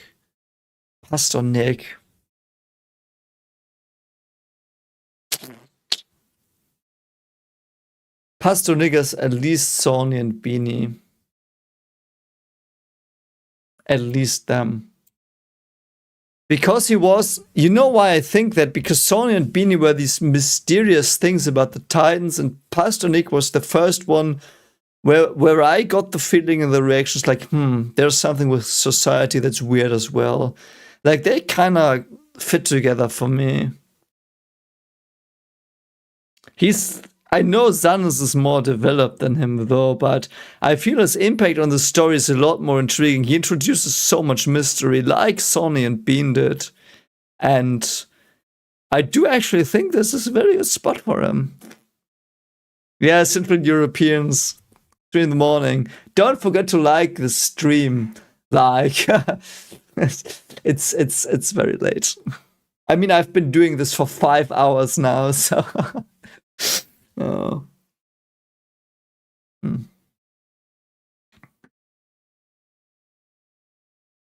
Also, when Hanya tried to threatening him with death, I love that scene. So.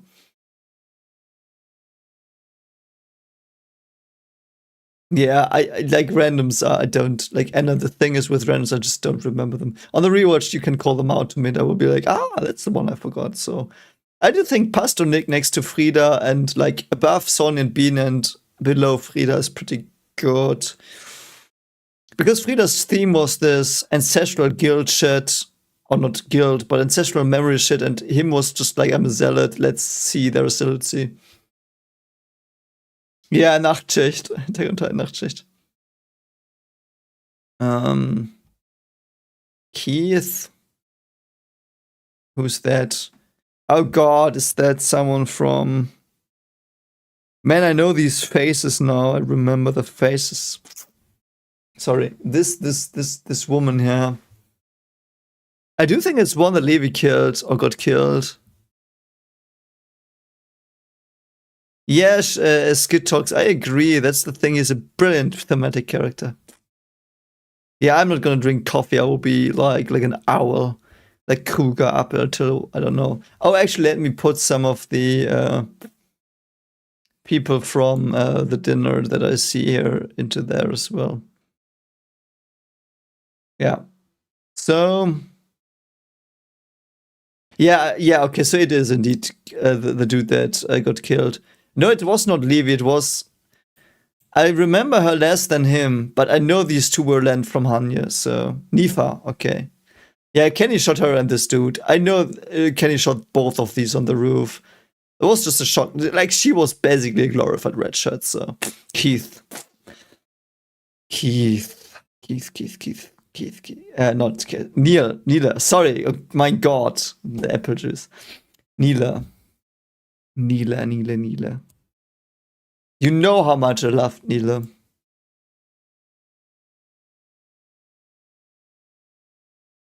That would be my intuition. Let me think about it.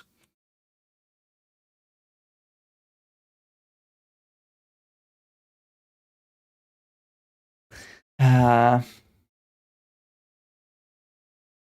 wouldn't have ever thought, actually, to put him this fucking high when I watched season 1. Neela.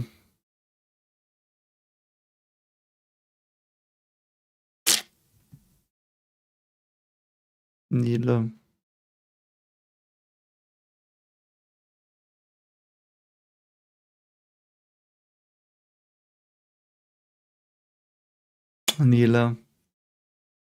I actually do think this is my rating of him. Because that scene where he saves Gabi and then him going into a Titan, and he had a family, he did work in the coup, a lot. He had a great personality. Like, he was against Erwin, but he was also, when he was presented with facts, he changed his mind, which was very important. So, yeah, and Gabi shooting him also drove the plot so much as well. You know what? I do think... Oh no, now I remember he was the one that drove the Kaya plot as well. Is he got here? I do think in my... If I look at this a bit more objectively, he is not God tier, but in my personal ranking, he is God tier.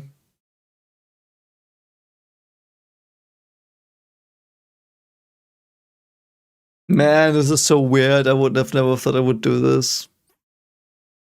But you know why? What I just realized? He's one of the few people like Mr. Browse in the show that indeed does change and hope for the better and try to talk to the enemy and help them and disregard the circle of hatred. He's like Kaya. No, you know, Kaya's a bit higher because she had to develop through it, but he is similar to Kaya in that regard as well.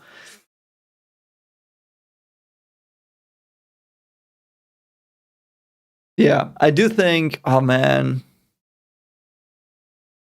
that is why, yeah, with Neil there's so much stuff. I could put Neil in bystander as well to honor him. But he wasn't a bystander. Though you know what? I do think he deserves this. I do think he deserves this. I do think bystander is exactly the thing he deserves. Because he was, like, in the end, no one will remember him. In the end, he was just the dumb titan that charged Kaya. But I do think he's on the level of Keith, actually. I do think either of them deserve their own level. Because both started out as characters in the background where you were like, okay, these are characters, and they all both, like, their development and driving the story and its themes forward was beyond fucking brilliant. You know what? They deserve this as well. Do they? I don't know. Let's not be rationally hasty here. But I do think they at least deserve this. Like, I'm unsure, but you know what I mean? Like, those two, I do think Keith and Neela had similar, though different, of course, in context developments, but they were both on the same level, I feel. Keith a bit higher, but both very close. So I do think that is fair for Neela. We've got someone who is sleeping, I don't care. Ooh, Onyekoporo. This is Onyekoporo, right? Onyekoporo.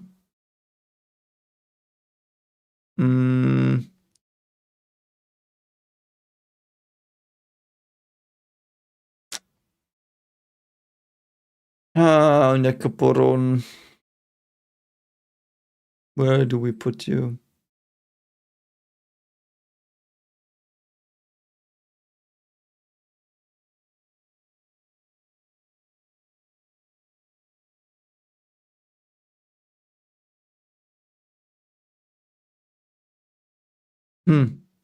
I do think this is about right. No, I do think he should be higher, actually, should he? Because the thing is, you know what I just realized? At this point here, at the Sonny Bean and Nick tier type, it starts to get that characters start to really embody the thematics of the show more. And he does. I do think he does.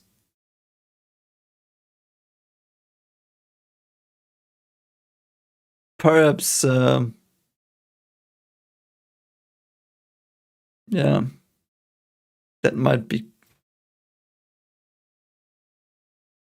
It's hard. It's hard. Like, I love Onyekoporo. I really do love him. He would be higher if I would rank this on liking people. A lot higher. But I do think. No, you know what? I do think my initial idea was okay for me. Yeah, I do think this is it. Yeah. Because he embodies this idea a bit of, yeah, so we are kneeling in front of you, Floch, but we didn't do anything really. Like, we helped you and you're gonna shoot us. Are you, like, what are you doing? Like, Onyekoporo had many themes that perhaps he's even greatness untapped potential, actually. What do you say to that? Is Onyekoporo greatness untapped potential? I do feel like the points he stood for were made, so I don't think so. Yeah, I do think I will let him be here. The dude from Levi score that just tongue?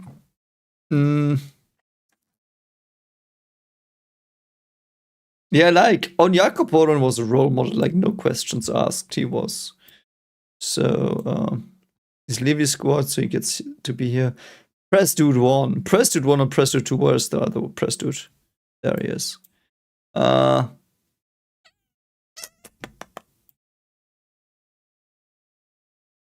They were pretty interesting. I like the themes of the press and the manipulation and propaganda stuff. Are they higher though? Like, they are more themes than characters, I feel. I actually would put them here as writing wise, actually. A bit below the mother of Moses. But they started some really heavy, like they encapsulated some themes in season 3, and again a bit in season 4. But in the end, they were more like themes embodied in characters than characters embodying themes. You know what I mean? So, yeah. Yeah. I do think this is also right for the press dudes. Don't remember you. Are you Levi Squad? If this dude is Levi Squad, tell me. Petra is...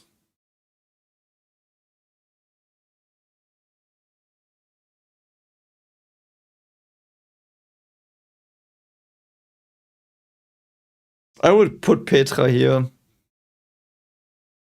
Moses Brown, yeah, I don't even know who that is. I mean, it's a relative of Reiners, but whatever. Petra is, for me, the outstanding Levi team scout. People have told me that she was engaged with Levi. There is no evidence in the anime, though. I've thought about it, but it's a nice sentiment. Like, in my headcanon, they are engaged or were engaged, which makes it brilliant. Yeah, she's waifu tier, like definitely waifu tier. But you know, I do think she is the standout Levi Squad member that had more development, and because her relationship with Levi and the Dita scene as well, where her thing got sacrificed to save them. Petra is really intriguing. Like, Petra deserves the spot, I think. And she made me cry, so. Random dude.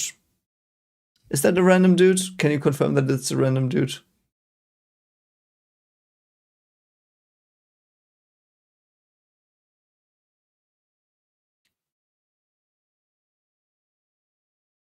I'm actually looking through the stuff. Yeah.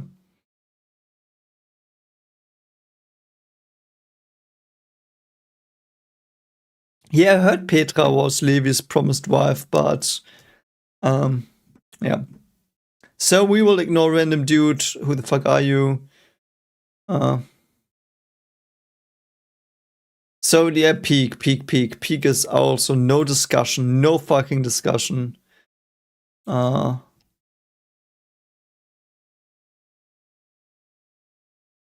Peak is here. Peak is here. I so love Peak. I love her so much, but she just does stuff. She is, without a doubt, to me, the most intelligent character in the show.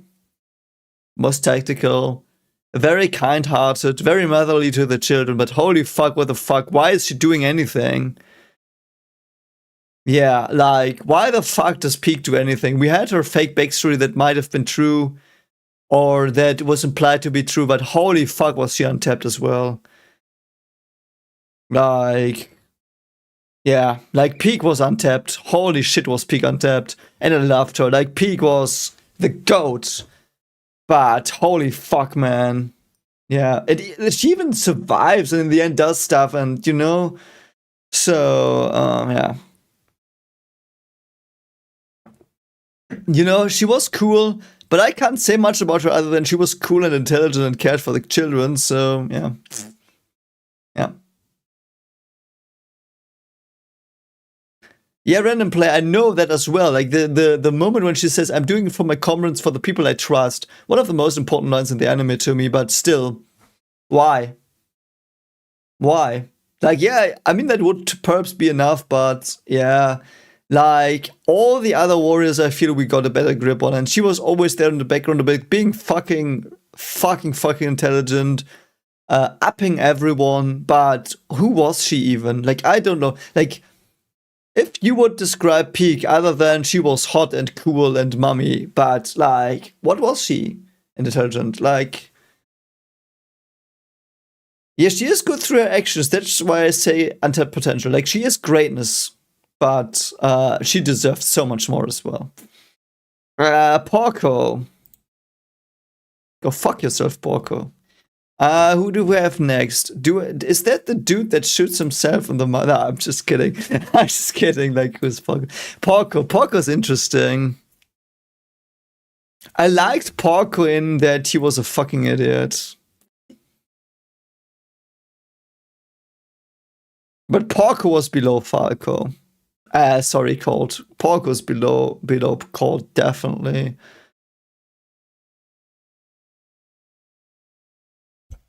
I do think this is okay. Like, he was a bit better than Des, but he was really a no-name character.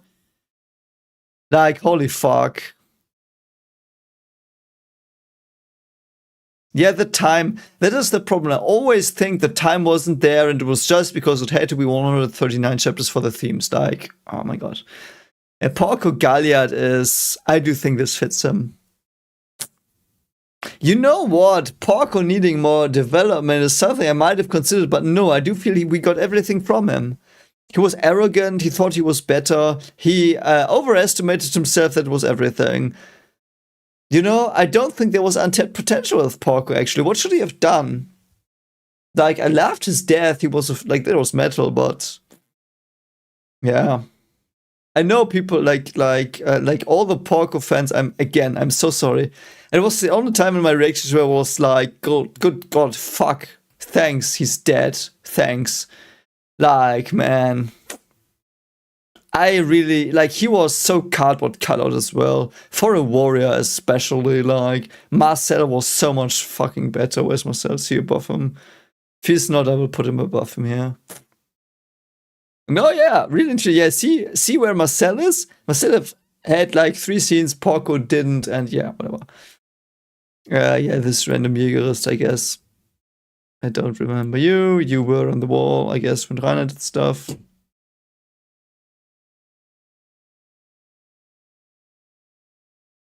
I don't remember this dude.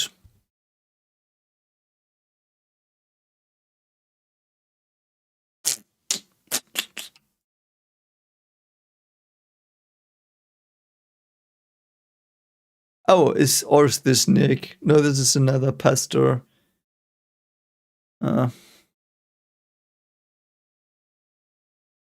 Reiner's dad? Really? Reiner's dad was...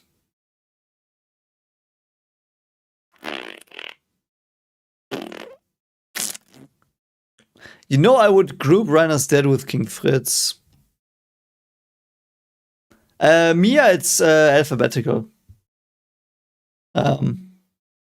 I do think Reiner's dad is like King Fritz in that he's just a story device, but less impactful, so I put him... Like, it's okay. Like, it was harrowing seeing him reject him, but... Okay, so... Rainer.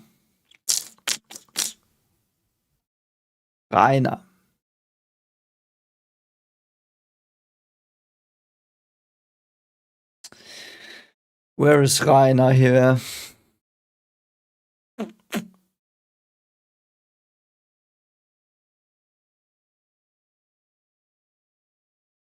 I actually do think Rainer should be here.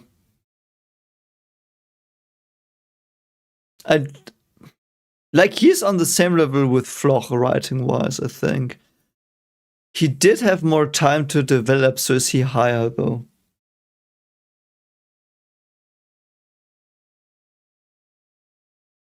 Is Rainer higher than Floch?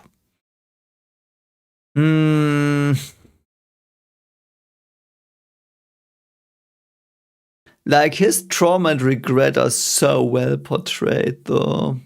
His inner struggles.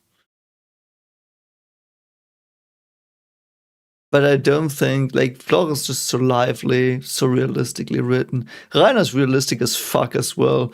Like, his disorders, this mental disorders is so fucking good. So well portrayed. Though, by the way, I just realized his schizophrenia or split personality. No, it's split personality. His split personality disorder is never brought up again. Like, they never did anything with that. So I would say he's below Floch because of that. And the thing is also with Reiner, he becomes pretty static in parts. Like, Reiner is like character development, static. Character development, static. Like, every time there's character development, it's like really big and thematic and awesome, but yeah,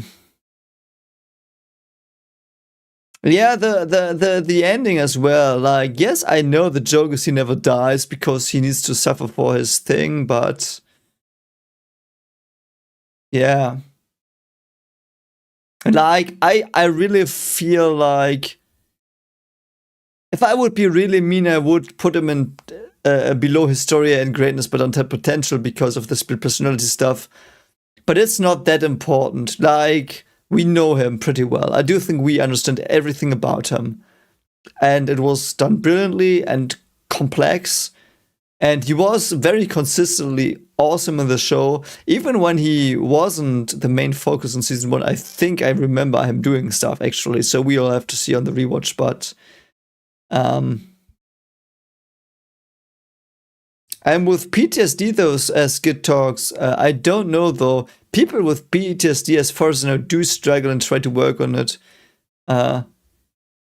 Some people watching my reactions, especially to Vinland Saga, did say they have PTSD, like because they were stationed in wars and war zones, and they were like, "It's still there, but I still I try to work through it and stuff." So I do believe you try to do that. It's what I know from the literature as well. And Rainer does not, and it is realistic, but it's like, I do just think Floch is a bit more realistic than Rainer. They're both very, very, very, very close. Very close. Very close. So, no, Thomas Wagner is not been ranked. He will be in a moment, I guess. So I do think this is actually what I think. But, like, he is definitely standout character writing was. Like, really, really, really high. This is Pixis' 8 or Vermon's 8. Definitely untapped potential. But where? I would actually put her on the same level as Traute here. Yeah, by the way, as well, Physics Gamer, the epilogue fucked Rainer. Like, what was that? Again, I really would criticize the chapter limit Isayama put on himself. Just because it's a cool number, don't make your story do something else. Yeah. So, yeah, but I do think that I don't remember her name. I do think it was something Japanese, but she's a bit below Traute, I think. So,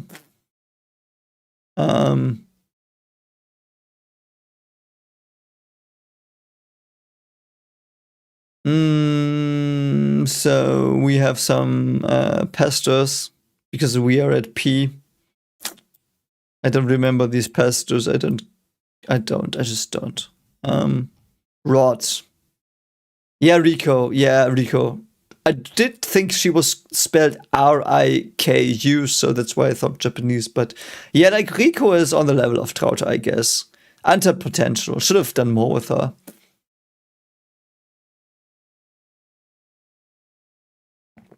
Rod's dead? This is Rod's dad. Yeah, I see. I don't remember him, so yeah. Rod Rice. Rod Rice.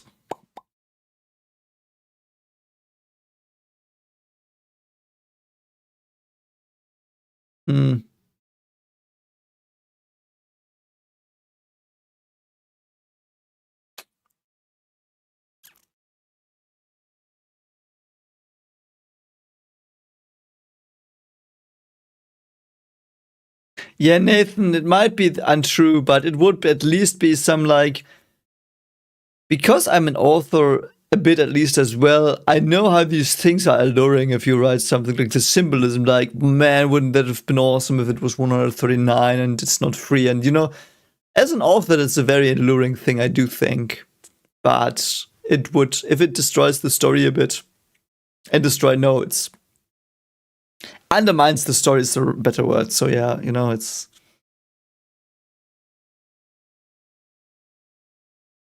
Yeah, like Rico, man, Rico's so untapped as well. That's why, yeah. Actually, now that you mentioned that theme of hers, I do think she's more than Traute, but yeah.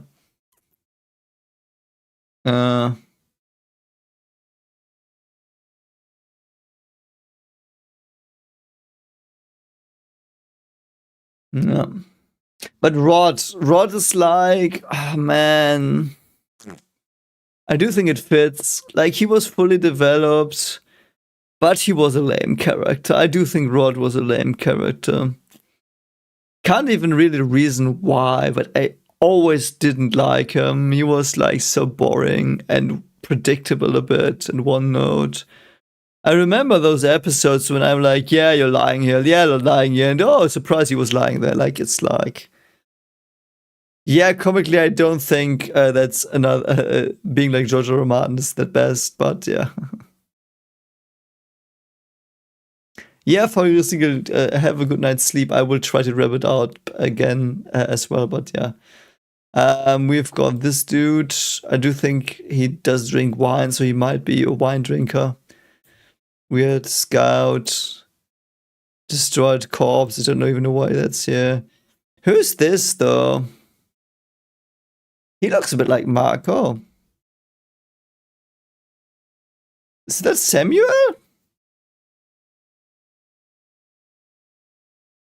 Yeah, Rod's Titan form was crazy, but yeah. This isn't Samuel, right? Was this Samuel? No. Is this Samuel? Is this really Samuel?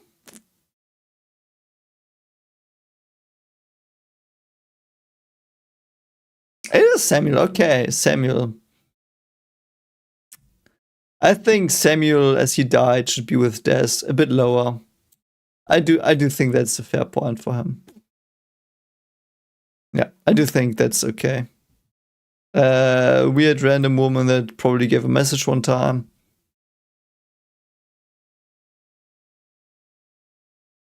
Yeah, okay. So, Sasha. Sasha. Sasha.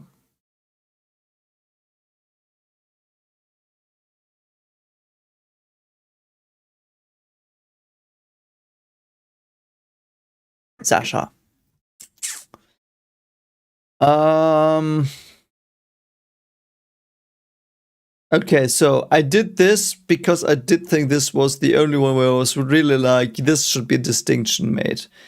Sasha alive is untapped potential as fuck, man. Holy shit. She's not even great untapped potential. She's just untapped fucking potential. She was just there doing fucking jokes. Holy shit, man. I hated seeing her break the tension of the situations and stuff. I hate that at Bleach as well sometimes when they do humor. I really, really fucking hate Alive Sasha in some sense because she breaks the tension and like the fucking most stupid thing was when Rainer reveal happened and she was like, blah blah blah, can I get a potato or whatever? Like, holy shit, shut the fuck up, Sasha. I get it. Like, she's well written in herself, but the untapped potential I saw when the time skip happened. Like, the time skip, when like there was this little glimpse of a Sasha in, I do think it was for 14 or for 15, when Armin tells Annie this stuff about the past, and we see a flashback, and adult Sasha is shown, and she was so awesome, and I got the untapped potential so fucking much. Same for the Liberio battle as well, by the way. Like, adult Sasha showed us so much fucking untapped potential. So, holy fucking shit. And there was no light in the story ever, Physics Gamer, I think. I've seen people tell me that, yeah, with Sasha the comedy dies, it's harrowing. No, there was never any fucking comedy really in the show. I never got that vibe and didn't fit. Every time Sasha did something fucking stupid, save for when she was introduced, was like, why are you showing me comic relief right now? I don't care. Get on with it. So, and then Sasha grew up in the time skip and we never really see what happened, what she thought, how she changed it. What the fuck, man? Holy fucking shit, man. So, but then we have Sasha's gravestone, which actually is pretty high. Sasha's gravestone is transcendence. Sasha's death was the most utilized, best utilized written death I've ever fucking seen in a show ever. So Sasha's death and gravestone is transcendence. So yeah. So that's why that's something I wanted to do, because Sasha herself, I just said that, but Sasha's death, Sasha's gravestone is transcendence. Like, holy shit.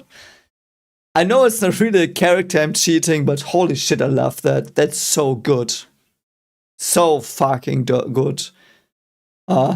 I would put her father at higher because he got the basic message of the show, but holy shit, man. Yeah. One-Eye Commander? Which One-Eye Commander? Oh, better than Hanya? Yeah. Sasha's gravestone was better than Hanya. Sasha's gravestone is transcendent god tier writing on the level of evidence. Like, I mean, it's linked to Gabi a bit, but holy fuck, man, I love it. Yeah. Yeah. So anyway, I've gone about why Sasha's death was the best thing to Attack on Titan to happen, I think. So yeah. This dude is fuck you. That was the Annie dude. It was the dude Annie did research on. He was Jägerist number 45 that did hit Keith. Existed. Yeah, I think it's here. He existed. Like, I know who he is. He's the glasses guy that was like, yeah, Jägerist are kind of cool. Who's this? Who is this?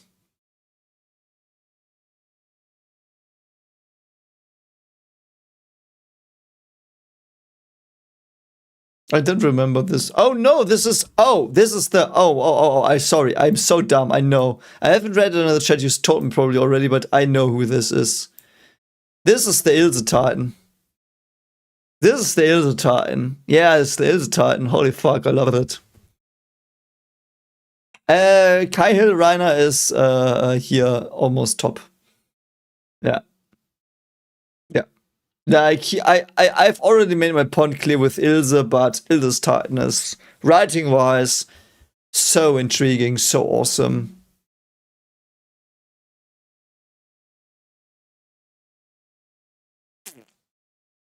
Also, Nathan, if you want to share some stuff about your writing, you can do it in the Discord. We have a writing channel. Some aspiring writers are there. Yeah. So, Margath. Theo Margath.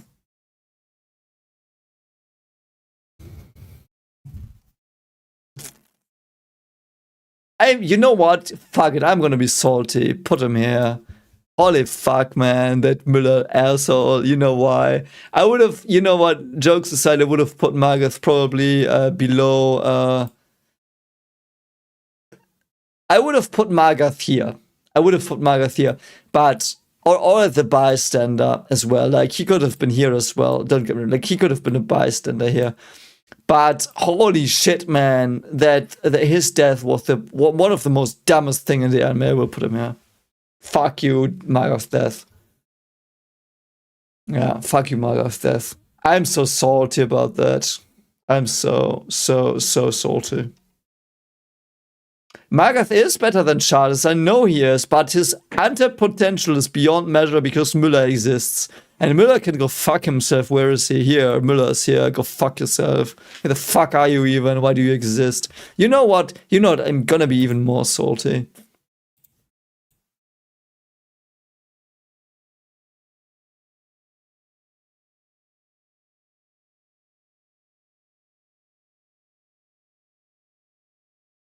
So, you know what? Yeah, so Margaret Dash was one of the worst things of the show, and like the way it was handled, there was so much they could like that could have been different. I know that's opinion. You've heard me rant about this, but yeah, Müller was base, but it should have been Margaret. It should have been Margaret. I know that he was a student of his, an officer he chose, but yeah. Müller and the mangas hated, like, it's like, yeah, Müller randomly shows that other people are there that believe and blah. Why would he believe that? He's a Malian. There was nothing that was set up for him to believe that. If you're that is like, it's such an insult to Gabi as well. Gabi was indoctrinated and saw the world and she went through so much shit to change, to get a new view, to get out of it. And then Müller comes, he had that off screen, and he's like, yeah, you know what, fighting's pretty bad even though I'm a general, and what the fuck. Jesus fuck. Random player, no, then didn't need to be. It could have also been that they tried to go for Liberia first with the plane, and then someone realized it was already destroyed, them getting the vision and then turning to the air base. Margaret surviving and taking a ship directly to the air base. So, you know, because he's the general, he was the superior officer everywhere. So, yeah. Also, by the way, yeah, like the soldiers spawning in the harbor battle, that was so fucking dumb and lame. Like, it was just every time there was a fight, there was exactly as much soldiers as was needed for the story. Either they spawned in to make some attention, or they suddenly disappeared to like make the heroes win, and then they spawned in again. Like, that was so fucking dumb. So now we've got Thomas Wagner. I liked Thomas. Thomas was cool. Thomas was like,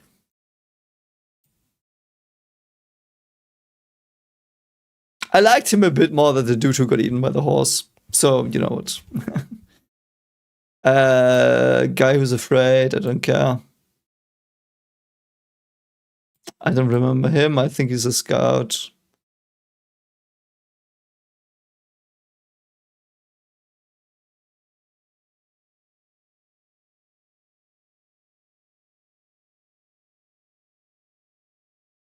Yeah, also the harbor flight was so weirdly like in flow, so.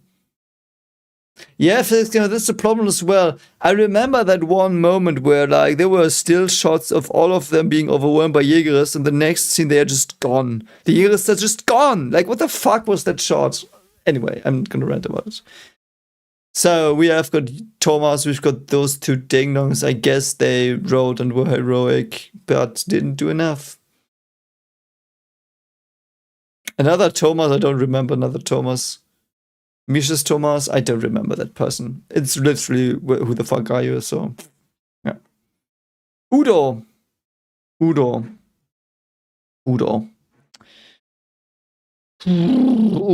man, holy fuck, untapped. Udo's untapped, no questions asked. Udo's about here, I think. Man, Udo just was there to die. You knew it from the moment he appeared. Seriously. Like, Udo was, man, one of the most predictable characters ever. His death was sad. He was trampled to death. It was tragic, but yeah, I do think that's fine. Uri was.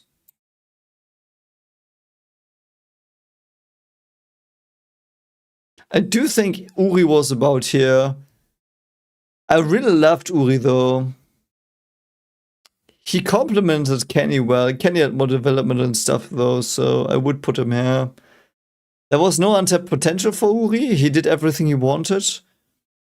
I do think Annie's father did more stuff with his own agencies because Uri was fused with the king personality, so that's hard to judge, but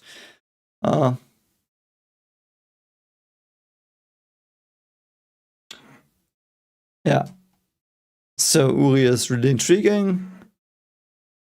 I do think most of the stuff that was done with him was on Kenny's shoulders, though, so that's why I rank him pretty low, I guess. That's true though. Uri, like if we take Uri as as a representation of the king personality, he was upper brilliance. You know what? I'm just gonna do it. So for everyone watching in the future, Uri is the representation of the king personality for me. That's why he's at a brilliance. That personality is great. So yeah. And I agree that Uri is to Kennedy that what Armin is to Eren. I agree there. That's true. We've got someone. I don't care. Oh God, Lord Wald, man, Lord Wald, why do you exist? Fuck you. I'm just gonna go through them a bit quicker. I do think this is a Jägerist.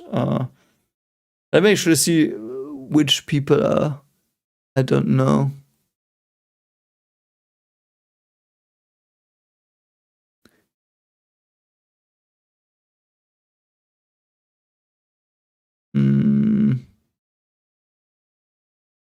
Halil and Hazima, whatever the fuck they're called. Where would they be? They're pretty interesting.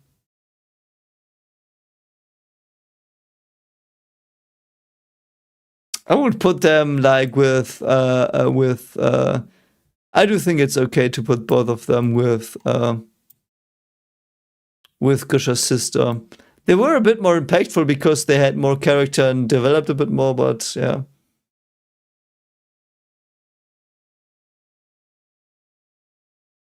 Another thing is, did he? Or is he just overtaken by it? Is that the clown woman? Don't know who that is. Don't know who that is. I don't know who this pastor is. Don't know who this is. Don't know who this is.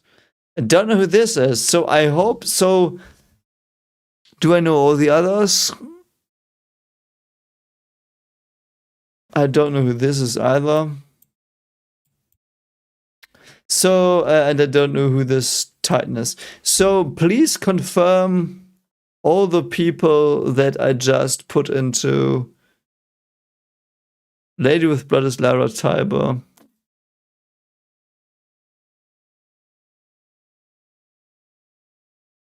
Oh yeah, Lara Tiber exists. Yeah, I see it now, but who the fuck are you really? Like, what? No, you know what? If it's Lara Tiber, she's wasted potential, untapped potential. Yeah, like Sophia? That's Sophia. Don't tell me this is Sophia. This is Sophia. She looks so old in the manga. I mean, she's with Udo. She was less of a red, like, she was a red shirt as well, but as Udo was, yeah. Okay, so the Titan that Eren punched on the first install, I didn't care. So Sophia, yeah, Sophia looks weird here. She looks too old, but yeah, I do think she's should be paired with Udo, but Udo was more interesting and intriguing. Okay, so are you ready for the last ones? By the way, I'm still missing Xava's wife. But yeah, anyway. So, let's do some stuff. I do think this is a Jägerist, not a Jägerist, a revolutionist, restorationist. Guess existed. Chilstarwin Titan. Chilstarwin is absolutely untapped potential of the highest. Or no, I'm just kidding. I liked him though. You know what? He's pretty interesting last year because I just loved his Titan so much. And now you know what? He's really intriguing because this Titan did give me the feeling for the first time, okay, perhaps Eren's dead. You know, so yeah. I do think that's okay because his Titan form did impact the story and the writing quite a lot, and it made me doubt if the main character would die, which of course the main character didn't die, but you know what I mean? So yeah, the Titan that almost became the founder, founded Darwin. Love it. Tiber.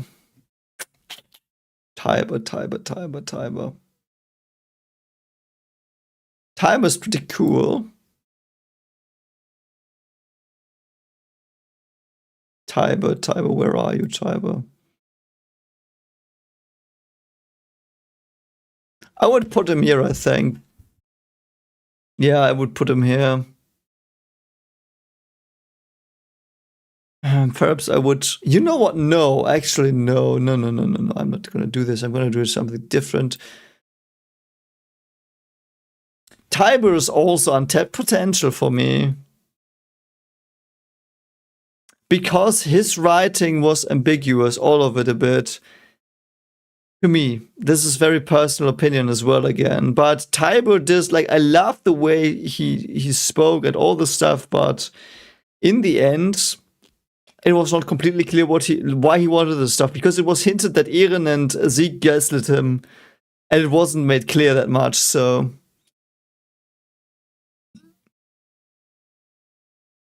Yeah, Willie's performance was awesome, but I do think he was really untapped.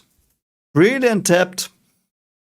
He should have been introduced earlier, at least in the Marley plot somehow, or survived a bit, but in the end, what did he do? He did spell some exposition. Some people think he did declare war. I mean, he did technically, but Eren made him do it, and Zeke did make him do it, because they planned that they involved the Tibers in episode 4-3 or 4-2. Like, they explicitly were like, yeah, let's involve the Tibers, they will help us. So, like, they were just marionettes, like just puppets on strings. And I love this character and his dialogue with Magath a lot. So, Huli and the Gravestone is Sasha's death. Really is right. Yeah, like I don't think Willie should be next to Magath. It's weird. He united the aliens against Paradis. Yeah, I know, but that's a plot point. I didn't care for it that much, I think. Yeah, I did care for it, but it was so weird. He felt so interesting when he was introduced, and 2 episodes later, he's just done. And his motives were like, did he do that on his own? Did he always think he would do that? Did he knew someone in his bloodline would have to do it? Or was he just gaslit? Like, man, I don't know, man. I don't know. I know there are Tiber fans. I like him, but he was definitely greatness, but untapped potential. Like, his dialogue was greatness. Without question, his dialogue was greatness. Xaver-san.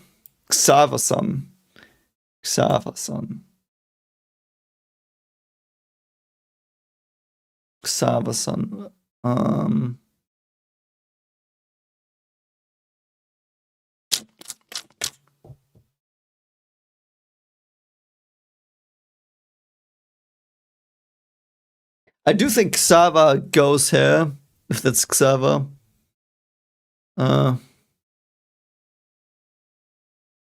Thomas Wagner is on the list. Thomas Wagner is... Where did I put him?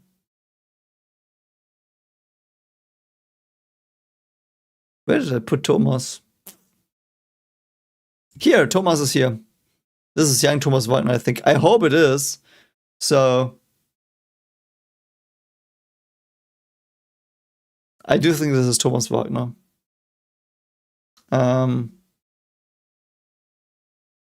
Let me think.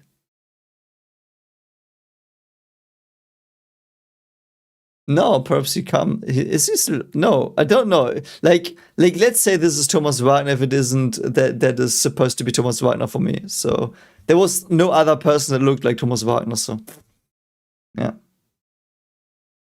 So Xaver, I do think it's fine to put him here. I liked Dina and Annie's father a bit more in mystery and in depth and stuff, but he did start some interesting stuff with Zeke. But all in all, I did think Zeke's writing was... It's so hard to judge because Zeke's writing was exceptionally well done, but it was simplistic, I felt, in the end. And I don't know, that's why he's not that high, but...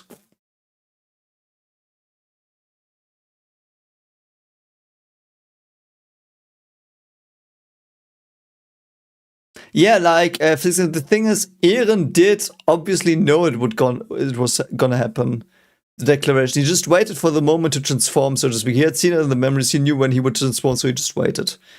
And he set up the stage because he wanted it. But yeah, Yelena.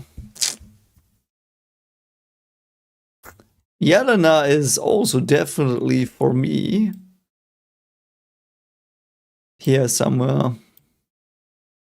I do think Yelena is greatness but untapped potential. Every second she was on screen until 321, she was utter brilliance. She was mad. She was a zealot. She was infatuated almost with Zeke. She did betray people. She had so much ambiguity in her character. And then she was dropped. Like they asked her a lot of stuff. Margaret broke her arm and she broke, and then she was just like giving some information. In the end, she was fine. Like, don't know. That's Yelena for me. I can't even say more to her because she might be a bit one-dimensionish, but it's fine because it really fit her and I had so much fun with her. But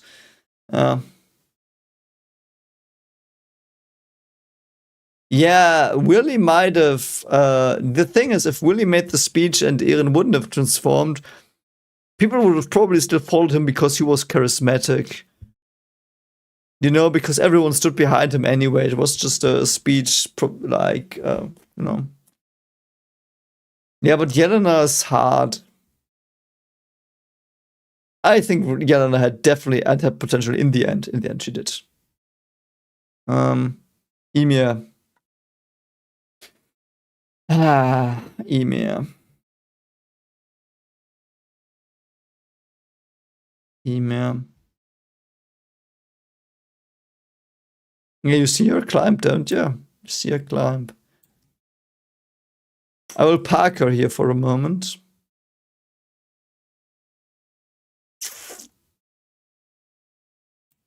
I do think she belongs between Levi and Grisha writing-wise.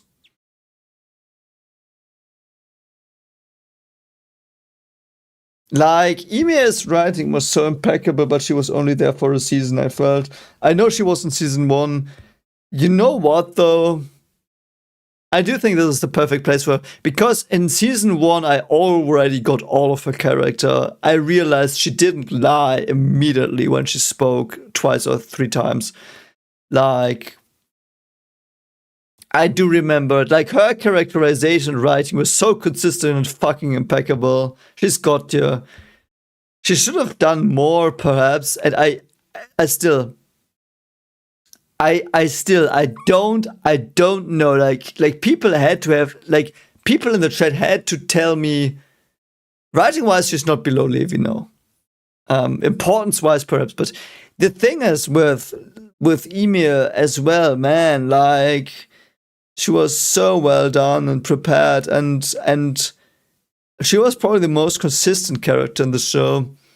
And again, people in the chat had to tell me that she was dead. I did think she was just captured, and people were like, yeah, she's dead now. And I was like, what the fuck? No, I'm not going to put her next to Bertolt. She is better than Bertolt. She is very well done.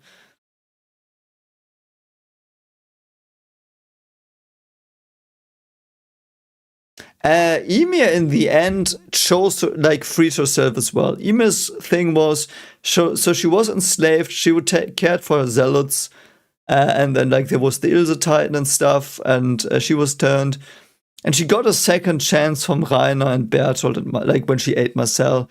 And when she ate Marcel, she realized there is more to life than what I've been told and drilled into my head all the time. So I'm gonna do my own thing. She started doing her own thing, not lying, because she technically lied to all her zealots and made them miserable. So she started her life and went out into the world, and overheard Historia and stuff. And she was like, "Wow, man, that person looks sounds like I was when I was a slave."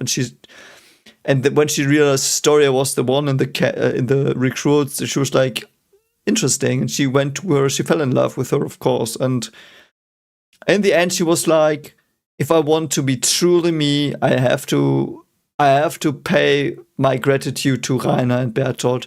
They will die if I don't do this. I owe them these years with Historia I had. I should have been dead already, and I will honor them." And yeah, that's so good. Like, I love that. I know we were told an Historia's letter, but that was actually ambiguous to me on first watch. Now I know it was obviously her goodbye letter, but on first watch I didn't even get that, so yeah. E-Mail Fritz. Yeah, E-Mail Fritz.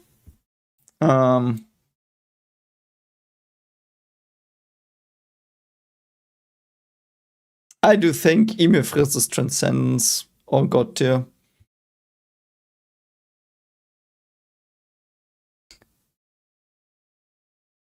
Is she God tier or transcendence?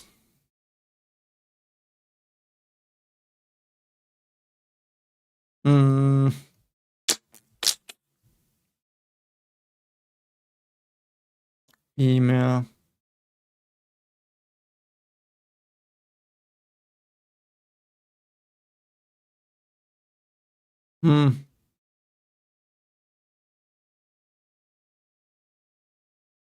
Endless suffering tier, yeah.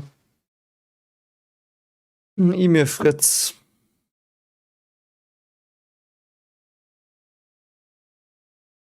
Man, E-Mail Fritz,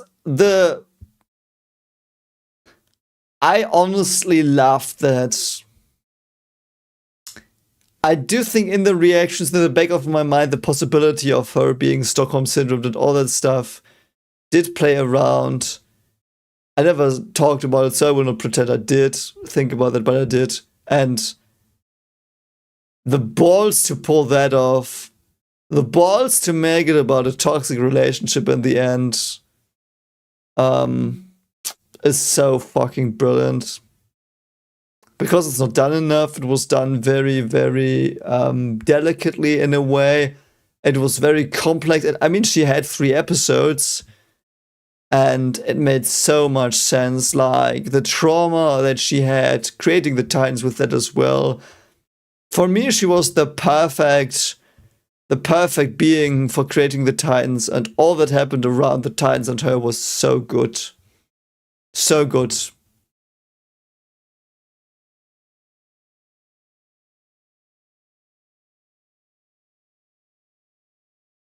E-Mail Fritz is brilliantly written. Like, why would you not, like, I don't know. Like, she is the core of the show. She does, in the end, understand Eren the most as well, by the way, because she lets Mikasa see Eren for what he is with her vision. So,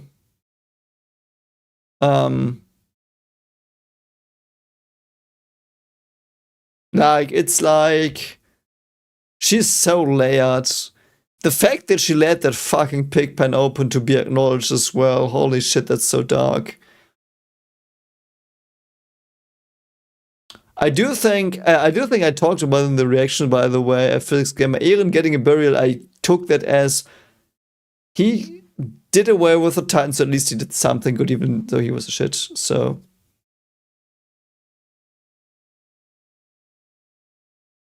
I do think Emus PTSD and trauma are better depicted as Rhinos as well, so I do think putting her about Rhinos better. Yeah. Kiko, she did this. No, she did create the Titans. She just got the power of life, and she used the power of life to create the Titans as protectors for her trauma.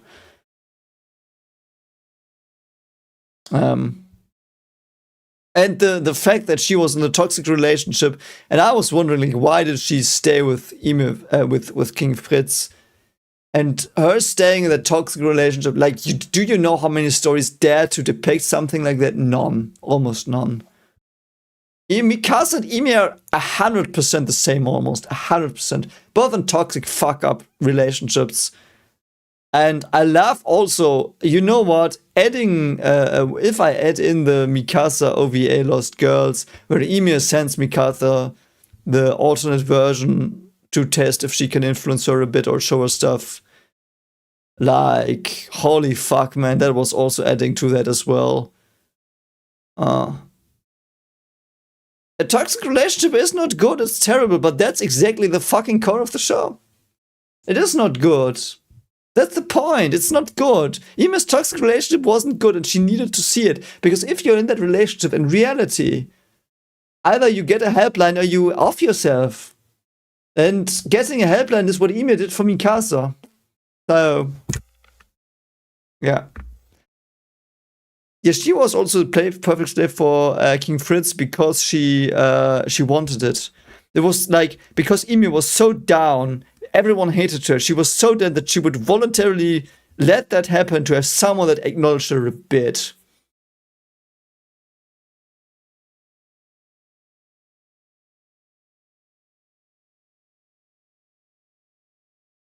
Yeah, like, and that's also why it is so hopeful. The ending is so hopeful, because the guy with the dog doesn't have Ymir's trauma. He will use it for better. Kikuano, one of the cause of this story, the Mikasa Eren thing, is a toxic fucking relationship. And it is, like, it is even said so much. And the most prominent thing is 212, when Mikasa says to Eren almost, I love you, choose me. And Eren's like, no, go fuck yourself. I'm gonna kill the Titans. Which is exactly what happens in the end of the show. Foreshadowing, by the way. Brilliance. Mikasa's a toxic relationship and a slave to Eren in a very unhealthy way. And almost as much as Ymir, so. Yeah. So, anyway, Ymir deserves that place. She's Transcendence. And adult Ymir. Adult Ymir. Anyway. Well, Kikuano, they can defend me if it's their opinion. Like, it's okay. Yeah, Mikasa didn't say she loved Eren because she was afraid that he would deny her. Toxic as fuck. So, anyway. Neo, his story's baby's father's not there, I think, and she should be in Why Do You Exist here. So, Zeke. Zeke. Let's go to Zeke. Zeke is.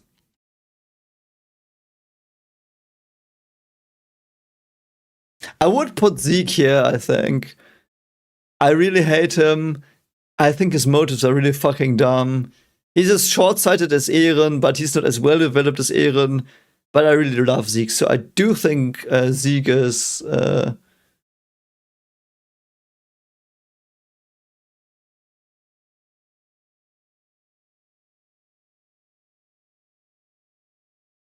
Kikuano, the toxic relationship was all of Mikasa's character. Sorry, it was. Zeke is not the top. No, his plan was dumb. Like, Zeke had a plan that was almost as fucking dumb as Eren's, but as it wasn't as fucking dumb as Eren's, which made Eren a better character, I will put Zeke below Eren, but he's close to Eren. He was a well-written bad guy. His motives were good. The psychological trauma he did live through was depicted astoundingly well.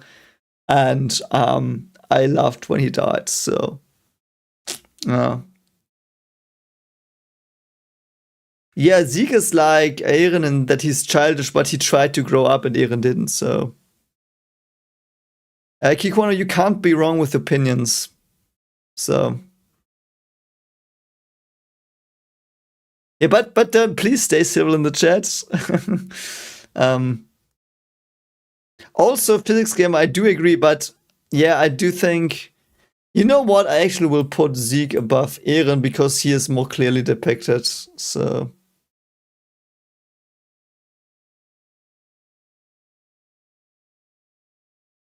Also, it's not my personal taste, but it's my personal taste on writing, so...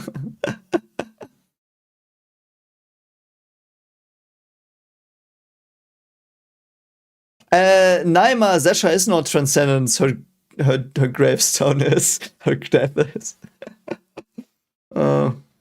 Yeah, I'm sorry, but yeah. Like, Zeke, I do think he is next to Eren.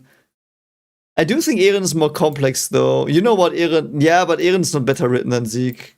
Yeah, I do think this is perfect. Yeah, so... Like, Zeke, from a psychological perspective, is what happens to your child if you abandon it a bit. Yeah, Ymir is not one of the worst characters ever. Ymir is one of the best. So, Pixis. Pixis. Oh god, his death was so fucking dumb. But...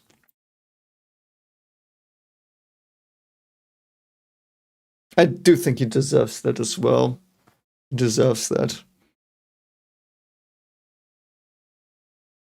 Yeah, Naima, I did count Sasha's death the character because Sasha herself is untapped potential, so yeah. Xava's Titan was cool, I didn't realize him though, so like I didn't recognize him. Man, Ani is the last one. Ani is the last one.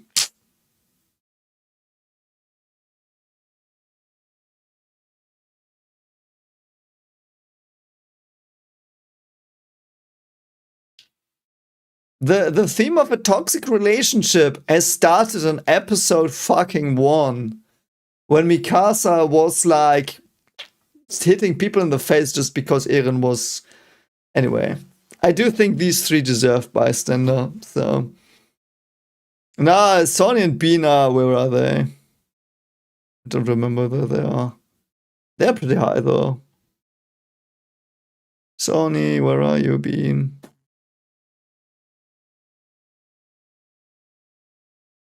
I think I'm blind right now. No, there. Sonny and Bean are really intriguing.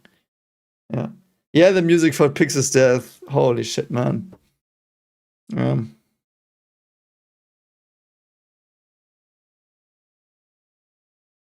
Yeah, Pixel's death was frustrating as well, but he was the chat. Yeah, Annie is being shelved, holy shit, but honestly, Annie is utter brilliant somewhere, I just don't know where.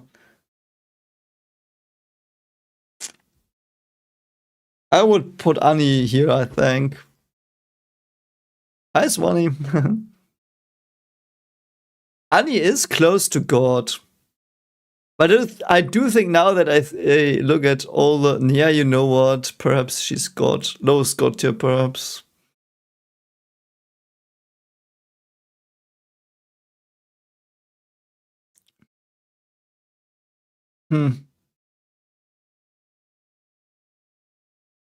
Also, she wasn't untapped as well, so it's like. Yeah, I agree though that it was plot contrivance that she was so long in the crystal that it would not have worked. You would have gone mad. So.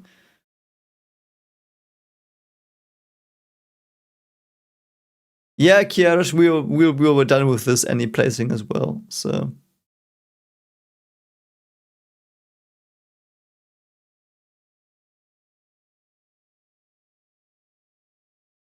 Kikuana did start in episode 1. The first time we ever see, no, the second time we ever see Mikasa in the story is her rushing in to save Eren because she's a drone to him and it's toxic.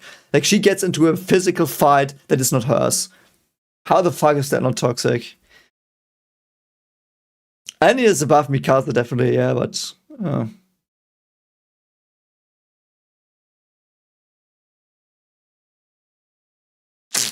But Annie, yeah, Annie is definitely at a brilliance, but is she above Hanya? You know what? I do think she is. I do think she's here because the tears she had, like that was God tier writing already, and she didn't really have bad scenes other than that stupid pie scene in season 4. But yeah, I don't know Annie. I also don't think Annie did need more development because her father then, like, the state of her father just changed. So.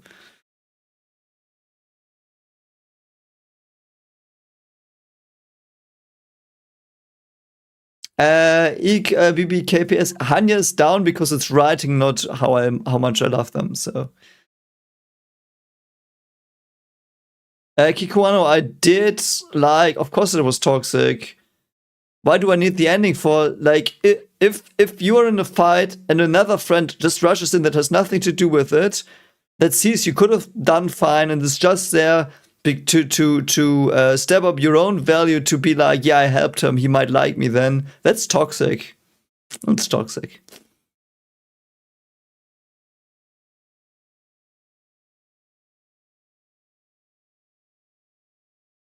Yeah, Rainer's character deserves plot armor, that's true.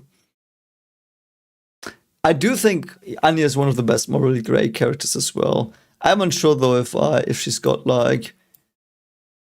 You know why she's godlike though? Why I would argue she is, because when she cried under the tree after leaving Mikasa fucked her, I got the sense of something so much bigger was going on for the first time, and it's the Marley arc, basically. So, yeah, I do think, yeah.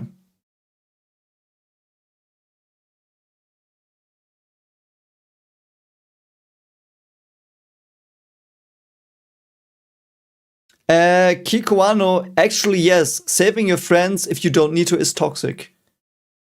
Like, don't do that. You will also put them down. If you see your friends in a fight and they are like not necessarily losing and you save them, you don't do them any favors. Like, believe me, that's pretty clear from psychological literature. So yeah, Marlo and Annie, and also Annie's special are godlike. So we made it. We are done. I have been recording for 5 hours and 37 minutes. Yeah, I remembered Hitch as the female Titan. That would have been awesome, but yeah.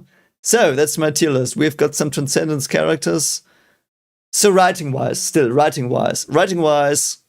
Transcendent. Yeah, I do think I'm pretty fine with the list actually. I will slowly scroll through just for the algorithm.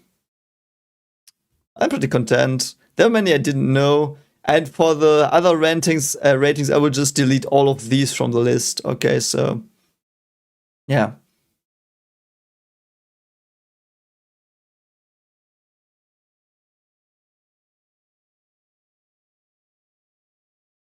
I will do an episode tier list. I already have it open. Wait.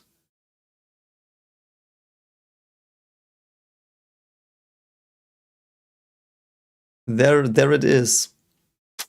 There it is. I will do it soon. There will be an episode tier list. I will just delete Jean's OVA. But yeah, I do think we can be happy with what we had.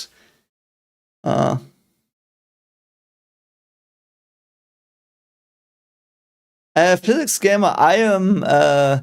Yes, I'm a physicist. I do quantum physics and astrophysics, but I have branched out into pedagogy and teacher training. So I'm researching how physics understanding works. And I will start a tenure track professorship in 3 months. So yeah. Gabi, like, of course I did put Gabi here. Where did I? Like, she's Transcendence #1.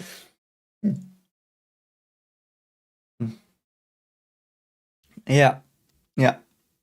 Yeah.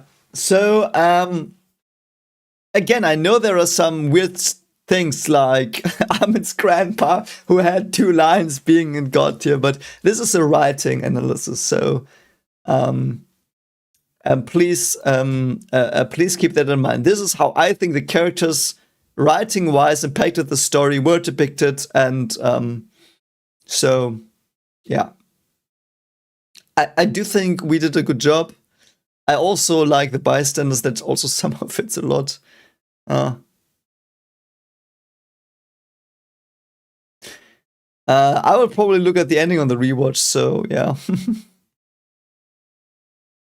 Oh, neutrinos! That's so cool. That's so cool.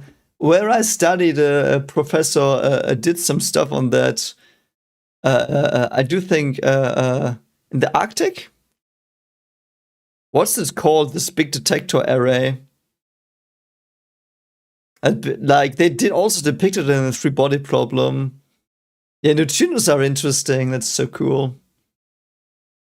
Yes, I am physicist, psychologist, but I'm also physicist and psychologist because I like combined them for my PhD. You know, I did research on how people understand quantum physics and how that develops. So yeah.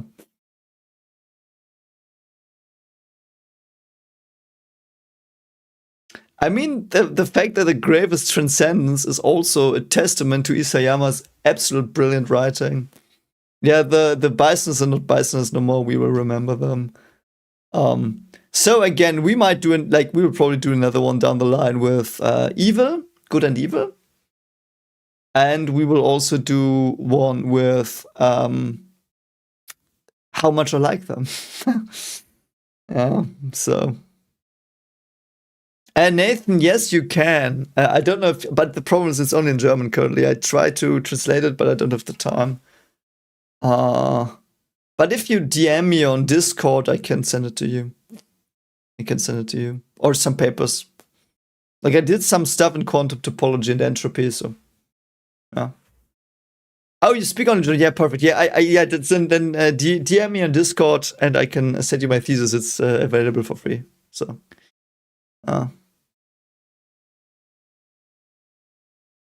yeah, in quantum physics, obviously it's like just maths, but it's by definition almost so. Yeah.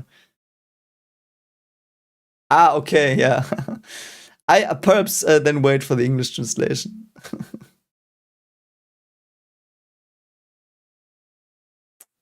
Yeah, Dune might be really fun, really fun, really fun, really fun. There's a lot of physics going on currently. I also hopefully will watch Expense soon. But yeah, I do think I have to go to bed now because it is not 2 a.m. but 4 a.m. So please leave a like. And don't forget to join the Discord. And yeah, we will do more stuff. As I said, I teased it in the last reaction. And yeah, I hope you had some fun. I know some of these things were very personal or random, but I hope it gave you some value in seeing how I saw the show. I might change some stuff when I rewatch it with you, but you know, that's how it is. Yeah, screen cap, I will do. Let's do a screen cap. Who the fuck are you will not be in the screen cap though. So I will save this. Let me actually. So there we have it. Anyway, have a great night. And I will see you around in like 3 or 4 weeks because I will have my move. And then, yeah, don't forget to join the Discord and comment. And yeah, I will see you around. Thanks for being here. Bye.